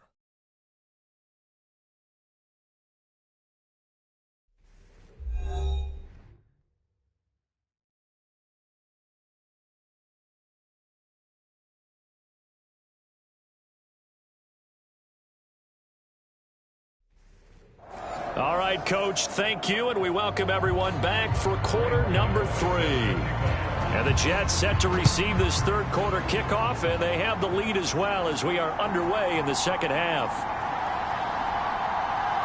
And able to take it past the 25 and up to the 28-yard line. Here's the Jets offense now getting set to start off this third quarter. Well, it's hard to imagine the first half going any better for them, CD, and now here as they begin their first series of the second half. I mean, they score here. This one, it's pretty much out of reach. We honestly might already be at that point, partner, because this team, they were dominant in the first half, continue to be dominant now, and I think they're viewing this as a put-away drive on their way to a lopsided victory. From the 35, here's 2nd and 3.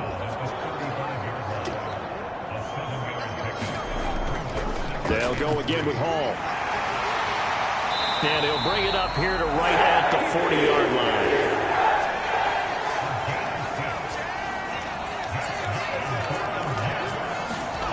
Throwing on first down.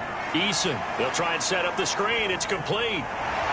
And he'll be taken down, but not before he gets into enemy territory.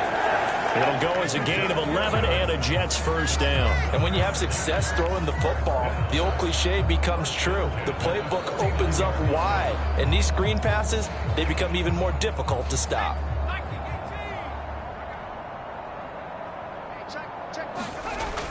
On first down, they'll run with Hunt. And he's going to take this ahead for right around 3 yards, but no more than that. 2nd down.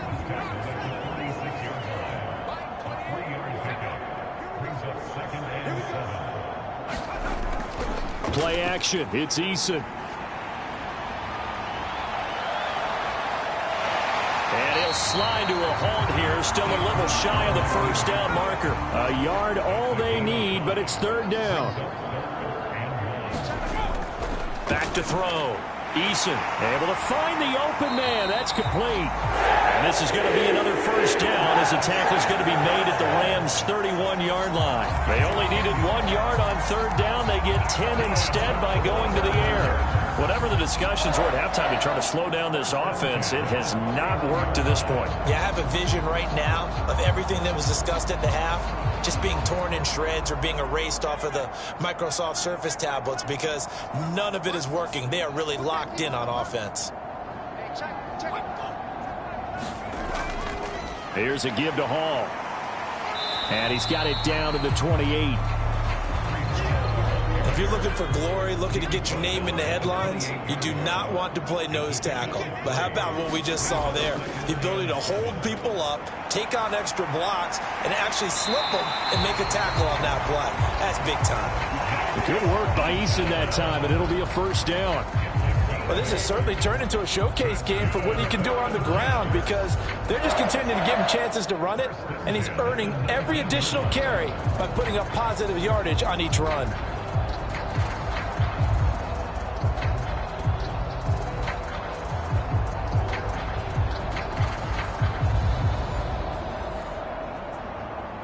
So here's a 1st and 10 now, down inside the 20. Looking to throw. Eason. Open man, that's the tight end Freiermuth. So the completion good for 6 yards, and it's 2nd down.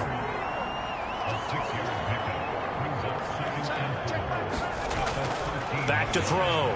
Eason. This is caught. And the Jets are looking at 1st and goal as he's tackled all the way down at the 2-yard line.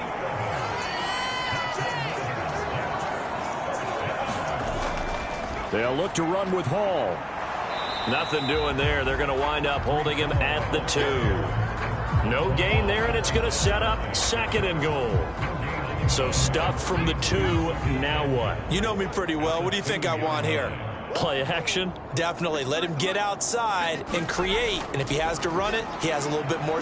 And he's into the end zone. Touchdown, Jets. Breece Hall taking it in from 2 yards out. And the Jets take the opening kickoff of the 3rd quarter and drive right down the field to extend their lead. Well, he'd been the workhorse on this drive, and it would have been unfair to bring someone else in to finish the job. So they go back to him again, and he delivers with a touchdown run.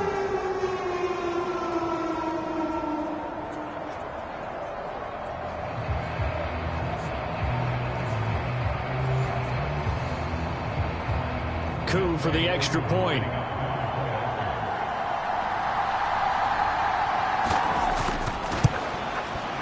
And he's been a busy man, 5 for 5 now as he knocks another one through to extend the lead.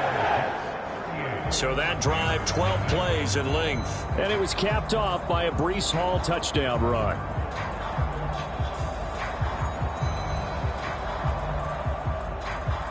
The Jets kick team out now to boot this one away.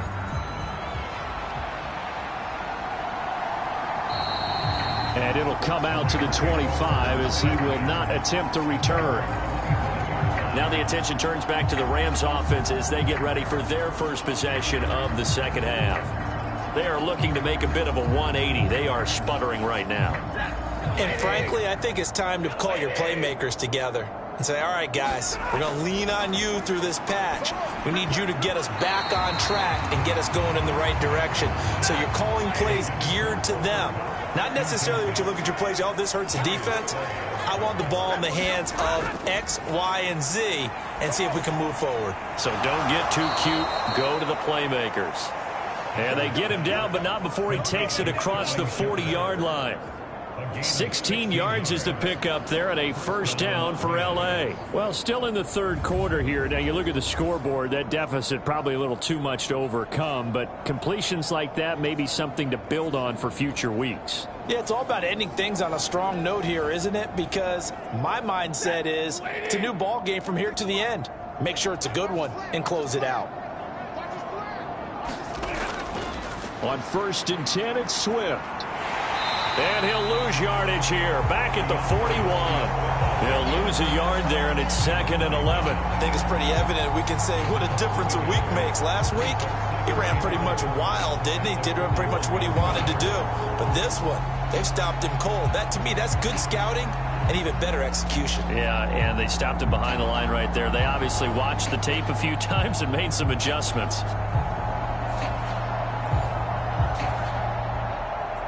Looking at a 2nd and 11 now after the loss. Now Stafford. They'll get this one to Cup, complete. They'll see about converting this 3rd and 8. Stafford. He's going to get that to his running back out of the backfield. And he is going to have a Rams first down as they're able to get the 3rd down conversion. Well, the margin on that scoreboard, obviously, for them, it looks daunting. But I don't know, Charles. They're probably not focused on that right now. Maybe just chaining together a positive drive with plays like we just saw, giving themselves something to build on. Yeah, I think you're right about that. And what they have to be careful of is getting glued to that scoreboard trying to do too much. Because if you do that, you're all but guaranteed to start making mistakes. Just focus on one play at a time and make each one successful. Back to the running game with Swift. 5 yards is the tally on first down. That brings up 2nd and 5. Back to throw. Stafford. Out to the right here to Shepard. 5 yards on first down, but now just a 1-yard pickup there on 2nd.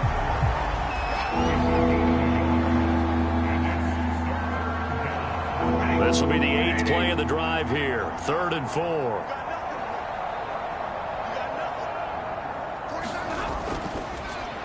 Complete. Jefferson the target.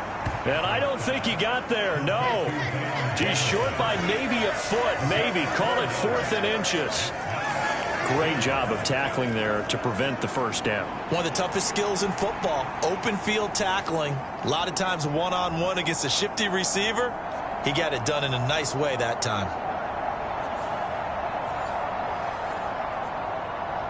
I guess they figure they got to start taking some chances. Here's a big one in this 3rd quarter as he'll go for it on 4th down. They'll run for it with Akers.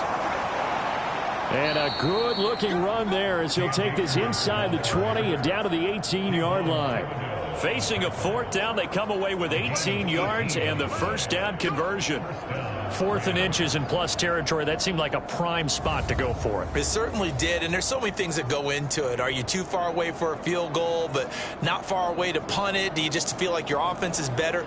I just think in today's NFL, offense feels like it has to take care of the football, has to keep the ball, because scoring is up. You better maximize every possession. You trust your offense more than you trust your defense in today's league. Now he's able to break through one tackle, but it slowed him down enough that he could only manage getting back to the line of scrimmage. Stafford with a play fake to Swift, and he'll set to throw. Open man, he's got Jefferson across the formation. And the Rams are going to have a 1st and goal coming up as the tackle made at the 3-yard line. And I'll tell you what, this offense is playing a little bit of keep away right now. They've come out here in the 3rd quarter, possessed the ball for quite a while, and they keep on converting. Nice pitch and catch there to set up the 1st and goal.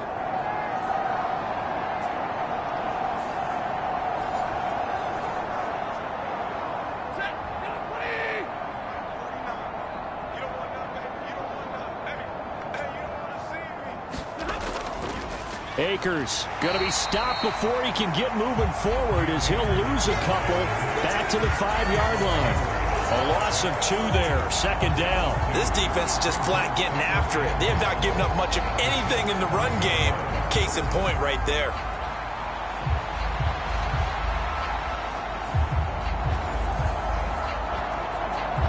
Back at the 5-yard line now, 2nd and goal.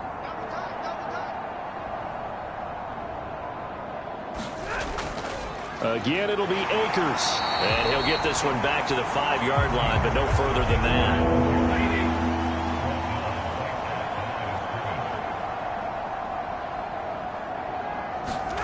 Now Stafford on 3rd and goal.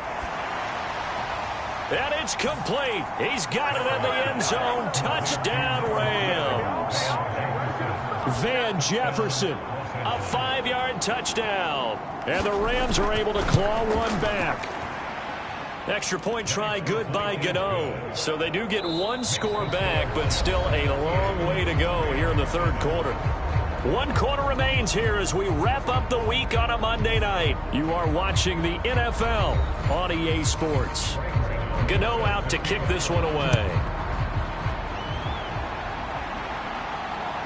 And here comes a return from just beyond the goal line. And ultimately cannot get this out to the 25-yard line as he's dropped it to 23. The Jets take it over again. Breece Hall making his way out with the offense. He's toppled the century mark already receiving the football, closing in on that on the ground, too. They've really had trouble handling him. I think from what we've seen in this game, his success through the air has started to open things up for him on the ground, because now he's loosened up the defense, right? They've got to play just about every snap as if another receiver can get downfield on them, and he's been that receiver. Now they bring him back to the backfield. I think his yardage running the ball will increase as this one goes on. Well, they might need to devote some extra attention to him, something just to stop the momentum he has.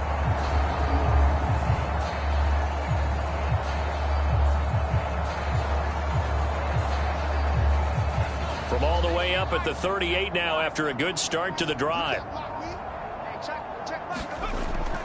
On 1st and 10, it's Hall. And he'll take this ahead for about 4. 2nd down coming up.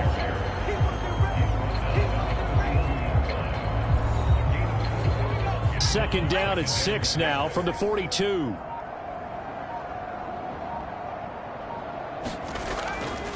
Hall again. And very little daylight there. He'll get a couple up to the 44. The offense on 3rd down tonight, they've converted 4 times out of 6. Not bad. This is 3rd and 4.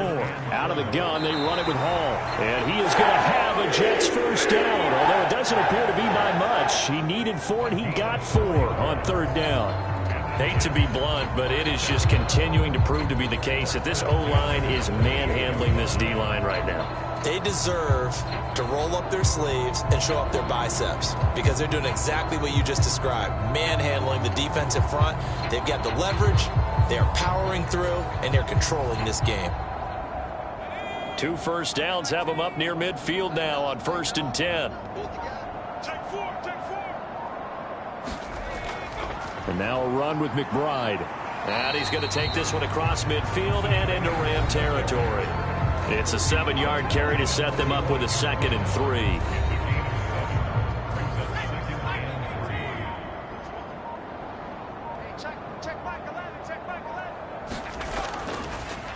will try going up the middle. And he'll go down shy of the 40 at the 41.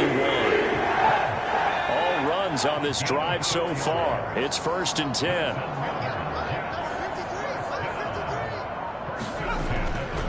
A handoff for Hall. 2 yards on the pickup there. It'll be 2nd and 8.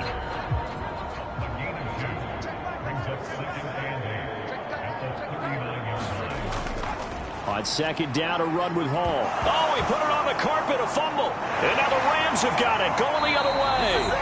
And his guys are going to take over at the 34-yard line. In today's NFL, most teams don't have as many goals for the game like we used to have, where you checked off your boxes. But 0 turnovers, that's a universal. And while it won't likely cost them in this game, they're going to regret the fact that they coughed one up here. Yeah, their first blemish. They had mistake-free football prior. And now, as with every potential turnover, they're going to take a second look at this just to make sure.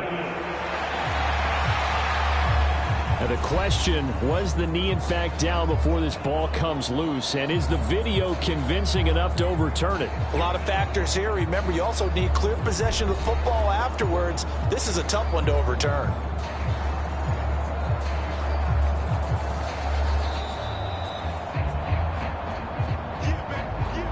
So that one overturned. They say the knee was down, and that will not be ruled a fumble. They'll run with Hall.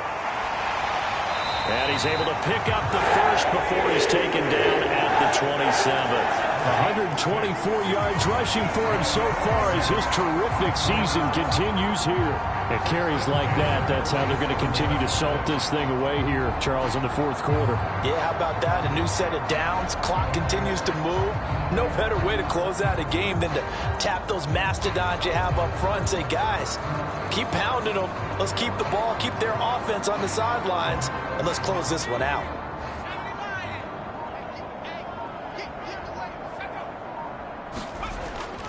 On 1st down, right back to Hall. And he'll manage to pick up about 4. It's 2nd down.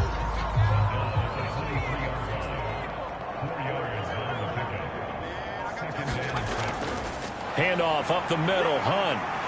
And on this one, he'll get to the 15, right at the 15-yard line. That one, a 1st down pickup of 8. Nice job there finding room to maneuver, and he worked his way into another 1st down. And look, they had great field position to start, but boy, they've done a nice job taking advantage of it. Now they're just hoping to cap it off.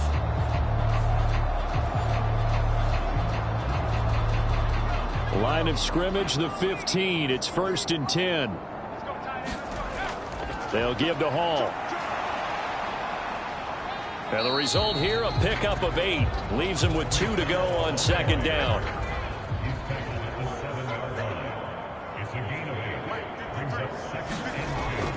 Here's Hall again. And he'll be brought down this time at the 5-yard line.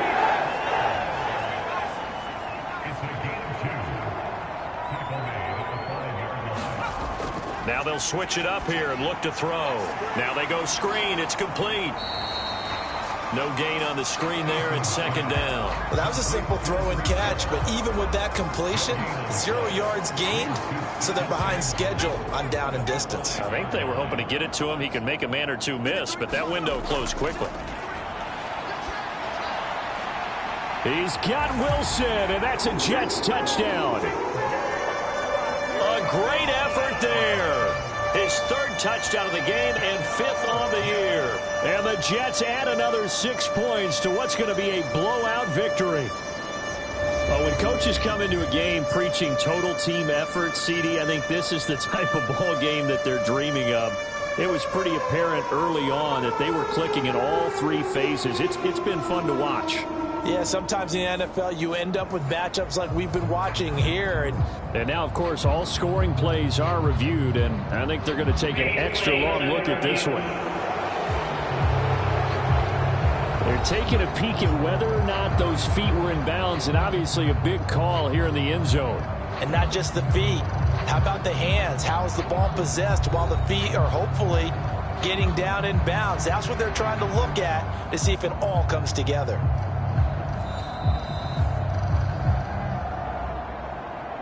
So they called it a touchdown originally, and this will stay a touchdown after the video review, so they had it right. Koo able to connect on the extra point. And this one was over a while ago as they just add on to that big lead. The kickoff team on the field now as they will send this one away.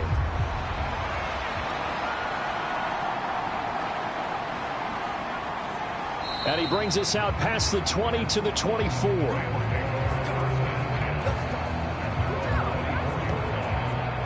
And now out on the field, here comes Los Angeles.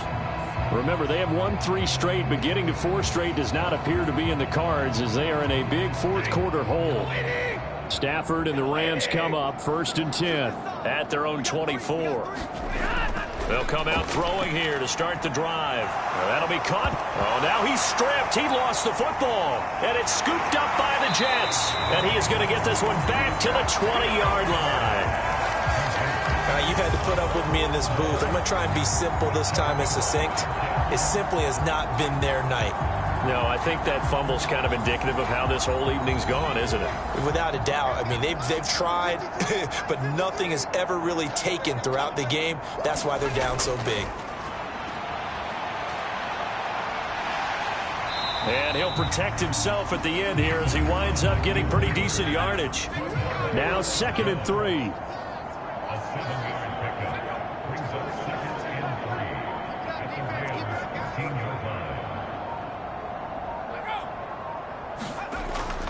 Hall on a give up the middle. And he's able to work it here to the 8-yard line. 144 yards on the ground for him now as he has gotten better, really, as the night's gone on. Just 2 minutes remaining here in the fourth quarter of what has been a one-sided affair.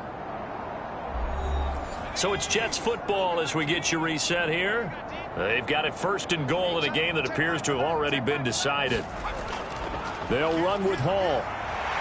And he's going to ball his way down to about the 1-yard line. 2nd and goal from the 1.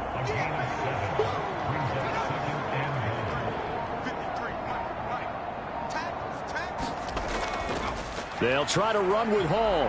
And they are going to score again. Yet another touchdown as they just add to their totals. Sometimes offense can get too cute down near the goal line, but there's nothing fancy about this one.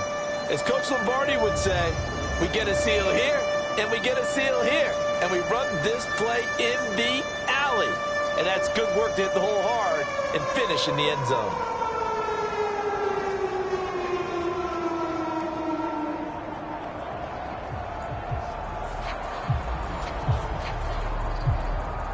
Now Younghoe Koo for the extra point.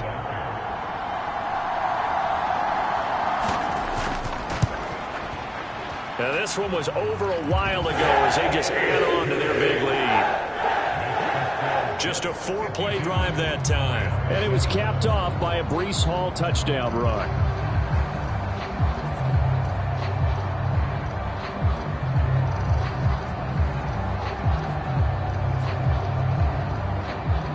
Out is the kickoff unit as they run up and send this one away.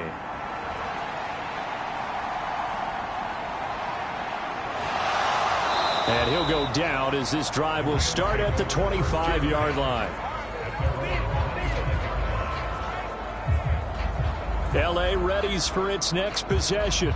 Where we stand right now in the fourth quarter, this one pretty much out of reach. And, Charles, I know they're going to be disappointed about several things with this ball game, but the self-inflicted wounds, they've had several turnovers.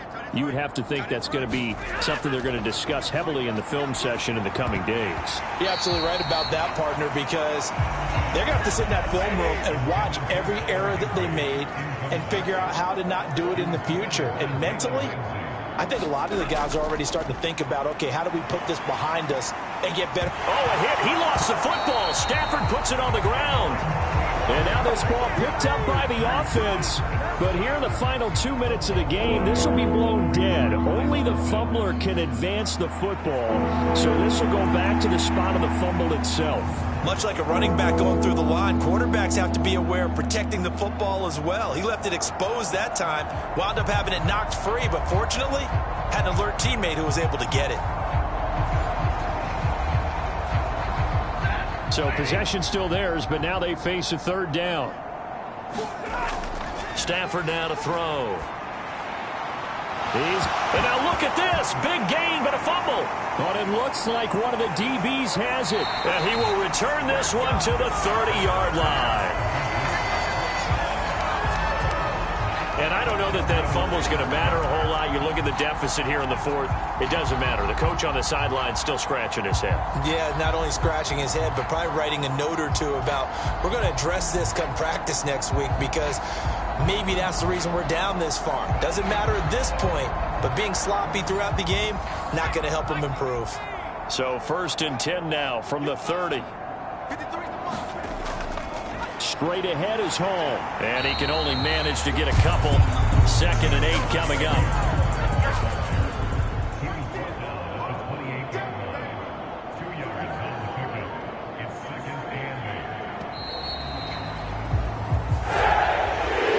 Well, fans usually love to see scoring, and there was no shortage of it today. What a dominant showing from an offense that was truly playing at an elite level in this contest. Partner, this game was over a long time ago, and you noticed they did not want to slow down anything. Absolutely a dream scenario for everyone on that offense, and they took advantage of every second. Guaranteed popcorn for everyone in their film session. So for the Jets, they moved to 7-1 on the year with the victory. And they will hit the road next week to take on the Kansas City Chiefs. Meanwhile, for Los Angeles, the loss drops them back to 4-3 so far. And they'll look to get back in the winning column next week as they head to Foxborough to face off against the New England Patriots.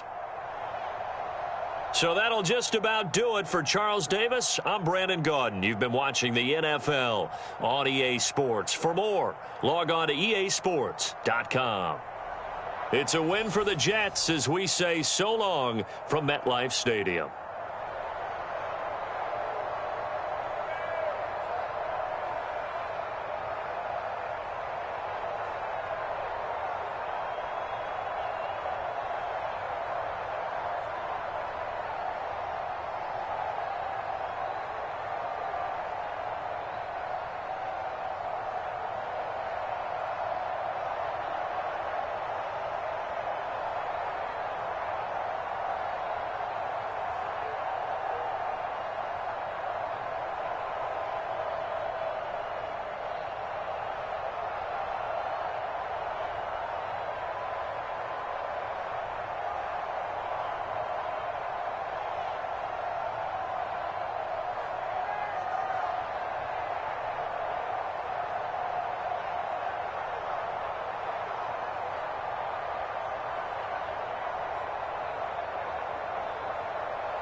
Tonight, from M&T Bank Stadium in Baltimore, Maryland, it's Week 8 of the NFL on EA Sports.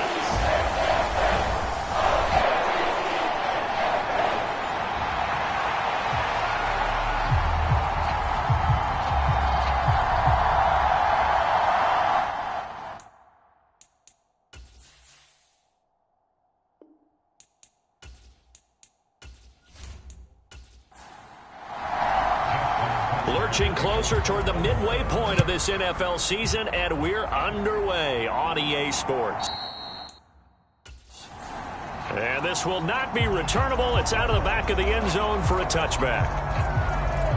So here are the Giants ready to start their initial drive of the game. And they will be led out by their second-year quarterback.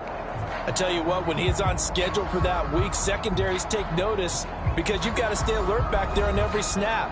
A truly powerful arm, one that's capable of challenging any level of the defense on any given play. That's why so many scouts preach arm talent when preparing for the NFL draft. A quarterback with arm strength to make every throw in the book, he's an asset to have in any offense. Fighting to stay upright. And a big loss here as he's taken down. Multiple players combined for their team's first sack of the game. We talked about prior to the game, and it played out right there on the first play, didn't it? This offensive line is going to have his hands full all night long. Now, you often speak of scripts to start a game. Does this mean that play number 2, they're going to go off the script a little bit? Yeah, what's interesting is that most people, when they script now, they actually script those contingencies in, okay, in case they can't run the play they want to. It's long distance now. Let's go to that play. Now, this one from about 2 counties over after the sack. They come up on a second and very long. Now it's Richardson. And this throw a bit late as he couldn't reach back for it. And this drive was almost over before it began thanks to a great defensive effort. Sack on first down, followed by an incompletion. One more good rep, and they get off the field. Now on 3rd and long, they'll look to throw. And this is going to be incomplete. Here's Jamie Gillen now, as his first punt will come from inside his own end zone. And he was called on 3 times in the win last week as his first one here's away. It'll be 37 yards there on the punt. And the Ravens set up well to begin their drive as it'll begin in enemy territory already. So now you've got their offense coming out for the first time with great initial field position. At a glance at the man under center at 6'5", he always demands attention. I still remember when he was drafted, there was a little bit of controversy about how high he was selected by the New York Giants, but his talents were revealed. He can make every throw in the book. Surprisingly good athlete.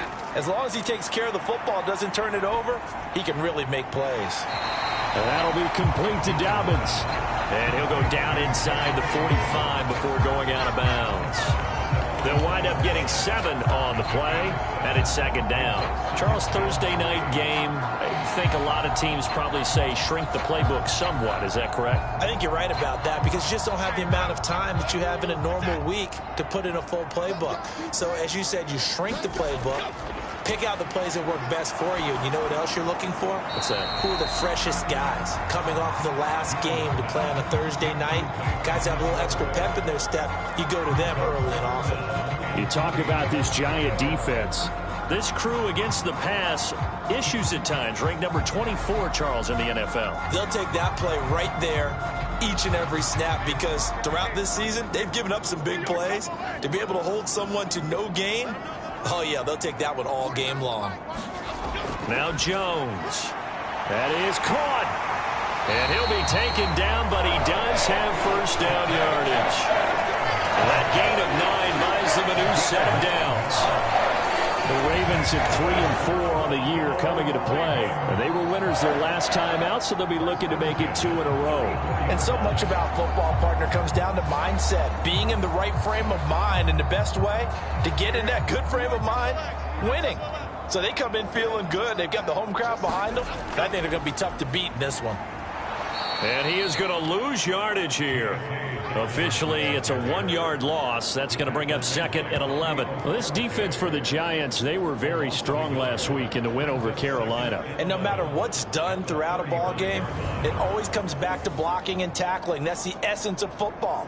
But I think it's hard for people to understand just how difficult it is to tackle, especially open field. Very few missed tackles on tape that I saw last game. This team does a nice job of getting their opponents on the ground. So after the loss of a yard, they'll look to push forward here on 2nd down and 11.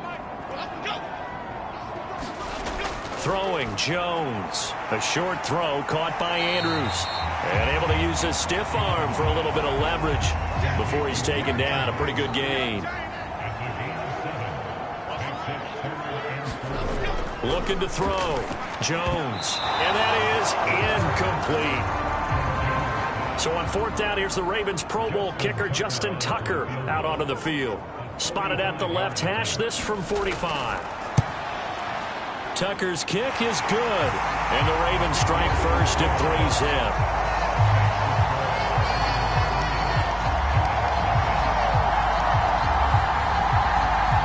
So that's a 7-play drive that ultimately stalls out there at the end. And things were a little leaky in the beginning on that drive, weren't they? But how about the front 7? As they got closer to the goal line, things stiffened a little bit, forced the field goal. So the Giants getting the football back here for their 2nd drive. They come off a victory over the weekend, but now the quick turnaround here for this Thursday night game. How does that affect how teams like this approach these short turnarounds?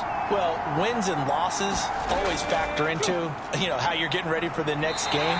But equally as important when you have the short turnaround, what is your injury situation? Are you losing key guys? And if so, how well have the backups prepared for this? Because you don't have much time to get them ready. They have to be ready before this week in order to play well in this game. Well, they had the run for no gain. Now they'll try again from the 25 on 2nd and 10. Back to throw. Here's Richardson. And the Raven pressure too much. Down he goes. David Ojabo able to record his 5th sack of the season. Okay, I'm not sure you could actually draw a better pass rush than that one right there. Nowhere to go outside. He had to keep backing up and backing up and backing up. Eventually dropped for a huge loss.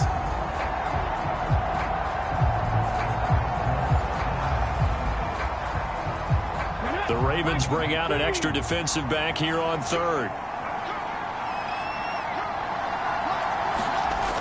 Richardson working from the gun.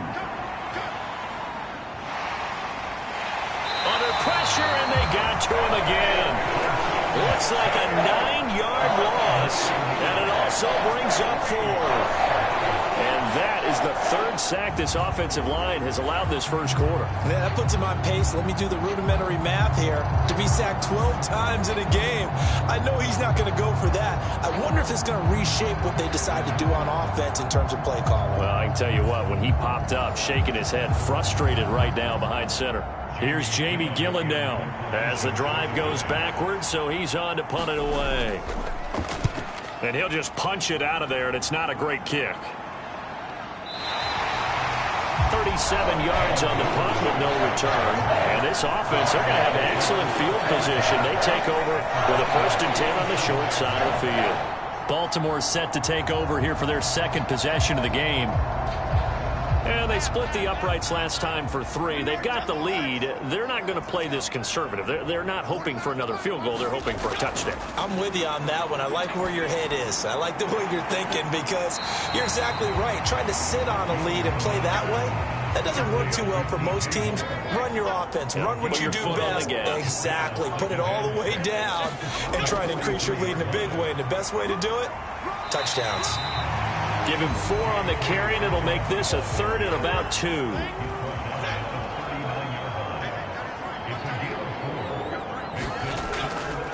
Off play action. Jones. Well, that's complete to the fullback, Ricard. And he's going to be taken down right at the line. So no gain on the play, and that's going to make it 4th down. As a defense, you're more balanced when you're in zone coverage because you're able to keep your eyes on the quarterback and see the play develop in front of you. They're able to keep the quick pass in front of them and stop it right at the line of scrimmage.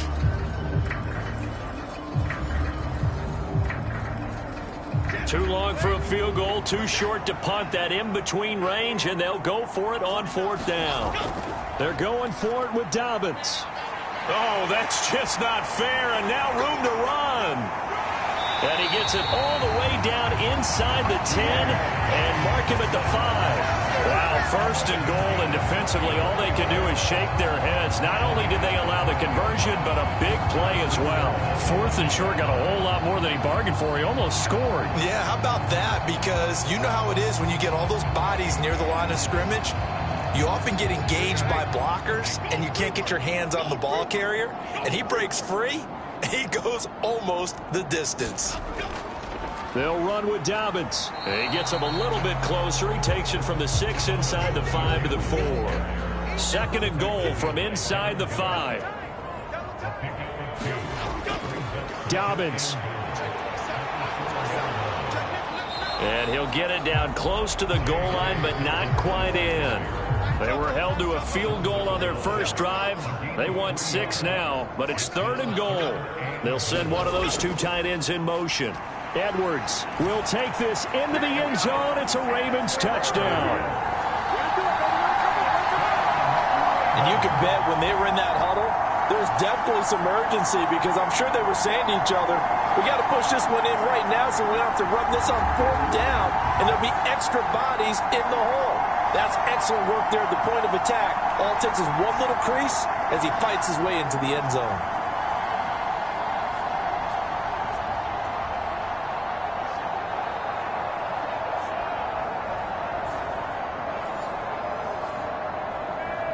Justin Tucker for the extra point.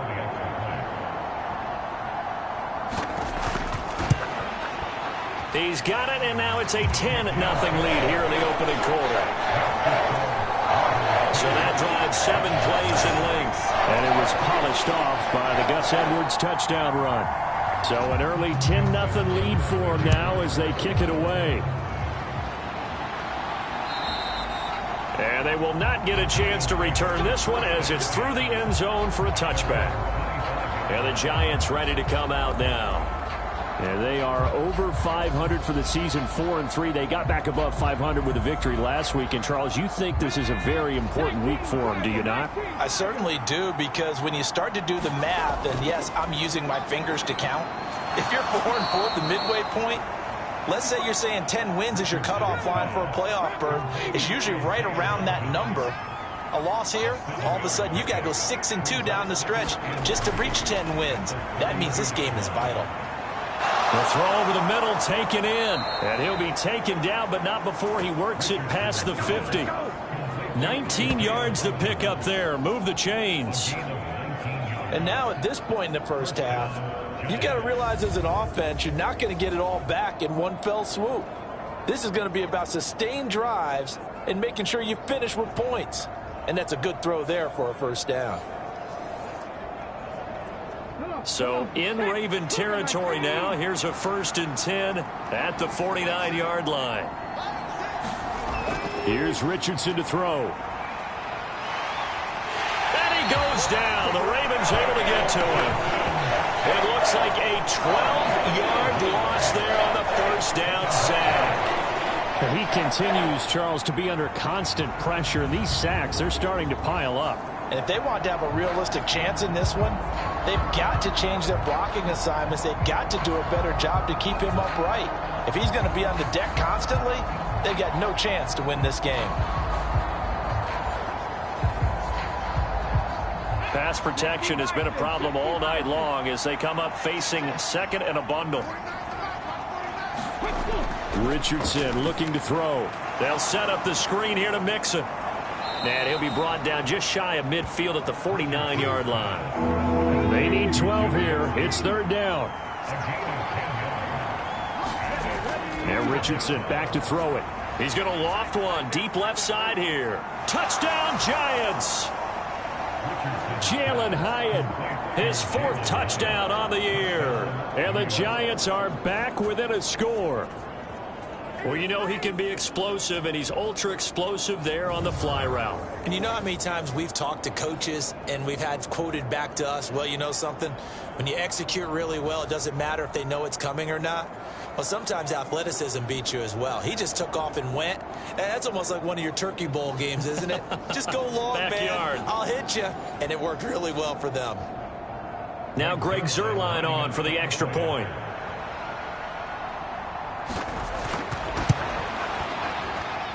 And they're back within a field goal. It's 10-7 now. 5 plays there on that drive. And it was Jalen Hyatt with a touchdown catch to end the drive. The kicking team out there for the Giants as they will send this one away.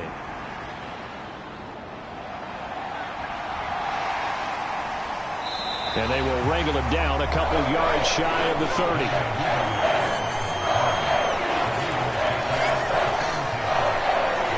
Baltimore gets set to take the field.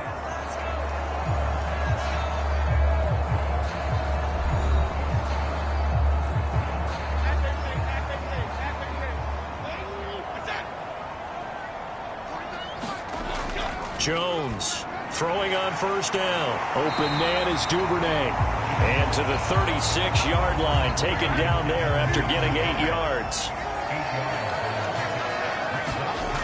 From the 36, Jones can't get away, and he's taken down. Dexter Lawrence able to bust free and get to the quarterback. Well, let's see here, Charles. He was sacked 6 times last week. Now a first-quarter sack. What's going on in his mind? Well, he's thinking to himself, 5 offensive linemen. I got sacked 6 times last week.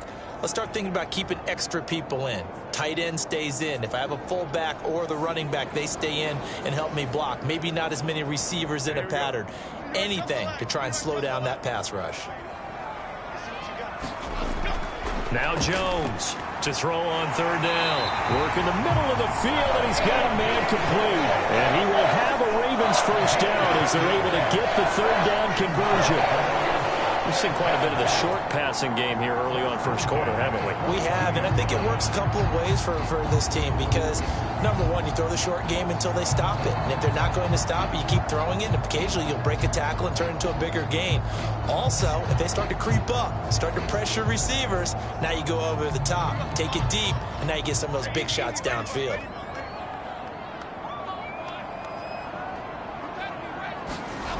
Here's Jones on first down. That one into the hands of Flowers.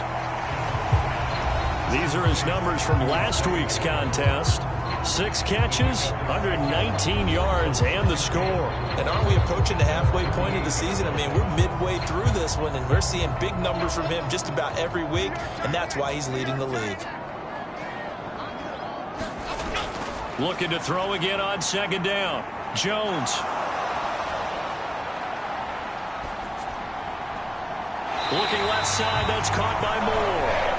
And he will be out of bounds here on what will turn out to be the final play of this first quarter. 10-7 our score after 1 right here on EA Sports. So the drive takes them into Giants territory now. 1st and 10 at the 36. He lets this one fly toward the back of the end zone. And this one almost intercepted. Had a chance to come down with it in the end zone, but could not hang on. To throw again on second down. Jones. They set up the screen for Dobbins. They do get a couple, but they'll be left staring at a 3rd and 8 coming up. Good reactions there defensively. That screen was a little slow in developing, and they shut that one down with little gain. Got to get to the 26 for a first. This is 3rd down. They'll look to throw again. He rifles one, and that's going to be intercepted. And the Giants are going to take over once again at their own 37-yard line. And that's a ball that he is going to want to keep, his first career interception in the National Football League. And I love what teams do when that happens. You bring the ball to the sideline, the equipment guy grabs it, he puts a piece of tape on it, writes on it so that you know what it is, and then they tuck it away so that you can have it for later and put it on your mantle. Pretty good deal for him right there. Now he's eager to get back out on the field and get his second one. So good starting field position for him here as they come up 1st and 10 at their own 37. Well, he tries to force it in, and it's intercepted. Picked up by Tremaine Edmonds, the linebacker. And he's able to take this one back to the 36-yard line. CD, I know it's just his second year in the league as a quarterback, but that's going to be one when he flips on the tape. He's like, I shouldn't have thrown that ball. No doubt about it, and his coaching staff will be emphatic about he shouldn't have thrown that ball. But remember, second year, as you noted, on-the-job training, so he's got to take this feedback that he's getting, negative or otherwise, and turn it into positives moving forward. So from the 36 now, 1st and 10. Trying to shake off the interception. He'll look to throw. A short throw caught by Andrews. And down right around the 32-yard line, 4 yards on the pickup. Completion was given up, but that's why you play zone defense, so that you can have people around the ball when it's caught, and you don't give up much run after the catch.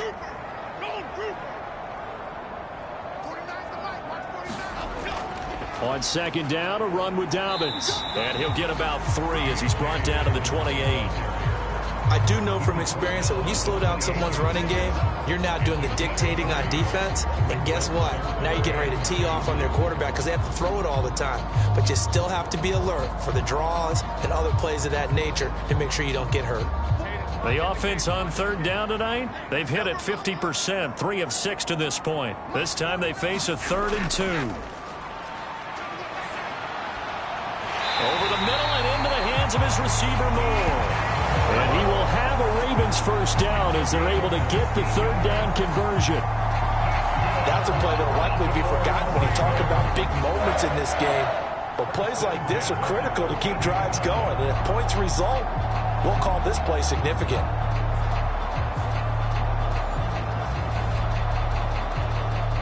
From the 13 now, they work on 1st and 10.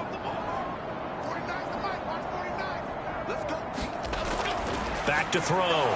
Jones. He'll get this to Flowers, left side. And he's got this inside the 10 to the 9 before he's out of bounds. To throw again on 2nd down. Jones. And it's caught. And in for the Ravens touchdown. J.K. Dobbins. A 9-yard touchdown grab. And the Ravens add 6 to their lead.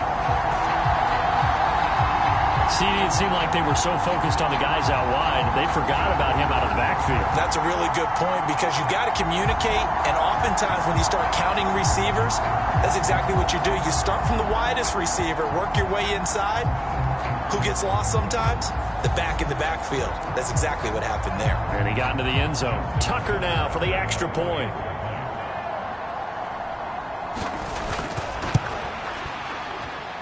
It's good to make it 17-7. So that drive spanned 5 plays. And it's capped off with a Ravens touchdown.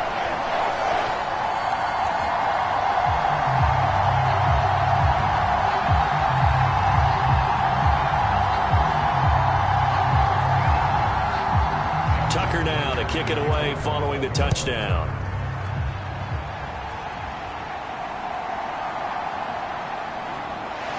And he'll get it up across the 20 to the 21-yard line.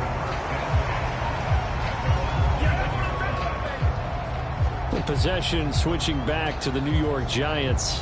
And for this offense, Charles, you got to think kind of crucial here to put something together on this drive because remember last time out they threw the interception on the very first play. And you can't afford to let this defense keep building any more momentum. They're playing awfully well, and they're awfully confident right now. To me, it's time to attack and take some of that momentum back. But make sure you're selective in doing so. Understand where you want to throw the football and make sure it's open before the ball leaves your hands. Caught along the left side by Hyatt. His second catch, and this one not nearly as electrifying as his first. And it'll bring up 3rd down now. Richardson looking to throw this. Got a man, Slayton. And he will have a Giants 1st down as they're able to get the 3rd down conversion. Yeah, these are the types of plays they're going to need to hit on if they're going to get back into this game. It hasn't been the greatest of first halves, But this is a nice throw here on third down, and they keep the drive going.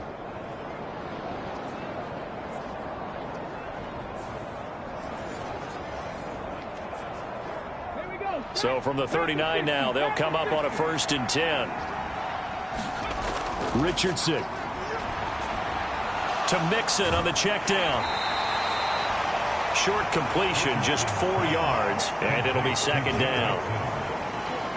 And that's a good job there by the corner. And we do talk about this a lot, that a lot of corners see their job as simply covering receivers. Tackling isn't everyone's thing. But in this case, he came up quickly and made a nice, sure tackle. From the 42-yard line, here's 2nd and 6. Now Richardson. And on the left sideline, he caught it, but out of bounds, according to the head linesman. Incomplete, so the ball a little late getting there, and it's 3rd down. They'll stick with the passing game as he looks to throw. But he won't quite make it. He needed 6. He got about 5. 4th down. Well, it looks like they got what they wanted. They got the completion, but they weren't able to break any tackles or gain nearly enough yardage to pick up the 1st down. Now to be 4th and short.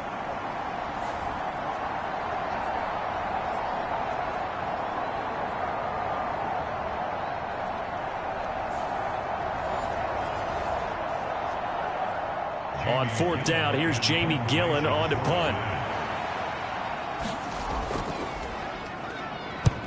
He'll get off a fairly short kick here as this is toward the sideline. And no return possible here as they angle this one out of bounds. The football back over to Baltimore and J.K. Dobbins. The passing game, they've had more success there than the running game. Maybe something they game plan for. How come they didn't tell us about it? Because they wanted to keep it a secret. We did ask, didn't we? But I think what happened in this one is they've realized that they've established the run pretty well, and teams are going to key on that. They thought they could open it up and have success through the air, and that's exactly what's going on. Yeah, they've had success at least so far here in the 2nd quarter. 52 yards rushing for him now in the ball game. Ball on the 36 now. Here's 2nd and 3.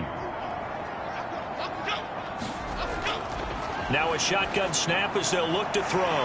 Throw caught by Flowers. Down the right sideline. And all the way in for a Ravens touchdown. Zay Flowers. 64 yards. And the Ravens are able to strike quickly to add on to their lead. As a former DB, you might not like to see that, but from a wide receiver's perspective, those are the plays they dream of. Correct on both counts. All right, because once he took off, I mean, let's face it, that should have been done in Big Sky Country. Aren't any speed limits out there? And off he went. Glad I wasn't the one trying to chase him. Tucker now to add the point after. And that'll make this a 3-score game as the lead moves to 17. The long touchdown pass gets him 6 on a very, very tidy 2-play drive that time. Tucker now to kick it away following the touchdown.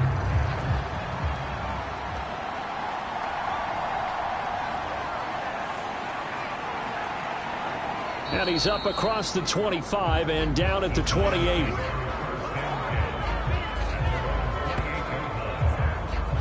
Now out come the Giants. Defense got the better of them last series, forcing a punt. See if they make a few changes in the game plan here and try to get points out of this drive. 1st and 10.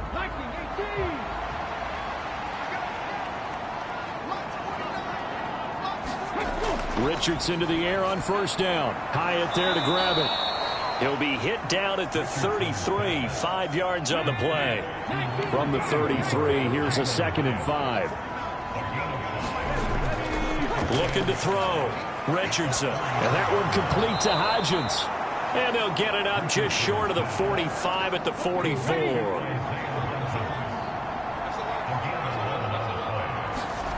First and 10, it's Richardson. And the Raven pressure too much. Down he goes. Taken down for the 5th time this game. Multiple defenders there to get him. But Charles, this has been something to watch so far. This is where you really feel for a quarterback. He's been running for his life in this first half. Brandon, that's 5 sacks already, so you know he's got to be saying, can we get some more guys in here to block, please? Because if we don't, we're going to need another quarterback.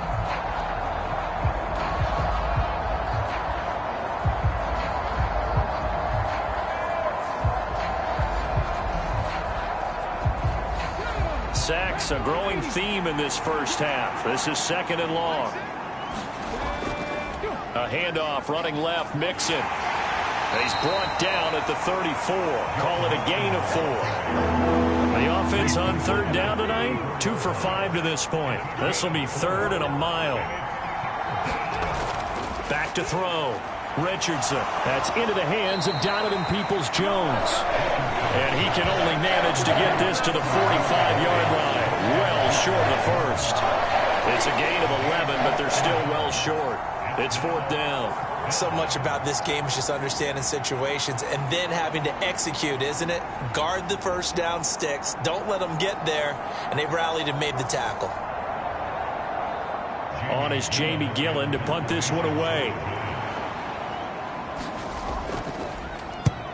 And he gets it away, a directional kick going toward the sideline. And this one's out of bounds. Should be inside the 10, I think it is.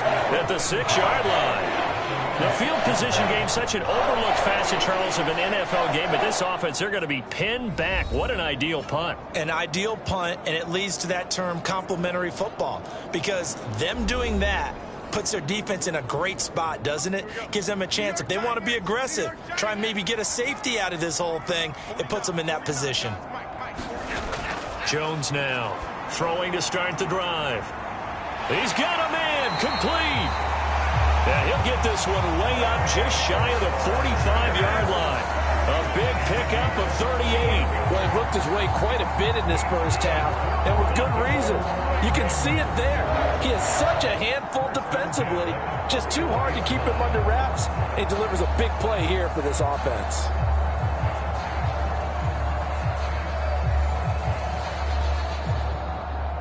Just like that, out of danger and up past the 40 now for 1st and 10.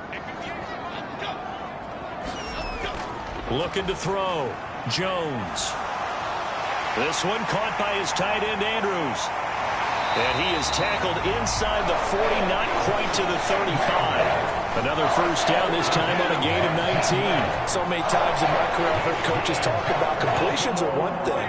But as long as we're there at the catch and we get guys on the ground, we can live with that. But if you're going to give up 10, 12, 15 yards after the catch, then your defense is going to be in a lot of trouble.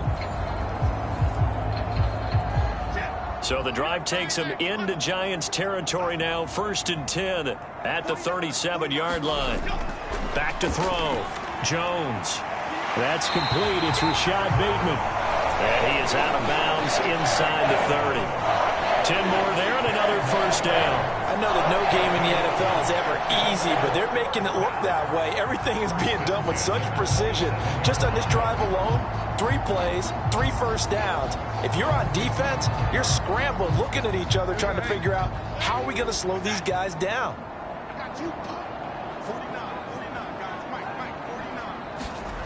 Back to throw again. A short throw caught by Andrews. 1:58 left to play till we hit halftime. Coming up at halftime in a little less than 2 minutes, we'll send you to Orlando where Jonathan Coachman is standing by. He'll have highlights and analysis of this first half. Meanwhile, the throw here is complete, and they'll get this down to the 10. So not quite a 1st and goal. It's 1st and 10 from the 10. Again, he'll drop to throw.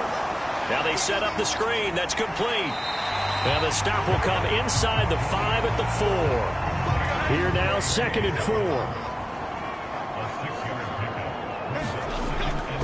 Looking to throw. Jones.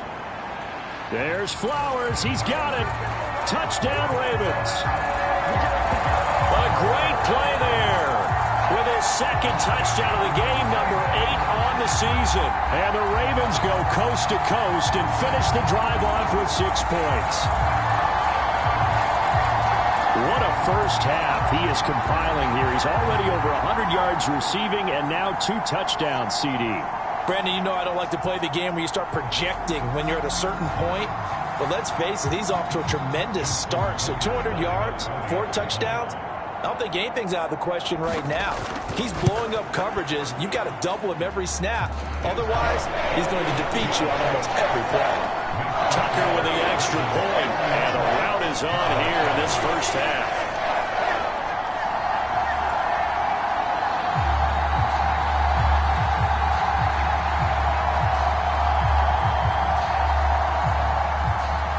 Tucker now to kick it away following the touchdown.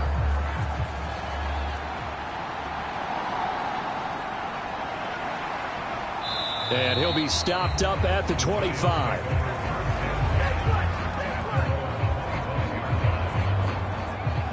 And New York set to take the field.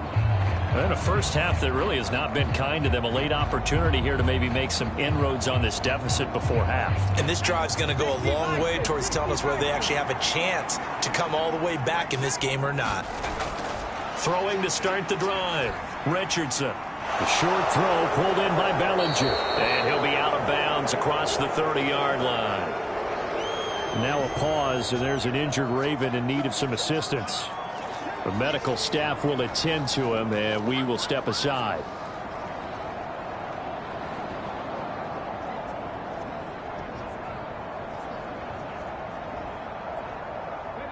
Second down and 4.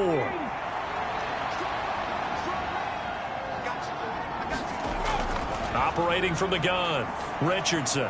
And this one is going to be off the mark, too far out in front. These guys have punted 4 times already, and they're staring at a 5th, barring a conversion here on 3rd down. Able to find the open man. That's complete. And he'll be out of bounds, but able to get it up past the 45. It's a giant first down on a gain of 16. When you struggle on offense, you're looking for anything possible to get you going. Sometimes you do it like basketball teams that don't normally press. You put a press on, bring people to life, make them move a little bit quicker. Maybe that'll help them as they head towards the half.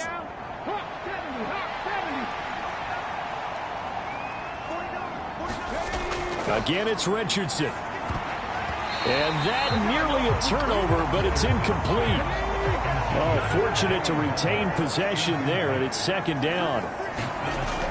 To throw again, Richardson. He'll find Hodgins there, complete. The Giants going to go ahead and use the first of their timeouts as they'll stop it with 40 seconds remaining in this first half. Richardson out of the shotgun. This pass is caught. It's Peoples-Jones with it. Now the Giants will use the second of their 3 timeouts. So that means they're down to 1 remaining here as we head toward halftime. So here's a 1st and 10 at the 38. Back to throw. Richardson. Got a man. It's caught at the 6-yard line.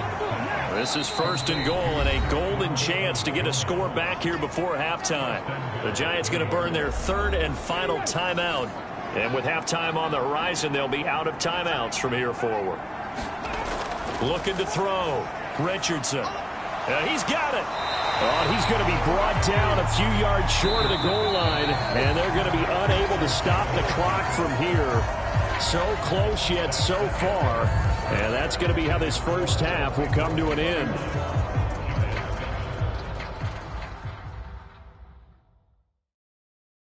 Okay, Brandon, thanks very much. We'll get back to you and CD in a minute. First, it's time to take a look at what we've got coming your way this weekend in the NFL. In the early window on Sunday, one of the best happens up in Pittsburgh. A big one for the Steelers, as they'll square off against the Cincinnati Bengals. Then in the 4 Eastern window, it'll be a later-than-usual start in Cleveland, where it'll be the Browns taking on the Carolina Panthers. And lastly, in the national game on Sunday night, definitely one to tune in for, as it'll be the Tampa Bay Buccaneers and the LA Chargers. It was a terrific first half from quarterback Daniel Jones. He connected on 3 touchdown passes in those first 2 quarters, as his guys have built up a sizable lead here at the break. All right, Coach, thank you, and we welcome everyone back for quarter number 3. The Ravens ready to receive it, and they've got the lead as well as we resume play in the second half. And a nice return sets him up pretty good here right at the 30-yard line. So here are the Ravens to take over on offense. They got the victory last week. That was against Washington, and now they lead this ball game as well. Set to go here, 1st and 10.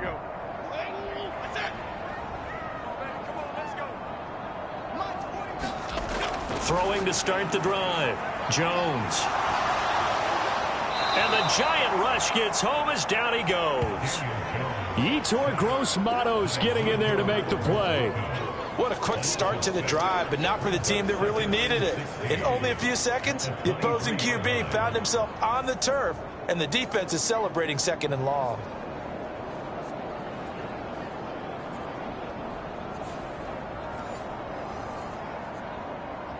Protection certainly going to need to be a bit better here on 2nd and 16. Another try after the first down sack. Jones, and he'll get it up to the 33-yard line. Here's 3rd and 7.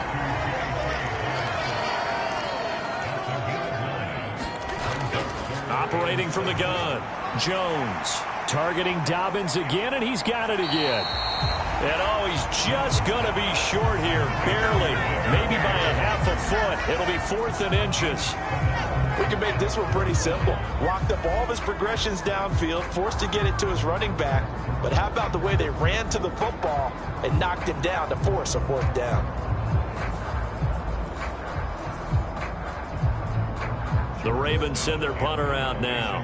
And the way this offense has moved the ball, he hasn't been needed till here in the 3rd. They only punted twice in the win last week as he gets this one away. And he didn't quite have the backspin on that one. It hits at the 4 and continues into the end zone. It's a touchback. Now we take a glance at the offense as they work their way back out for their first possession of the second half.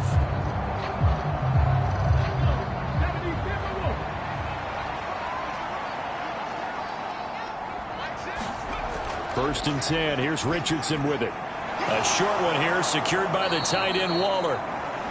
And he stopped right at the 25 after a gain of 5. Here's a 2nd and 5 now from the 25. Back to throw. Richardson. And that falls to the ground, incomplete. A nice job of bodying him up defensively. And now it brings up 3rd down. From the shotgun, Richardson. That's complete to Peoples-Jones. And he will have a Giants 1st down as they're able to get the 3rd down conversion. But one of the ways that quarterbacks keep all the receivers alive in a play, never lock in on any one guy. Make sure you keep your eyes moving, scan the field. And here he finds the open guy for a nice pickup.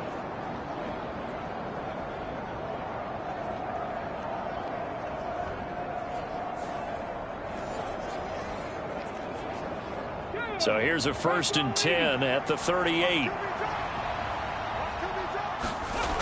Now it's Richardson. And he can't escape, and down he goes. That's sacked by Tremaine Edmonds.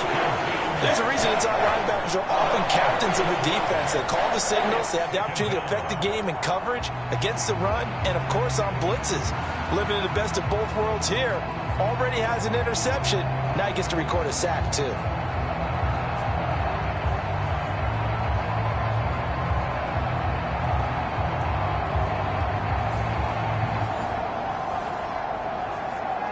Pass protection has been a problem all night long as they come up facing 2nd and a bundle. Another try after the 1st down sack.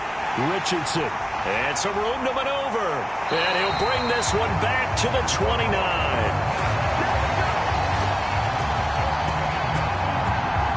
Well, he had to fit that into a pretty tight window over the middle. And, Charles, I think they were in zone defensively, weren't they? They certainly were. Nice read on your part. And sometimes The quarterback isn't fooled between zone and man. Sometimes just fooled by the type of zone that he sees. Because oftentimes, those linebackers will vacate and run downfield with receivers. In this case, he played a pure zone and was in the wrong spot for the QB. Jones on 1st and 10. A quick throw knocked away. It's incomplete. 2nd and 10.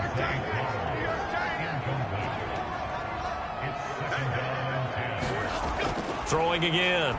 Jones. Oh, he tried to fit it in on the slant, and it's intercepted. Picked off by Bobby Okereke. And the Giants are going to take over at their own 41. Well, still down quite a bit here, several scores, but yeah, at least that's a start, Charles, getting the interception here. And look, we're still in the 3rd quarter, so this thing not done yet. You're right about that, Brandon. This defense, they haven't quit on this game. They stayed with it and got an interception and handed the ball back to their offense. And what you wonder about is the team that just threw that interception, they've got to be careful about developing a sense of complacency and thinking this game is over. Trying to shake off the interception from the last drive. He'll look to throw. Dumps it off to Mixon. All defenses worry that whenever anyone catches the ball and has a head of steam come out of the backfield, it can turn into a big play with missed tackles or he runs through people. But they were right there waiting, and they stopped him for a minimal gain. 2nd and 9.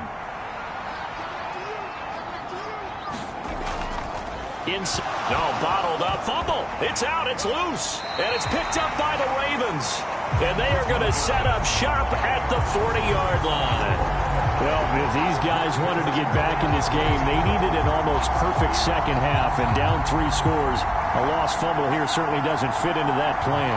That reminds me of my plan in college to get an A on the papers I turned in, but that didn't work out too well either. Too many mistakes by both of us. I mean, that's just pure and simple. And that's why that's exactly where they are in this ball game. They're going to need a huge turnaround if they want to try and win this one. Now Jones. Following the fumble recovery, he'll throw. It'll go down as a gain of 6, and that will bring up 2nd down.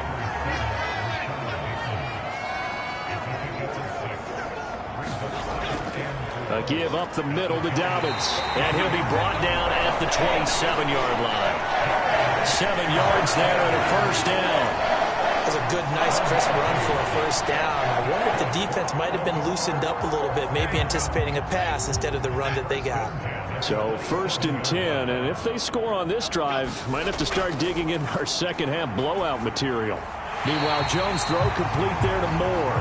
And inside the 20 before he's brought down. So the ball down to the 16 here for 1st and 10. On 1st and 10, it's Dobbins. And all the way down inside the 5 to the 4. 72 yards for him on the ground now. He has been a tough man to bring down all night. They're making it look easy out there. Another 1st down. So far on this drive, let me do this little bit of math here. 4 plays, 3 1st downs. That's a pretty good recipe for success.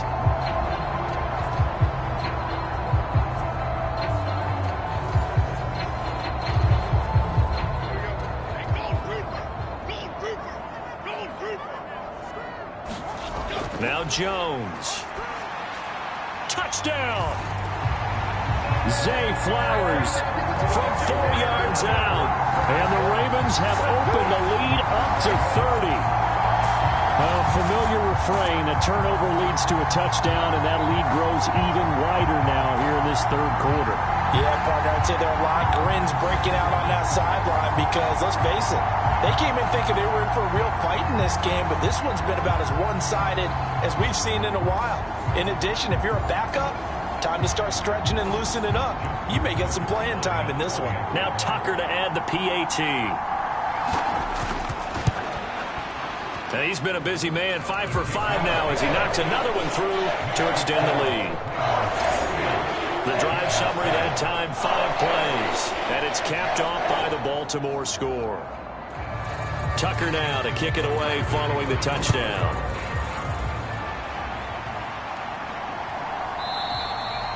And this will not be returned. It's a touchback, and they'll begin at the 25.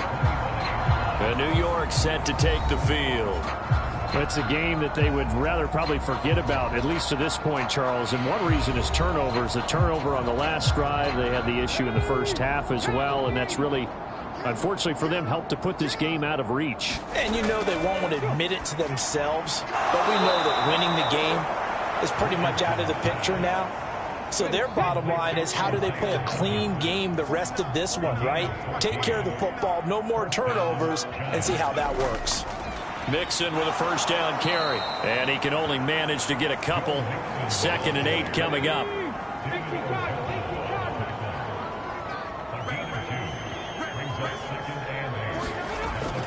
Now they'll throw here out of the gun. Short throw going to be caught by Waller. It'll be a gain of 5. And now we've got a 3rd and 3. They gave up the completion there, but this is what zone defenses count on. Catching the ball and not much run after the catch. They give to Mixon to try to pick it up.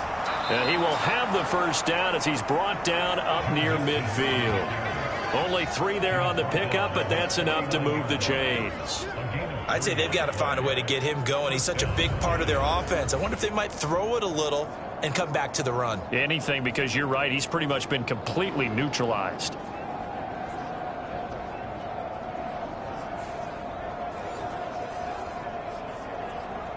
Two first downs have him up near midfield now on 1st and 10. Back to throw. Here's Richardson. And that is going to be incomplete as he led him a bit too much. Well, thanks for joining us here on a Thursday night in the NFL. 3rd quarter, 2nd and 10 coming up. Richardson to throw off play action. And the defense loses him. It's complete. He's going to go out of bounds, but he takes this one down just shy of the 20. A gain there of 30 big ones. Now look, you're not going to be able to get this all back at once, but that certainly helps. So you're saying 3 yards in a cloud of dust, not the strategy? I go aerial attack. Yeah, I think that's what has to happen. And if you're going to run it, you need to break off big chunks. We just saw a big play right there. They need plenty of those. So the big play gets them all the way down to the outskirts of the red zone here for 1st and 10. Looking to throw.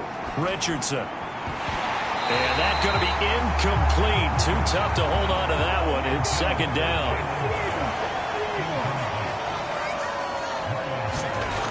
To throw again. Richardson. And this is caught at the 8. And they've got it inside the 10 at the 8.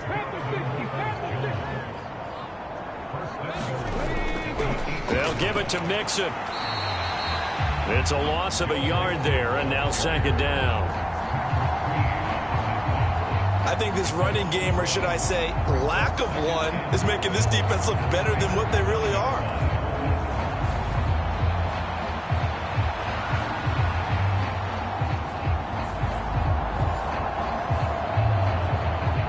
Now from the 9, here's 2nd and goal.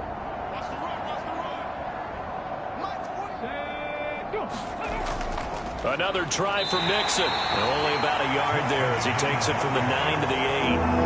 3rd and goal, trying to make that scoreboard at least a little more respectable. Back to throw. Richardson. And that is caught. He's got it for a giant touchdown. Isaiah Hodgins. His first touchdown on the year. And the Giants get a bit closer.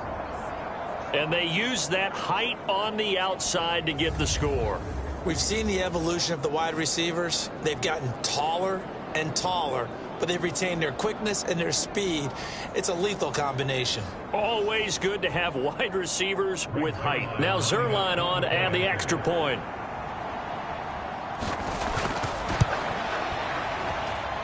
And the lead is down to 24. A pretty long drive that time. 11 plays all told. And it was finished off by a touchdown by the New York Giants.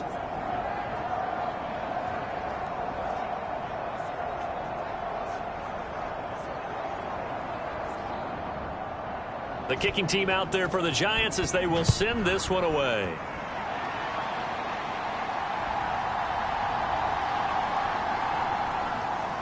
And out a little across the 25 to the 27.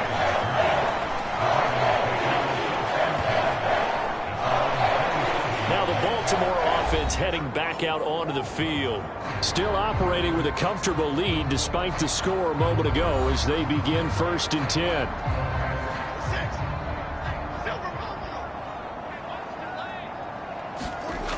Throwing Jones. A short throw caught by Andrews. So the completion good for just 3. And that's going to bring up 2nd down. Well, it's time for them to be good teammates right here. And what I mean by that is possess the ball for a little while. Get at least 2 first downs. Give their defense a chance to settle down a little bit after they give up a touchdown. They'll run up the gut with Dobbins. And he'll get this to about the 34, a gain of just 3. And the Giants will go with 6 defensive backs here on 3rd.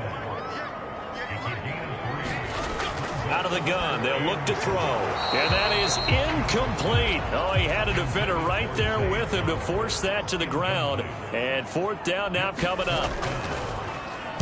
So they're forced to punt on 4th as this one's away. And a great job here. This is going to turn out to be a beauty. This is marked down at about the 3-yard line.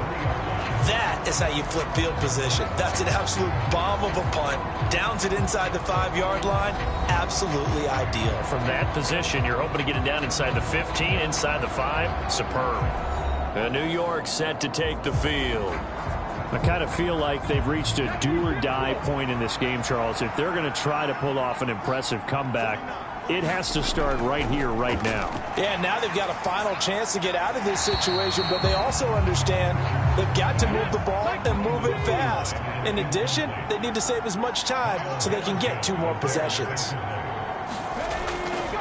On 2nd down, here's Mixon. Oh, and he's not going to make it out of the end zone. The push too strong, and that'll be a safety.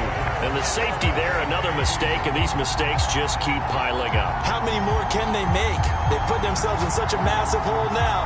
Going to be difficult to dig out from under. Yeah, for sure they can't afford anymore at this point.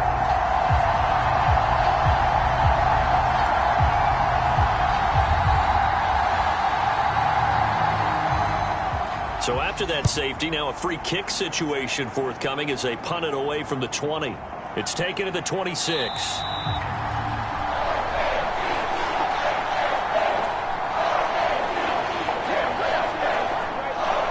J.K. Dobbins leading the way as the offense returns to the field. We've seen him be good so far. He's hoping to continue that trend here in quarter number 3. And typically when you see guys running it this well, they see the game in slow motion, don't they? They see the cuts happen. They see the blocks happen. They feel really good about their vision. And then they use their legs to find that open space. And he's had some good help up front to boot. Moore, the man in motion. Here's Jones. Throwing to start the drive. Calling a gain of 3 on the play. And it'll be 2nd down.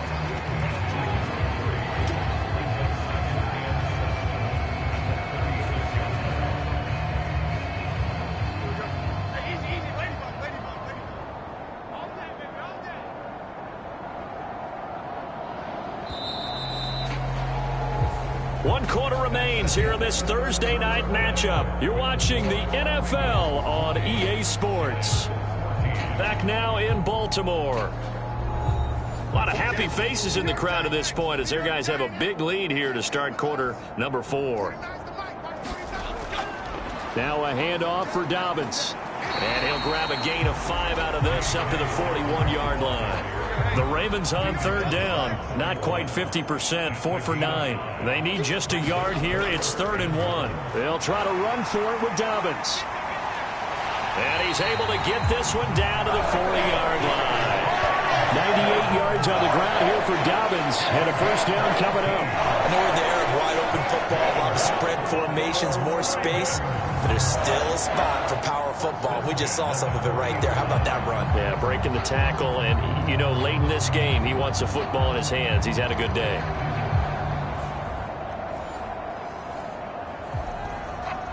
So the drive takes him into Giants territory now. 1st and 10, right at the 40. They'll go again with Dobbins. And a pretty good run there as he gets 7 down to the 33.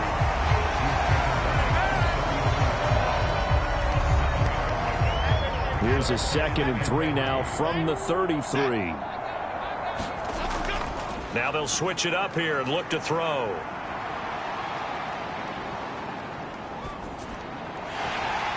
Slings it to Anders, and it's complete. The tight end has it. And they're going to have another first down as the tackle's made at the Giants' 23.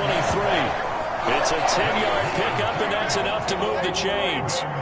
They show run with 3 tight ends here on first down. Up the middle, it's Edwards.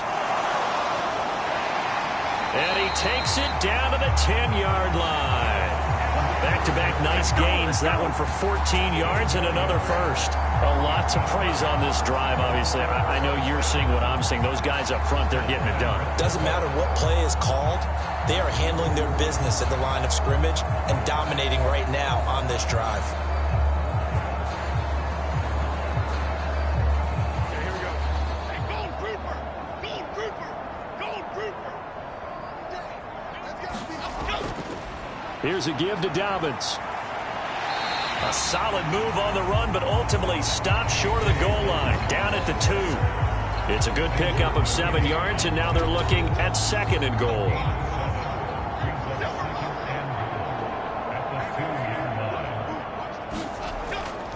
Dobbins once more. And he will take it in for a Ravens touchdown. J.K. Dobbins with his 6th rushing touchdown on the year. And the Ravens have sewn this one up as they add to their lead here in the 4th. Just power football there down near the goal line. Give it to him. He's able to push his way across. Yeah, they went heavy there. Sometimes you have those big offensive linemen come in after report like they're eligible. But all they're doing is getting a good stance, blocking, and getting their runner across the goal line. Tucker able to connect on the extra point. And this one was over a while ago as they just add on to that big lead.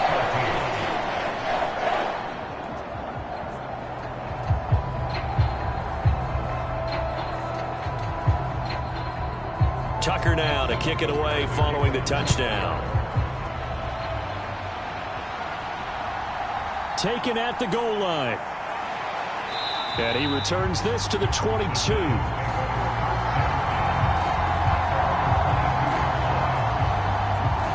And New York set to take the field.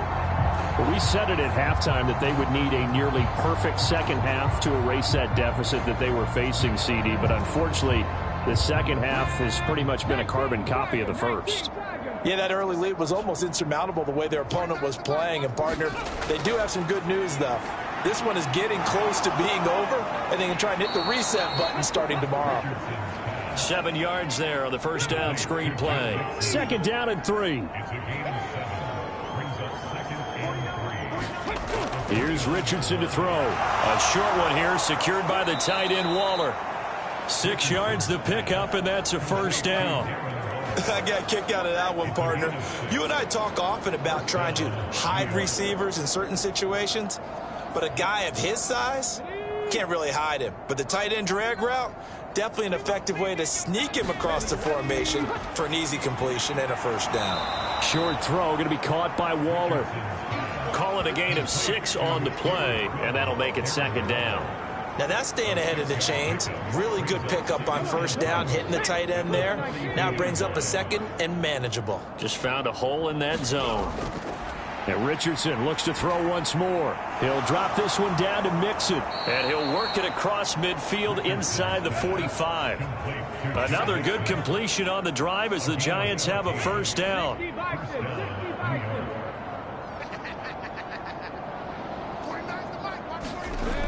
And Richardson back to throw it. Finding Mixon here again on back-to-back plays. So the completion good for 7 there. And that'll bring up 2nd down. Richardson looking to throw. And for a 3rd time tonight, he's intercepted. picked up by Tremaine Edmonds, the linebacker. And the Ravens are going to get the football here as he gets this up to the 38-yard line. Well, they've got the huge lead. Now they have another interception on the defensive side. Seems like everything they touch in this one, Charles, turns to gold.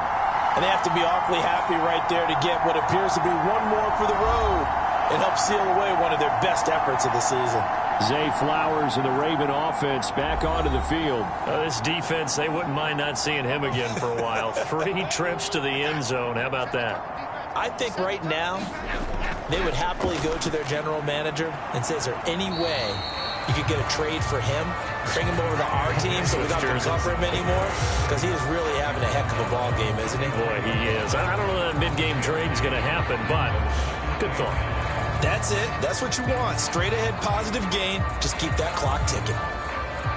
Here now, 2nd and 9 from the 39-yard line. Another run here with Dobbins. And maybe a measure of revenge there. He's had his way in this one, but this time they get him behind the line. It's a loss of a yard, so it's back to 3rd and 10. Run blitz there defensively, something we might see more of here in the fourth quarter. I think we'll see a lot of it, and the difference between that and a pass blitz, you're just trying to get to the quarterback. You're trying to scheme someone open who will get to the QB and make sure he gets on the ground. In a run blitz, you're actually trying to cover up gaps, trying to cover up holes so they can't run the football. 3rd down and 10.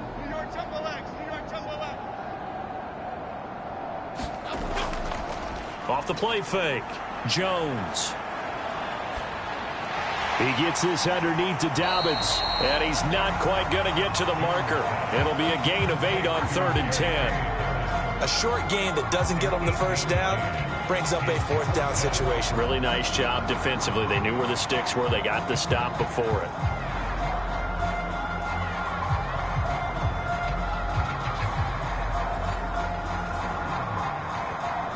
The Ravens send their punter out now as he'll come on to kick this one away. This is away, but boy, headed straight for the sidelines. And now where will the side judge stop his walk? That's the question. He says it crossed out of bounds at about the 17-yard line. And New York set to take the field. Even though they were able to force the punt defensively, still a big hole to climb out of, especially at this late stage of the contest. They go back to the air here after the INT on the last drive. That's good. The completion there for 7 yards, and it'll be 2nd down.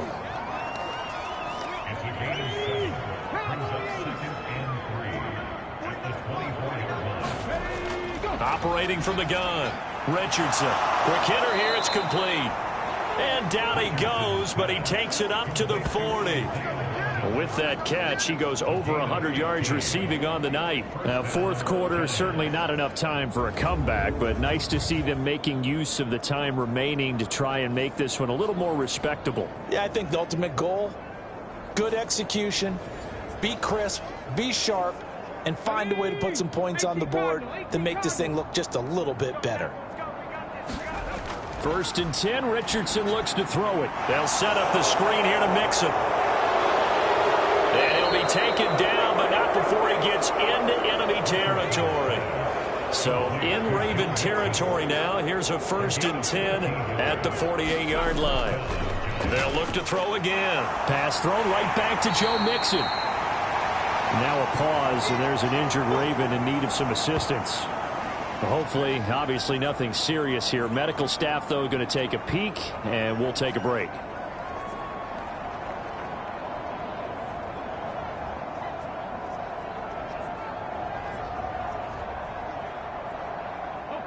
Ball spotted at the 45. Here's a 2nd and 7. Back to the air with Richardson. That ball caught by Slayton.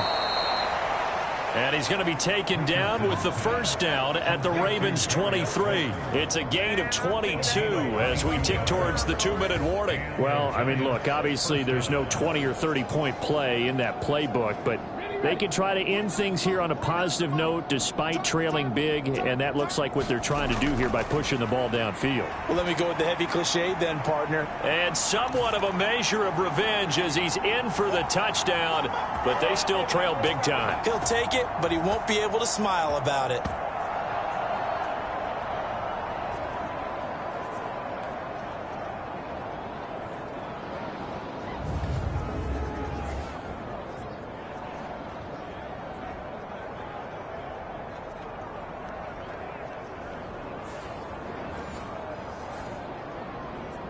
Zerline now for the PAT.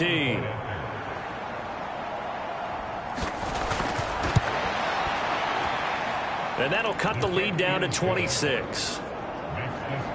So the drive there took 6 plays. And it was Jalen Hyatt with a touchdown catch to end the drive.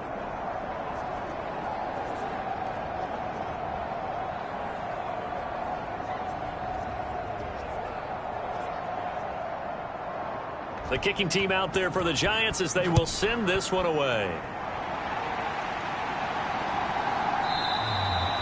Duvernay going to sit on this in the end zone, so it'll come out to the 25. Baltimore's offense set for this next possession. Now they are really in the driver's seat here, enjoying this lead late in the fourth quarter. The defense does have all 3 timeouts, but at this point, doesn't look like it's going to matter much.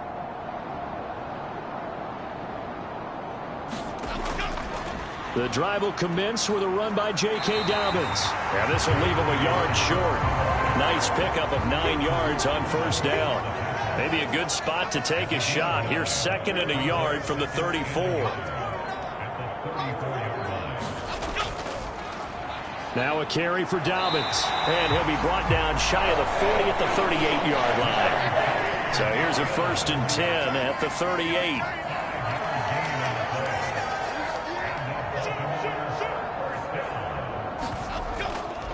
Dobbins running out of the gun. And a good swarm to the football defensively as they get him down at about the 40.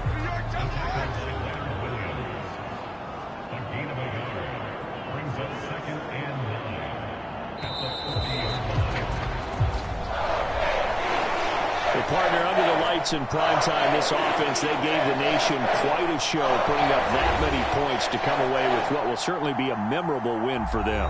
And, Brandon, I think it's as simple as this. Some players, some teams, they're just meant for the big stage. And when they get a chance to play in this type of atmosphere where all eyes are on them and all the lights are shining brightly, they show up and they show out. So for the Ravens, they're back to 500 as they move to 4-4 on the year. And they'll get a few extra days to get ready for next week where they take on the Pittsburgh Steelers. Meanwhile, for the Jets, they drop back to 500 now at 4 up and 4 down. And they'll get a chance to redeem themselves at home next week. So that's a wrap. For Charles Davis, I'm Brandon Gaudin. And this has been a presentation of the NFL on EA Sports. For more, check us out at easports.com. The Ravens are victorious here as we say so long from Baltimore.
today.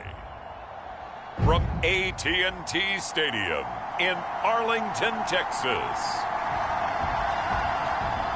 It's Week 9 of the NFL on EA Sports.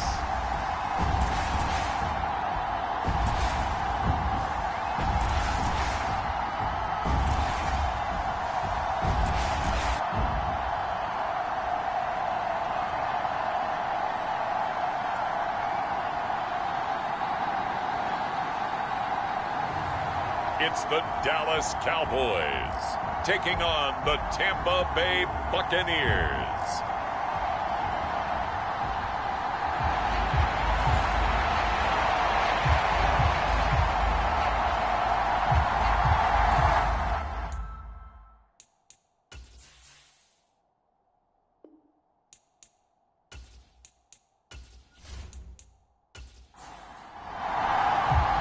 The first 2 months of the regular season down. What will the final 2 bring us as we're off in Week 9? And we will not see a run back on the opening kickoff. This will be a touchback. So out come the Bucs now for their first drive. They'll be led out by Gardner Minshew, 6th-round selection in 2019 out of Washington State. And he made both sides happy last week, didn't he? 3-3. I mean, his guys, they caught 3 touchdown passes, but he threw 3 interceptions. Got to get off of that schneid and get back to just throwing touchdown passes and taking care of the ball better. The drive starts with a run by White. And nothing doing. He's immediately taken down at the line of scrimmage. They had the run for no gain. Now they'll try again from the 25 on 2nd and 10. Minshew's throw complete to Otten. And he's upended after a gain of 2 out to the 27. An early tough test on the opening drive. This is 3rd and 8. From the gun, Minshew to throw. And this pass broken up. Excellent coverage there on 3rd down, as that was not an easy one to hold on to. Brandon, we saw these defenders flying to the football in their win last week, and nothing has changed. They're still moving around quickly and forcing incompletions. 4th down, so Jake Camarda is out there. Cavante Turpin deep for the Cowboys. He punted 4 times in the loss last week as he gets this one away here. Fielded at about the 28. And he gets this up across the 35 before he's out of bounds. They'll get 9 yards on the return there following a punt of 42. And the Cowboys will take over the football with a 1st and 10. So out comes this offense to take over for the first time. And leading the charge, their lefty QB. And there's a lot of good to watch in the game last week. He threw 4 touchdown passes. A little bit of concern throwing the 2 interceptions. Yeah, and the 2 pick. Yeah, you want the ratio really to be closer to 3-1 as opposed to the 2-1 that he had. But it is something to build on. They did get the win, didn't they? Yep. They go over the middle, and it's complete to start the drive. And he gets this one to midfield before he's brought down.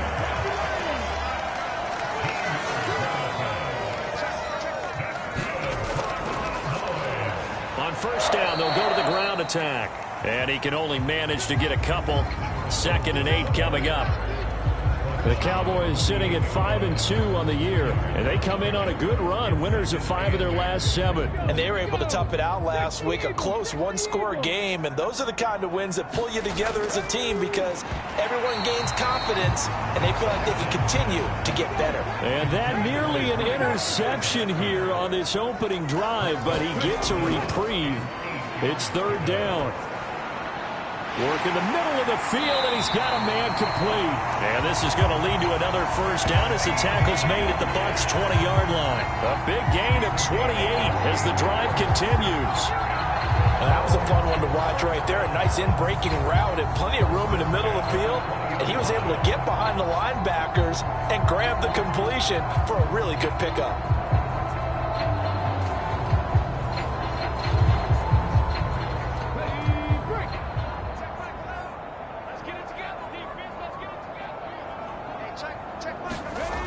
On first down, he'll drop to throw. And that is incomplete. He couldn't hold on through the contact. Brings up 2nd down.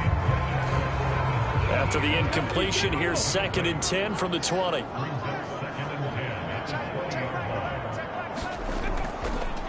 And they'll run on the inside handoff. He'll get forward for 3 down to the 16-yard line. Here's play number 7 on the drive. This is 3rd and 7.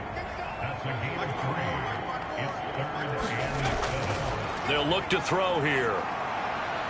And this is caught for a Cowboy touchdown. A great effort there with touchdown number 8 on the year. And the Cowboys are on the board first here this afternoon. Well, you've got to like that start on both sides of the football. You force the 3 and out, and then you score on your first drive. Well, I know someone who doesn't like that start. Well, yeah, the other side. Yeah, they don't like that at all, right? This is not the way it's supposed to be. But what you just described, that's team football, all right? When you get a 3 and out, you're supposed to take advantage of it on the offensive side of the ball. You said, thank you very much for getting us the rock. Let's put it in the end zone, and they did exactly that. Extra point by Gay is up and good. And it's now a 7-0 game.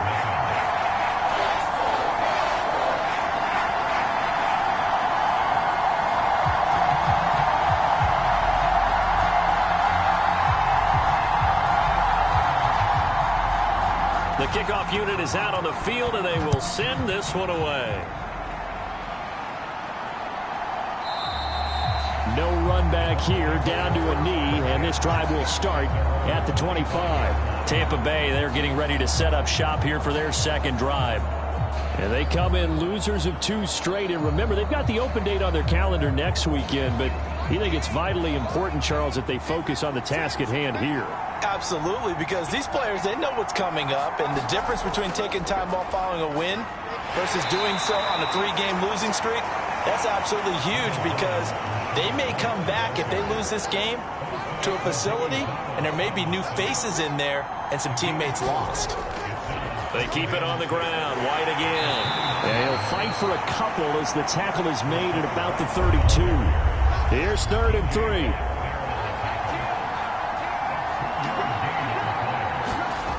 Looking to throw it. Minshew. He's going to get that to his running back out of the backfield. And he is going to have the Buccaneers first down, I do believe. Yes, he's got it by about a yard there on 3rd and 3. And already down 7-0 after the touchdown a minute ago. So a 3 and out here would not be ideal for them. Nice job finding his receiver there, and they get the first down.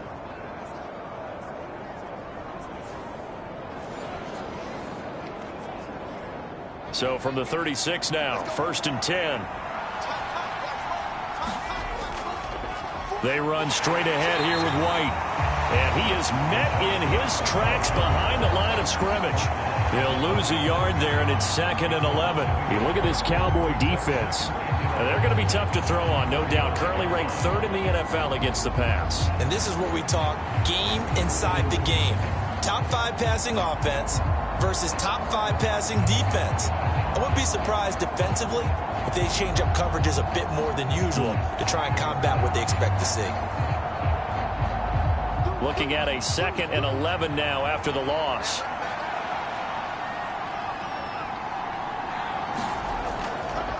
They run the draw play. This is White trying to find a lane, but instead he'll get back to the line of scrimmage and no more.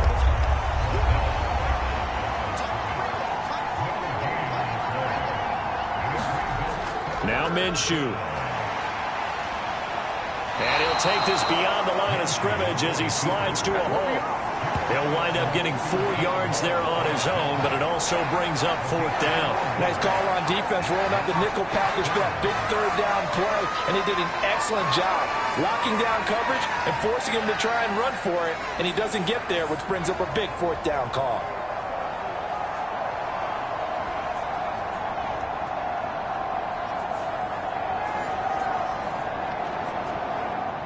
Here's Jake Camarda now.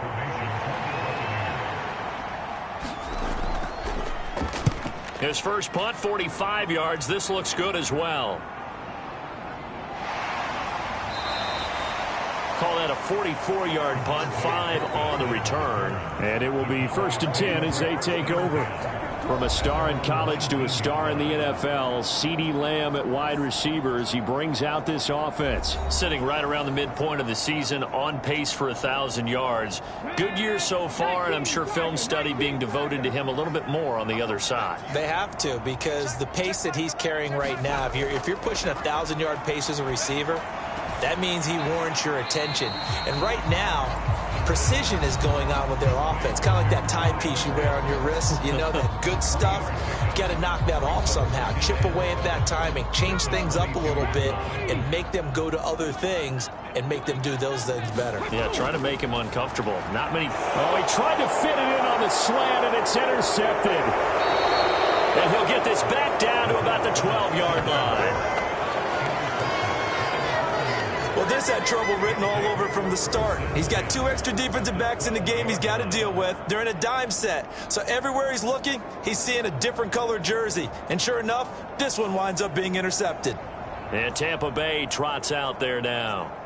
Following the interception, they're set up nicely here. Already inside the red zone. Knocking on the door, if you will. 1st and 10. From down at the 12, it's 1st and 10. Now a give up the middle. This is White. And he's going to get about 4 down inside the 10 to the 9. 9-yard line, 2nd and 6. Opting to run again here with White. And he's able to get it down to the 2-yard line.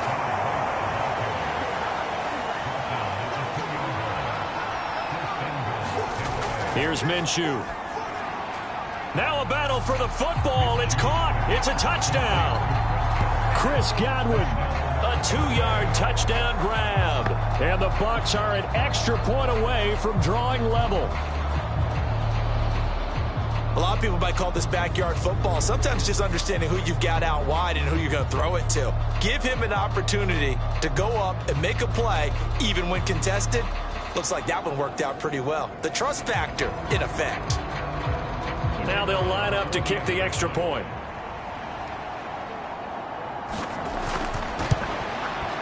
It's up and good. So these teams match touchdowns here in the first quarter, and we're tied 7-7. The drive there only spanning 3 plays. And it's Chris Godwin who finishes things off with a touchdown reception. So all even at 7 now as they kick it away. And no effort to bring this one out. It's a touchback. And now Dallas gets set to take the field. And, Charles, if the season ended today, and it's not going to, we still have December left. More football. We're only in November. But they would be a wild card team. And that's great. They'd be in the playoffs, but you know they're trying to bump up to be one of those division leaders. That guarantees you at least one home game in the playoffs, and that's what you're really seeking. But there also isn't much margin for error for this team, right? Because right where they're sitting, a 2-game losing streak could have them out of the playoffs, so they've got to make sure they continue to keep the momentum going. Absolutely. There's some sharks smelling blood in the water behind them. Second catch for him today, and it'll wind up a 1st down. I know exactly what's going to be said about that play from the defensive perspective. What's that? That's why I tell all you guys we need more than one tackler to the ball. He broke the first tackle. Luckily enough, there were more people there to get him down. And he takes this up right near the 45-yard line. Here's 2nd and 3.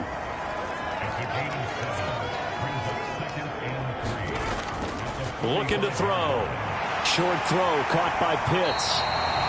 A busy first quarter. His 3rd catch of the afternoon is a 1st down.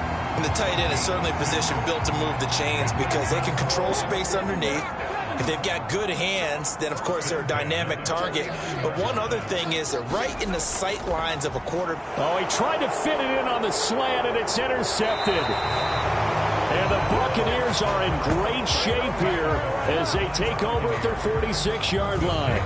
Well, they're certainly not giving much help to their defense, are they? Because for the 2nd time now, that D has had to run back out on the field early after an interception. And remember, on the last drive, the opposing side took it in for 6 after that interception.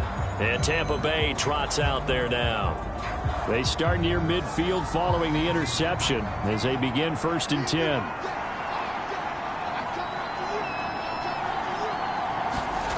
Throwing on 1st down is Minshew. And this is going to be incomplete. Now a 2nd and 10. Minshew sets to throw. They're looking for Godwin, but it's intercepted. Picked up by Trayvon Diggs. And this, Charles, definitely not what they were wanting to see. Remember, he threw 3 interceptions in the loss last week, and now he gives the ball away again here in the very first quarter. And you have to think that this was drilled into him all week, too, by his teammates, by his coaching staff. They've told him all week long, we've got to protect the football. They probably crossed that fine line with giving him the right advice and saying it too much. And it turned out that it got into his head a little bit. The Dallas offense here set to begin the drive. They'll start in excellent field position following the INT. A little bit of space there for the first down run, as that's going to get them about 5 yards. Well, they did throw interceptions on their last 2 drives, so no surprise at all they decided to start it with a running play. I'm actually a little bit surprised, though, that they got as much out of it as they did. Yeah, decent little gain. Puts them in a pretty good spot for 2nd down. Now a throw here, hauled in. And he's brought down. Clock runs, less than a minute to go, and an entertaining first quarter of play. Back to throw now on 1st down. That's Olave bringing in another one. And he's corralled, but not before getting it inside the 35. Another catch for him there. This one good for 11, 1st down. Well, that certainly has to feel good. It's not all the time that the play caller should get all the credit. Sometimes I think in the huddle, the quarterback just says, hey, who's going to make a play for me? I just need something right here. And the end result there, nice 1st down. Drive keeps moving. Now on 1st down, he'll drop to throw it. Under pressure, and he'll go down. They'll sack him on what ought to be the final play of this first quarter. Shaquille Barrett, he's the culprit, dropping him for a 2-yard loss. 7-7, our score after 1.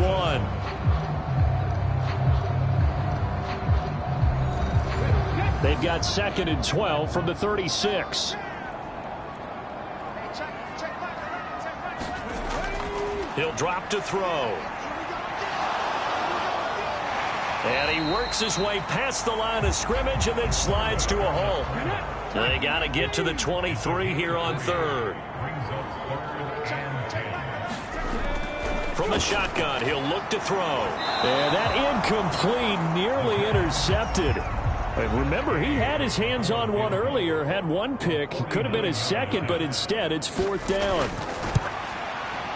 Gay's kick is good, and they take the lead here now at 10-7.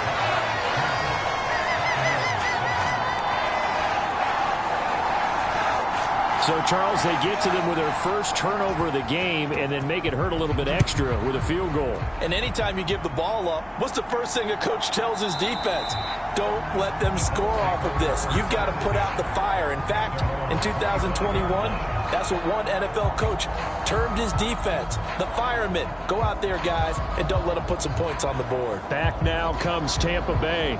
Well, partner, fast forward with me for a second. Remember, next week they have the open week, so they're going to get some extended rest. Does that change how they manage the rest of this one? I think it does a little bit, but not by too much, because you're right. You get the extra rest. You get a chance to heal up and kind of, do a little bit of a reset for this team. But it's also 7 extra days to think back to the last time you were on the field. So now, a little more importance on what they're getting done, because they carry it with them for essentially 2 weeks.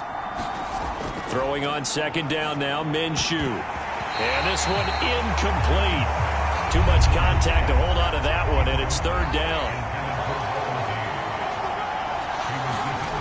Out of the gun is Minshew. A 3-yard loss. 4th down now.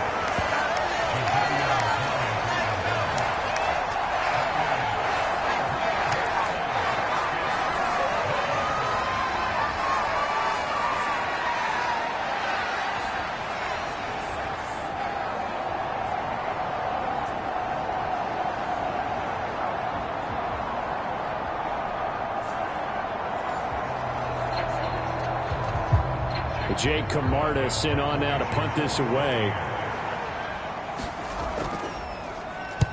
He's been a busy man here in this first half as he gets it away. Pulled in at the 24. A good kick that time, but also a pretty good 15-yard return.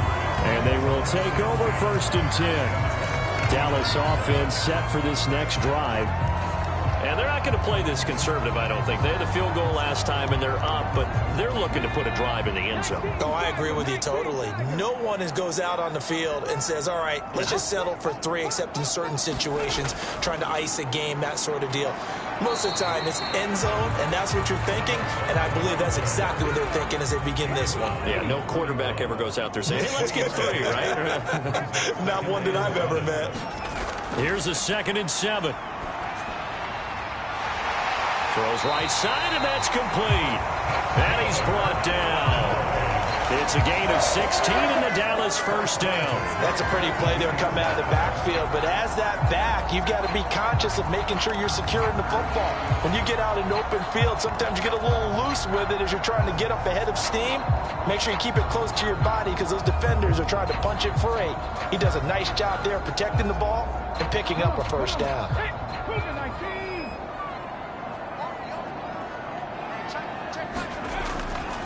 They go play action here on 1st down. He completes it to Olave. And he works it past the 30, almost to the 25. 16 yards, a little deja vu from the previous play where they got 16. Good strong throw and catch right there. And so far in this game, the alleys have been open for them to get completions, and they're taking advantage of it.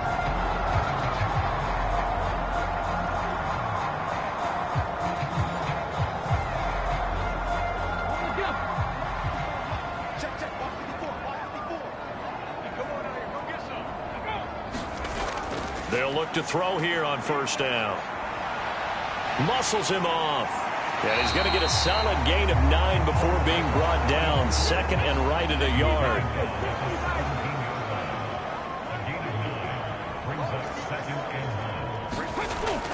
They'll set up to throw. Throwing out right here, caught by Olave. And the Cowboys are going to have a 1st and goal as he'll be taken down at the 7-yard line. This has to go down as one of the simpler routes in the playbook, but oh so effective. Nice completion there. Keeps the sticks moving. They'll drop to throw.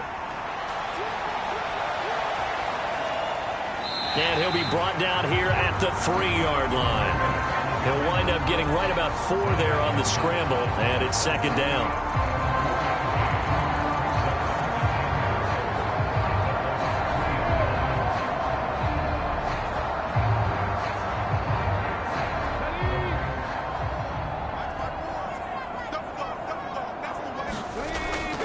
They'll try to run this one in.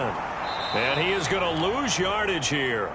They call that a loss of 6 yards. And it's 3rd down now. The short field shrinks even more with the type of bodies they brought in on that play. Those extra tight ends, they weren't able to secure their blocks, and that one ended up going backwards.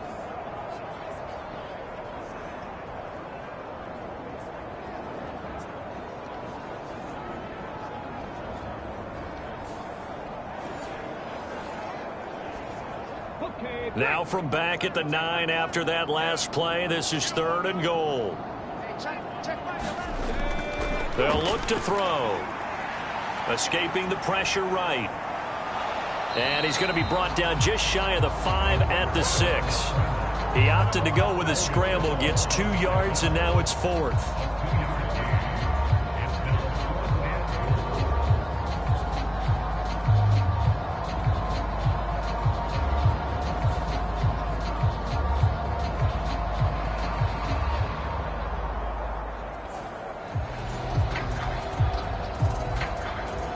Matt Gay now gets ready for the field goal try. From the right hash here, should be an easy one. And Gay knocks this one through. And the lead stretches to 6 here. It's 13-7.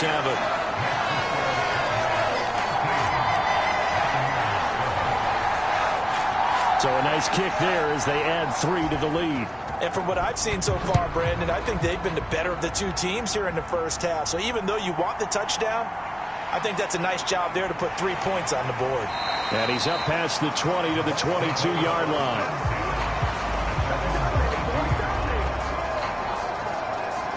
Now the Buccaneer offense gets set to take over. And they have the game here followed by the open date on their calendar next weekend. And, Charles, this is a crew that you have to think really is relishing the opportunity to be on the couch for a few days. Yeah, they certainly are, but let's face it, partner. They can't get caught looking ahead to that couch time while they're playing this one. They've got to take care of business first. Minshew's throw taken in by Evans here. They'll go for a gain of 7. And it's 2nd down.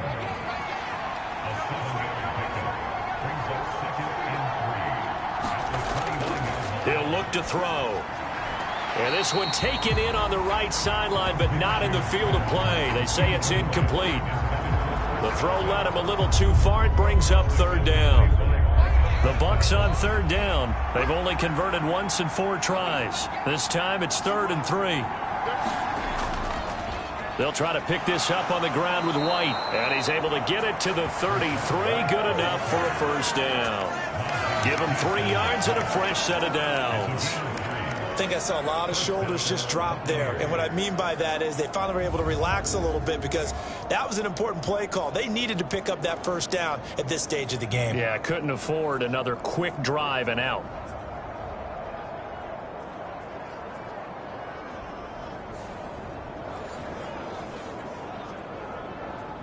So they'll come up 1st and 10 now from the 33.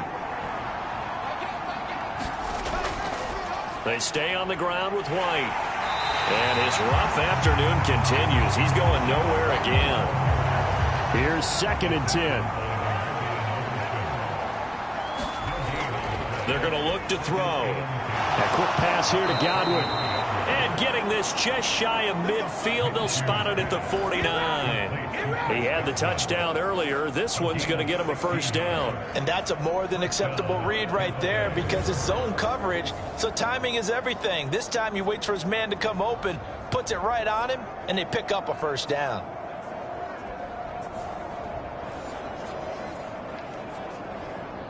Two 1st downs have him up near midfield now on 1st and 10. Now a shotgun snap as they'll look to throw. And he can't find anywhere to go with it, and he goes down. T.J. Watt, the All-Pro, in there to take him down. They just gave up a sack there, and if I'm not mistaken, they gave up 4 last week, didn't they? Yes. And just looking really porous, aren't they? They really are, and I'm wondering if I'm going to have to start thinking about keeping the tight end in, maybe a back, someone to help assist, because right now, the quarterback's been getting hit a lot in the last couple of games.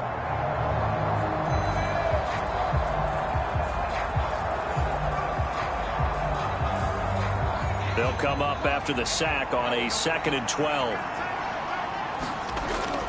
He'll look to throw.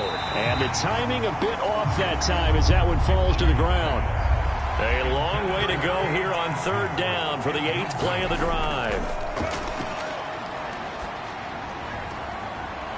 He gets it to Matthews, complete. That'll give him 8 that time, and that'll bring up 4th down. One hallmark of good defenses is understanding the game, understanding positioning, and tackling immediately in the secondary after catches. I think we just saw that on display right there. Got to him before he ever had a chance to think about turning it upfield.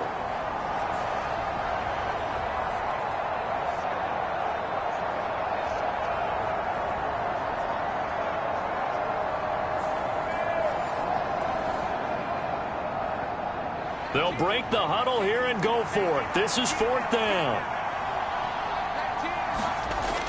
Back to throw here. And it's incomplete. They cannot convert, and they turn it over. The Bucs try it on 4th down, but come up empty. And the Cowboys' defense is going to get them the football back. He'll have a tough time living that one down. It's one thing, Charles, to drop a pass. It's quite another to drop it on 4th down. And so many teams work on that in terms of locking in on those key downs. You know, I've seen, you and I both been to practices where we've seen, hey, 3rd down situation, big 3rd down alert, lock in here, 4th down play, make sure you focus just a little bit extra. It didn't pay off in that situation. They'll come out throwing here to start the drive. He's got his pass-catching tight end. That's Pitts. They don't need to run another play here before the 2-minute warning. Let's see if they do it anyway. 2nd and 3. This one taken in by Olave. And they'll get him down as he's inside the 40. He's exceeded his receiving yards from a week ago, and we're still in the first half. It's a first down. And we've hit the 2-minute mark in this first half of action. A reminder that when halftime rolls around, Jonathan Coachman will have all the highlights and analysis of this first half of play from our studios in Orlando. The connection here with Nelson Aguilar. And he takes this just a few yards shy of the red zone before going out. 15 more there, and they're on a roll. It's another first down.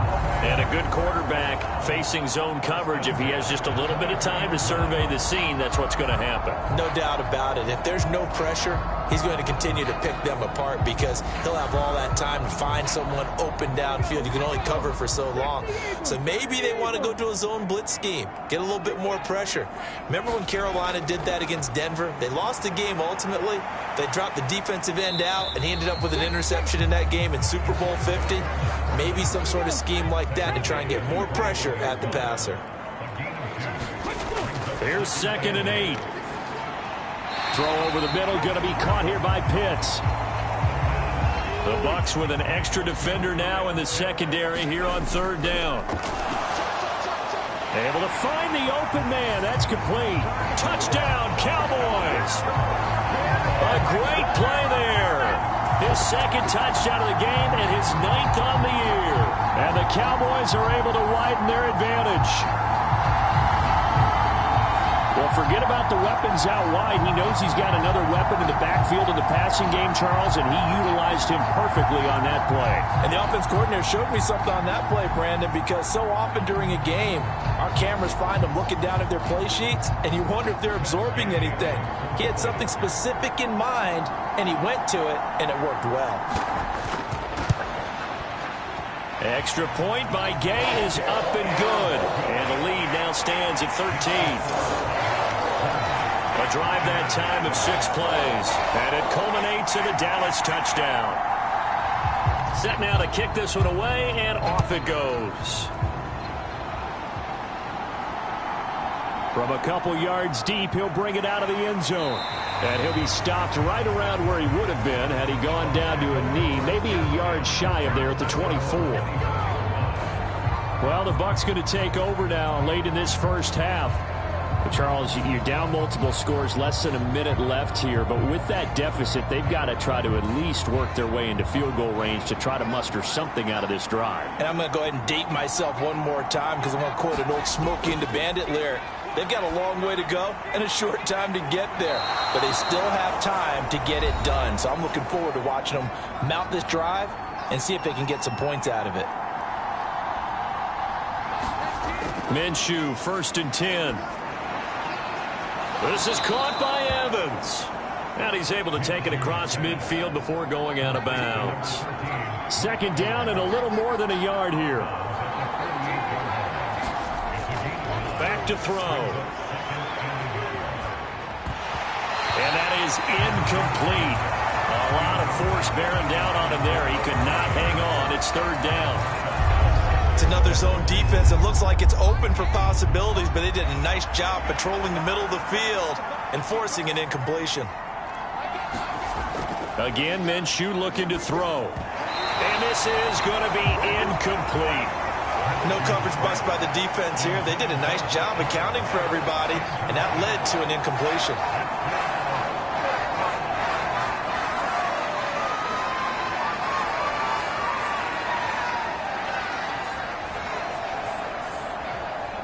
Here comes the Buccaneers punter now, as he'll punt it away for the 4th time today.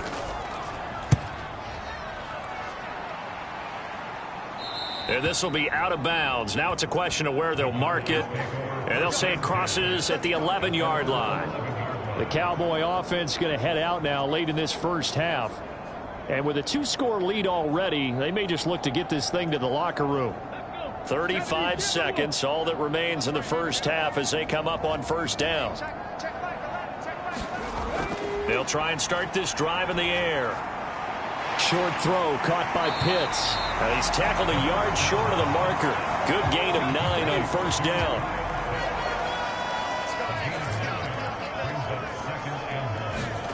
They'll throw now on the final play. Going for Kyle Pitts again. He's got him again. And he's going to get this one across the 30-yard line. So we have come to halftime here in Dallas with the Cowboys out in front. As we send you on over to Orlando for Jonathan Coachman in our EA Sports Halftime Report. Take it away, Coach. Okay, all right, Brandon. Thank you very much. Hi again, everyone. Let's get you caught up with what's going on around the NFL as we are officially into the second half of the season. We'll kick things off with an AFC South matchup. Indianapolis traveling to Jacksonville. And it's the Colts who have the lead in the second quarter. Tua Tagovailoa with a touchdown throw. From there, we'll jet north to Ohio to check in on the Browns at home at Cleveland Browns Stadium. And they've got the lead over the visiting Houston Texans. Nick Chubb, the lone touchdown there as he's cashed one in on the ground. Finally, let's get up to the place they call Titletown, Green Bay, Wisconsin, to see what's happening with the Packers. And that one all tied as they host the visiting Falcons.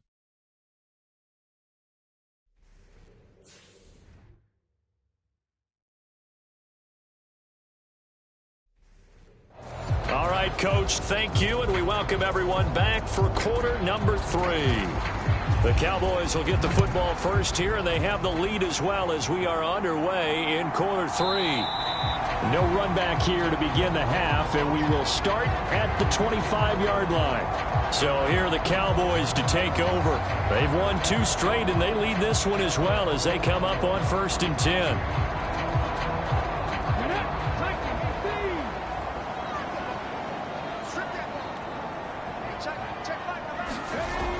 Now back to throw. Firing quickly here, and that's complete.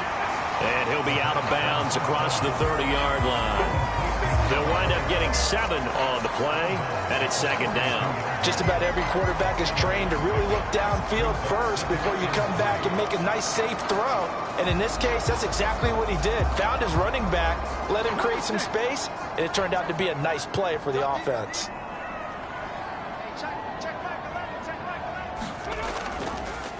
On second down, they'll run it here. And this won't be enough to pick up the first. A gain of 2, 3rd and 1.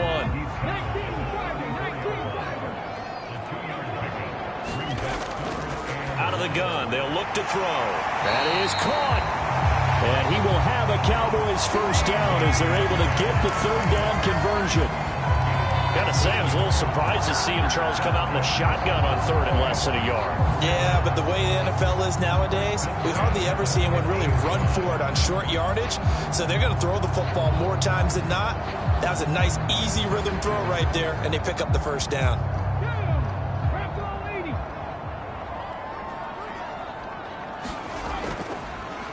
On first down, they'll go to the ground attack. Give him 5 on the carry there, and it'll be second down. Running lanes were at a premium in the first half, but he's able to find some room there, and he's hoping that that's a precursor of a big second half. Ball placed at the 45 for 2nd and 5. They'll set up a throw. And this one quickly to Lamb. And this is going to lead to another first down as the tackle's made at the Bucs' 31-yard line. Give them 15 there, and the Cowboys have a first. If you're going to blitz, likely going to leave you in man coverage with this guy, and that is less than ideal. It is, because just about any offense that has an elite receiver, if you blitz and have him in man coverage, you're going to him, even if he has an elite defender on him, because he usually knows where the ball is before the defender does. They'll look to throw now on first down. He's going to find his running back. It's complete. And he is out of bounds inside the 30. 2nd and 6. There's a nice move. And inside the 20 before he's brought down. So from the 17 now, here's a 1st and 10.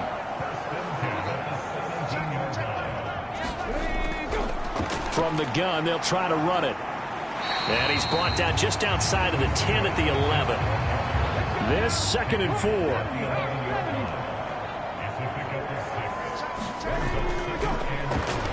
they'll give him another shot here on the ground. And here he'll get it down to the 7. They give him about 4 on the play, but he's marked short, so it'll be 3rd and about the length of the football. In the first half, he was held in check on the ground, but despite that lack of production, they still have the lead. And they've got to feel fortunate about that. If they could actually get production from their lead horse, that would help open up this offense and widen this margin, too. On 3rd and short, they'll try and pick it up through the air. Touchdown!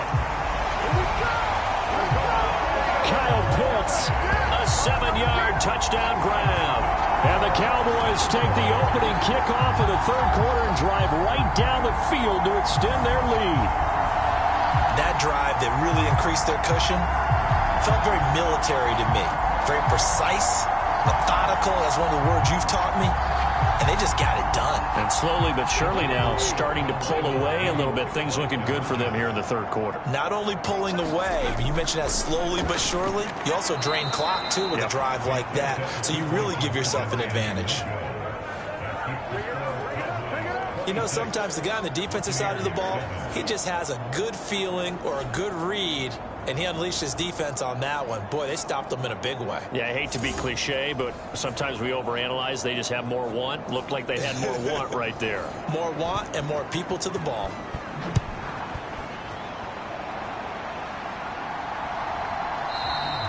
The return man down to a knee, and this will come out to the 25-yard line.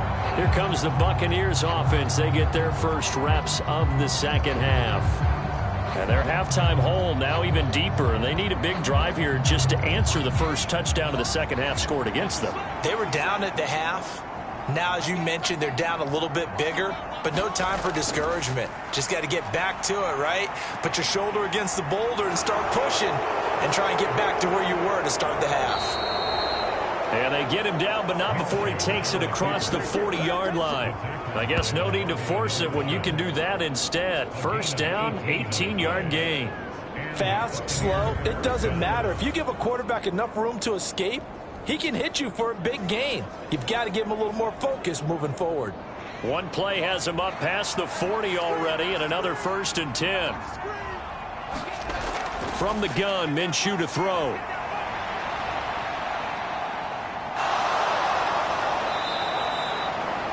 Nice work to get 7 out of that, and it's 2nd down.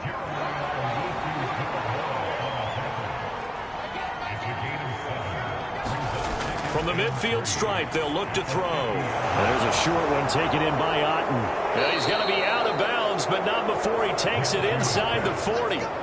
So here's a 1st and 10 at the 38.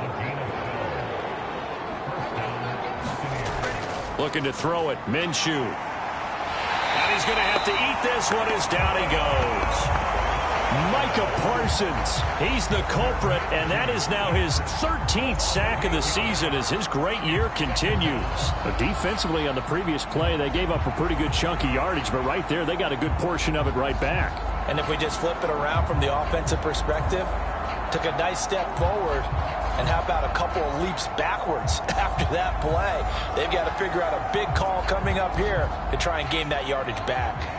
So that complicates things a bit here. 18 yards to go now on 2nd down. Minshew sets to throw. And Matthews over the middle with a grab. And they'll wind up getting this to the 37. Gain of 9.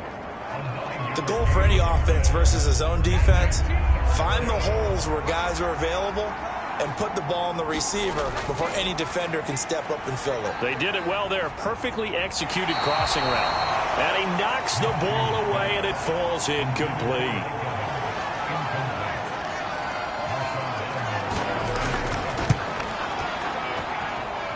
And this one is right through. And that'll get the deficit back to 16.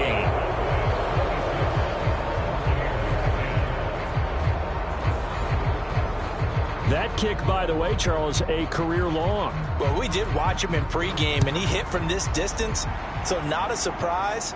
But there still is something exciting about it, carrying it over from practice and pregame to actually doing it in live action. And able to get this out to the 25. The offense for the Cowboys now working their way back onto the field. And that last drive, so effective in the passing game, resulting in the touchdown. Maybe not many people were focused on the trenches. There was good protection there. Excellent protection. So now defensively, you've almost got to get down to those starters blocks like you're a sprinter. Get lower than those guys on offense and find a way to roar through them or around them to get into the face of the passer. Easier said than done, though. Way easier said than done. But they've got to try something because right now they're just cutting them to shreds. And that'll be incomplete. Took a pretty good shot as he tried to pull that one in. Couldn't hang on, third down. They'll look to throw here. Work in the middle of the field, and he's got a man complete. And he'll be taken down, but not before they work it across midfield. That's a third down conversion of 24 yards there. Nice play. I'll tell you what, a lot of those mid-range throws have been available because sometimes teams get too concerned about the deep ball and they leave too much space in front of them. And these guys have been taking advantage so far. So from Buccaneer territory now, it's 1st and 10 at the 48-yard line. Looking to throw. And the stop here will come at the 38-yard line. Options galore here, second and a few inches. And they'll try to run the option here. And he'll be brought down, losing yardage back at the 40.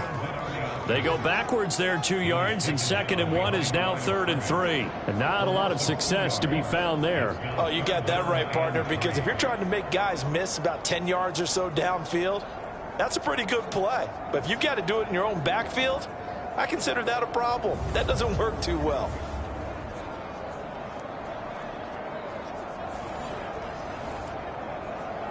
The heavy set out there. 3 tight ends in the formation for 3rd and 3. One back in the backfield, he'll get the carry.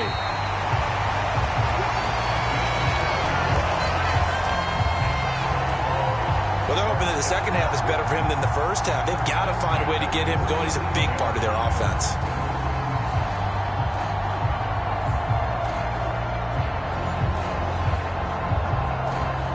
Line of scrimmage, the 37 on 1st and 10.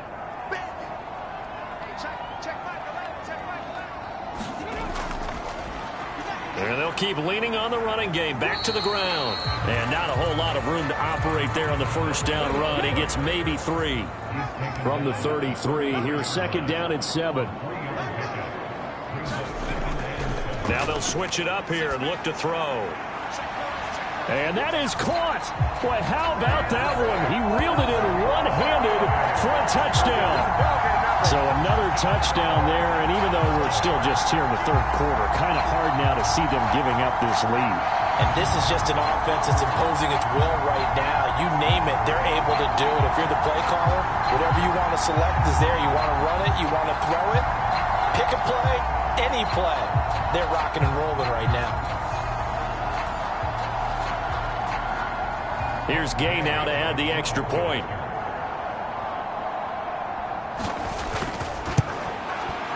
And that PAT pushes the lead up to 23 now. So that one, an 8-play drive. It spans 75 yards.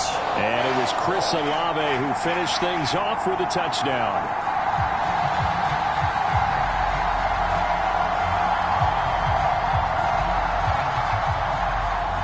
The kickoff team on the field now as they will send this one away.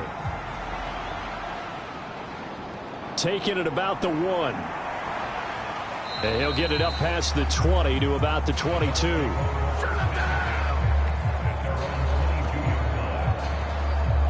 Now the Buccaneers offense gets ready to head back onto the field.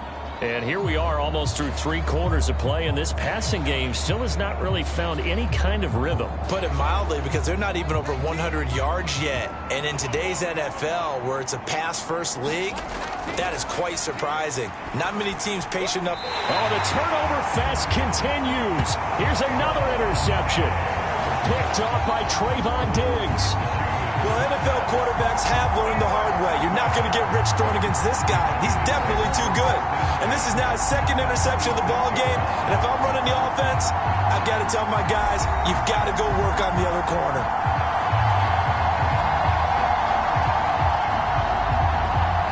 So 1st and 10, and if they score on this drive, might have to start digging in our second half blowout material. And this will be incomplete. Physical play on the football there, and it's 2nd down.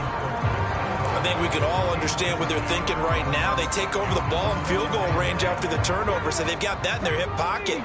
But they've got to go for the end zone and turn this into bigger points. Their thinking is a touchdown is really what they should get from starting here. Getting 3 points at the end of this drive, that would feel disappointing. And he'll be tackled at the 23 after a gain of 3. And Brandon, as you know, sometimes it's a lot tougher to run with these tight ends nowadays in the NFL. They're just bigger wide receivers. He lined up on the left side of the formation, ran a drag route across the field, and tried to work his way open. He was able to make the catch, but the defenders were there, couldn't do a whole lot with it afterwards. And he will have a Cowboys 1st down as they're able to get the 3rd down conversion. This offensive game plan has just been sensational. I mean, when you think about all the different ways they've gotten their receivers open so far, it's really been impressive. Scheme, design, execution. Here's a 1st and 10 at the 14-yard line. From the gun, he'll hand this off. And now they're inside the 10 as he's brought down at the 9. And they're not going to get to the line to run another play. So we will switch ends as the 3rd quarter has come to a close. We'll return with more after this. This is the NFL, and it's on EA Sports.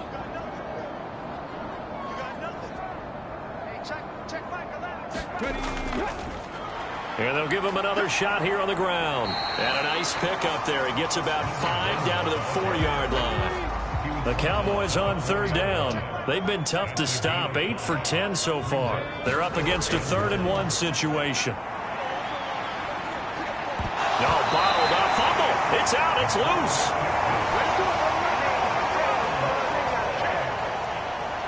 Bad place to fumble down here in the red zone. At least they got it. They'll have another shot. Or no, they won't have another shot. It's going to be 4th down. Maybe they can at least salvage 3. And they were thinking 6 points because at this position of the field, it's go time, right? You take your shots at the end zone.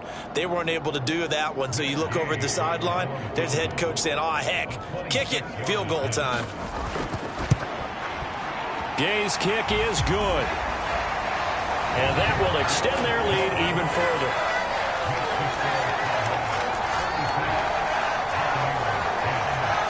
Well, ultimately not really sure that they're going to need those 3 points, but they'll take the 3 and they pad that lead. Yeah, this one's already wrapped up, but you and I both know if you're an offensive coordinator, you never let up on the gas unless the head coach tells you to do so.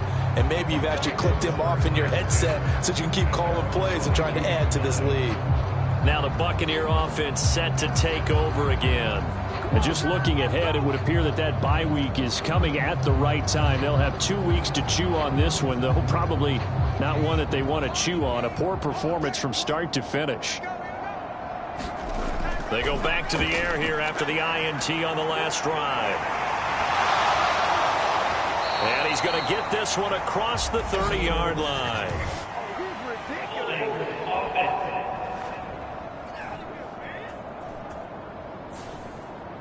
So following the hold, they're in a bit of a hole here with a 1st and 20.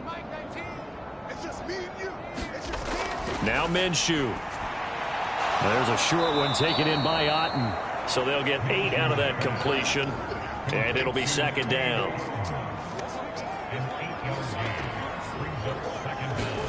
Here's Minshew.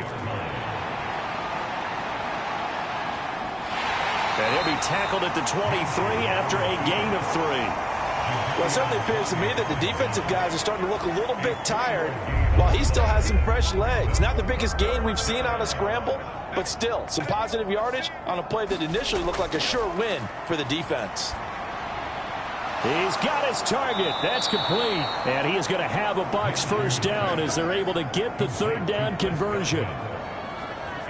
And with this game well in hand, perhaps we are seeing the coverage lighten up a little bit as they got burned there a bit for a first down. Well, we certainly know the coach isn't happy along the sideline because he certainly wants them to finish this one out the way they started it. He doesn't want to give up any soft completions, no late points. He wants this lead to stay right where it is. And he finds a little bit of room, enough for 4 yards. It'll be second down.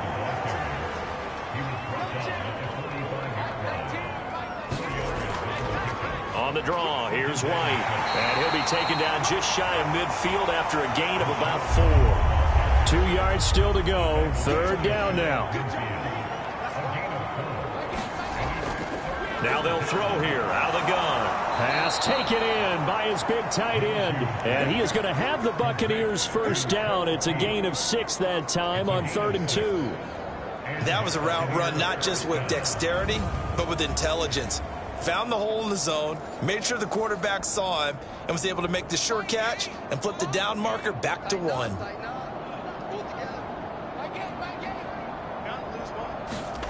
Throwing on first down is Minshew. And he slides and covers up at the end as he's going to be able to pick up decent yardage. He'll get 5 out of the scramble. It's second down. I certainly like what he did right there because he smartly wanted to avoid forcing anything downfield because nothing appeared to be open. Nice harmless slide there to avoid the big hit, and he gets a small gain on the play. And a fast footwork by White on a nice burst there as he'll take this inside the 30 to the 28-yard line.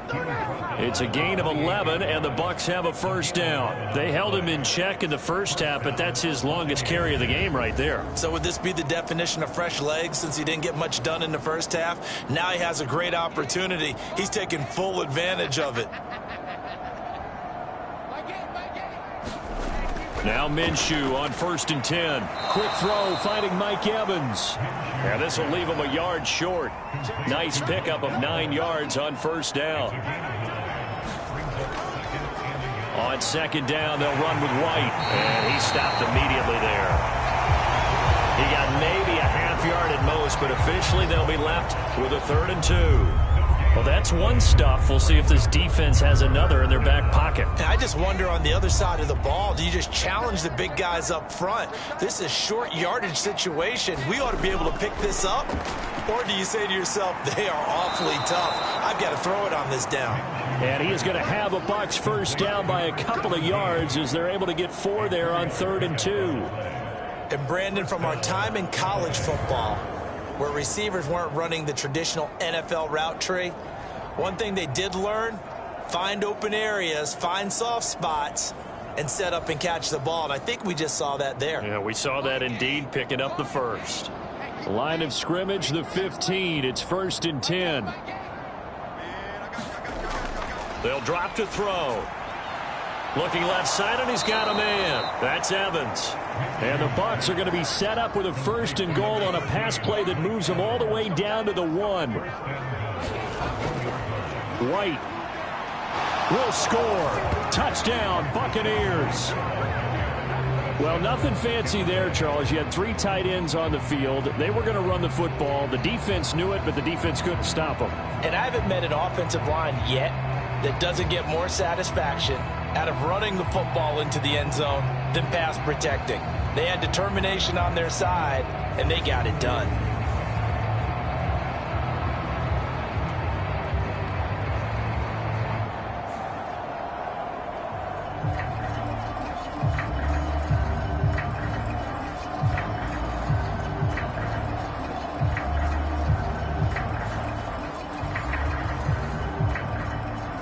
Now for the point after.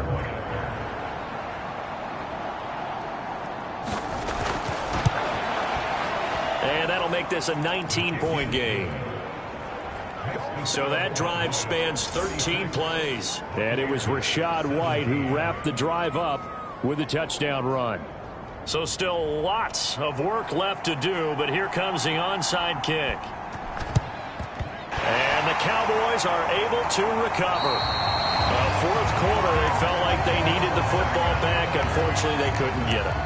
And I know we brought analytics into the game, and someone has said here that the data says that when a team's expecting an onside kick, 80% of the time, the team expecting it, they do actually recover the ball, which is what we saw here.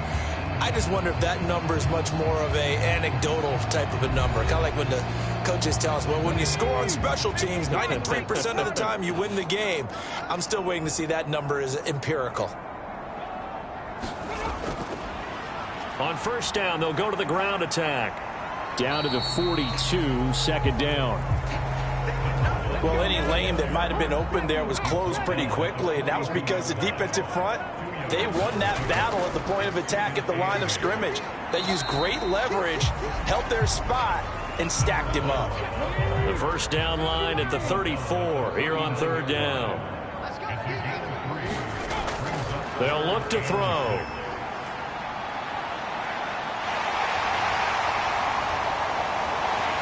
And they're going to be set up down around the 15-yard line. Turns out to be a great idea to tuck that one. Good for 24 yards. It hasn't been the cleanest game for him, but there was a sign of improvement as he looks towards the next one. Nice bit of scrambling to move the sticks, and even more importantly, he didn't risk adding another interception to his ledger.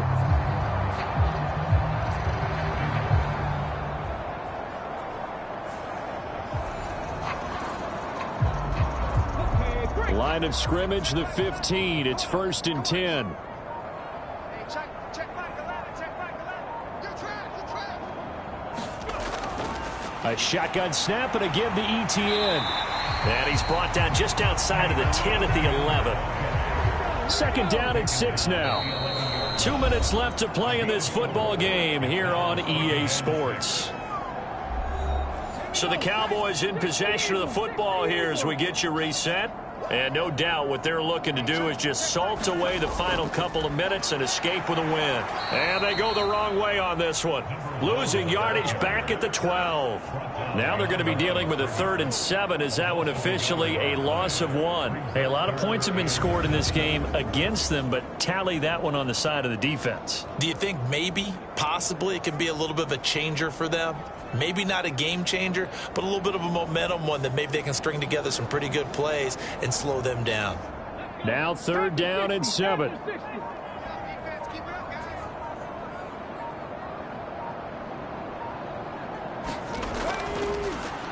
They'll try and run some clock here as they keep it on the ground. And I don't think he got there, no. He's short by maybe a foot, maybe. Call it 4th and inches. That was a good run, and it got to the second level. And what I mean by that is that's where the linebackers usually play. First level being the defensive front, last level being the secondary. But the strong safety position ended up making the tackle, and oftentimes we call them a hybrid. Combination defensive back, combination linebacker. We saw the linebacker make the stop.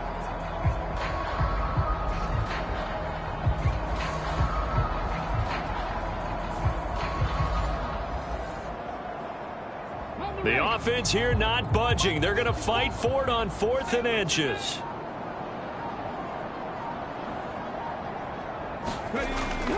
They'll try and run for it. And this will depend on the mark. I'm not sure he pushed the line forward. And indeed he did not. They stop him. They'll get neither the touchdown nor the first down. And it'll be a turnover on downs.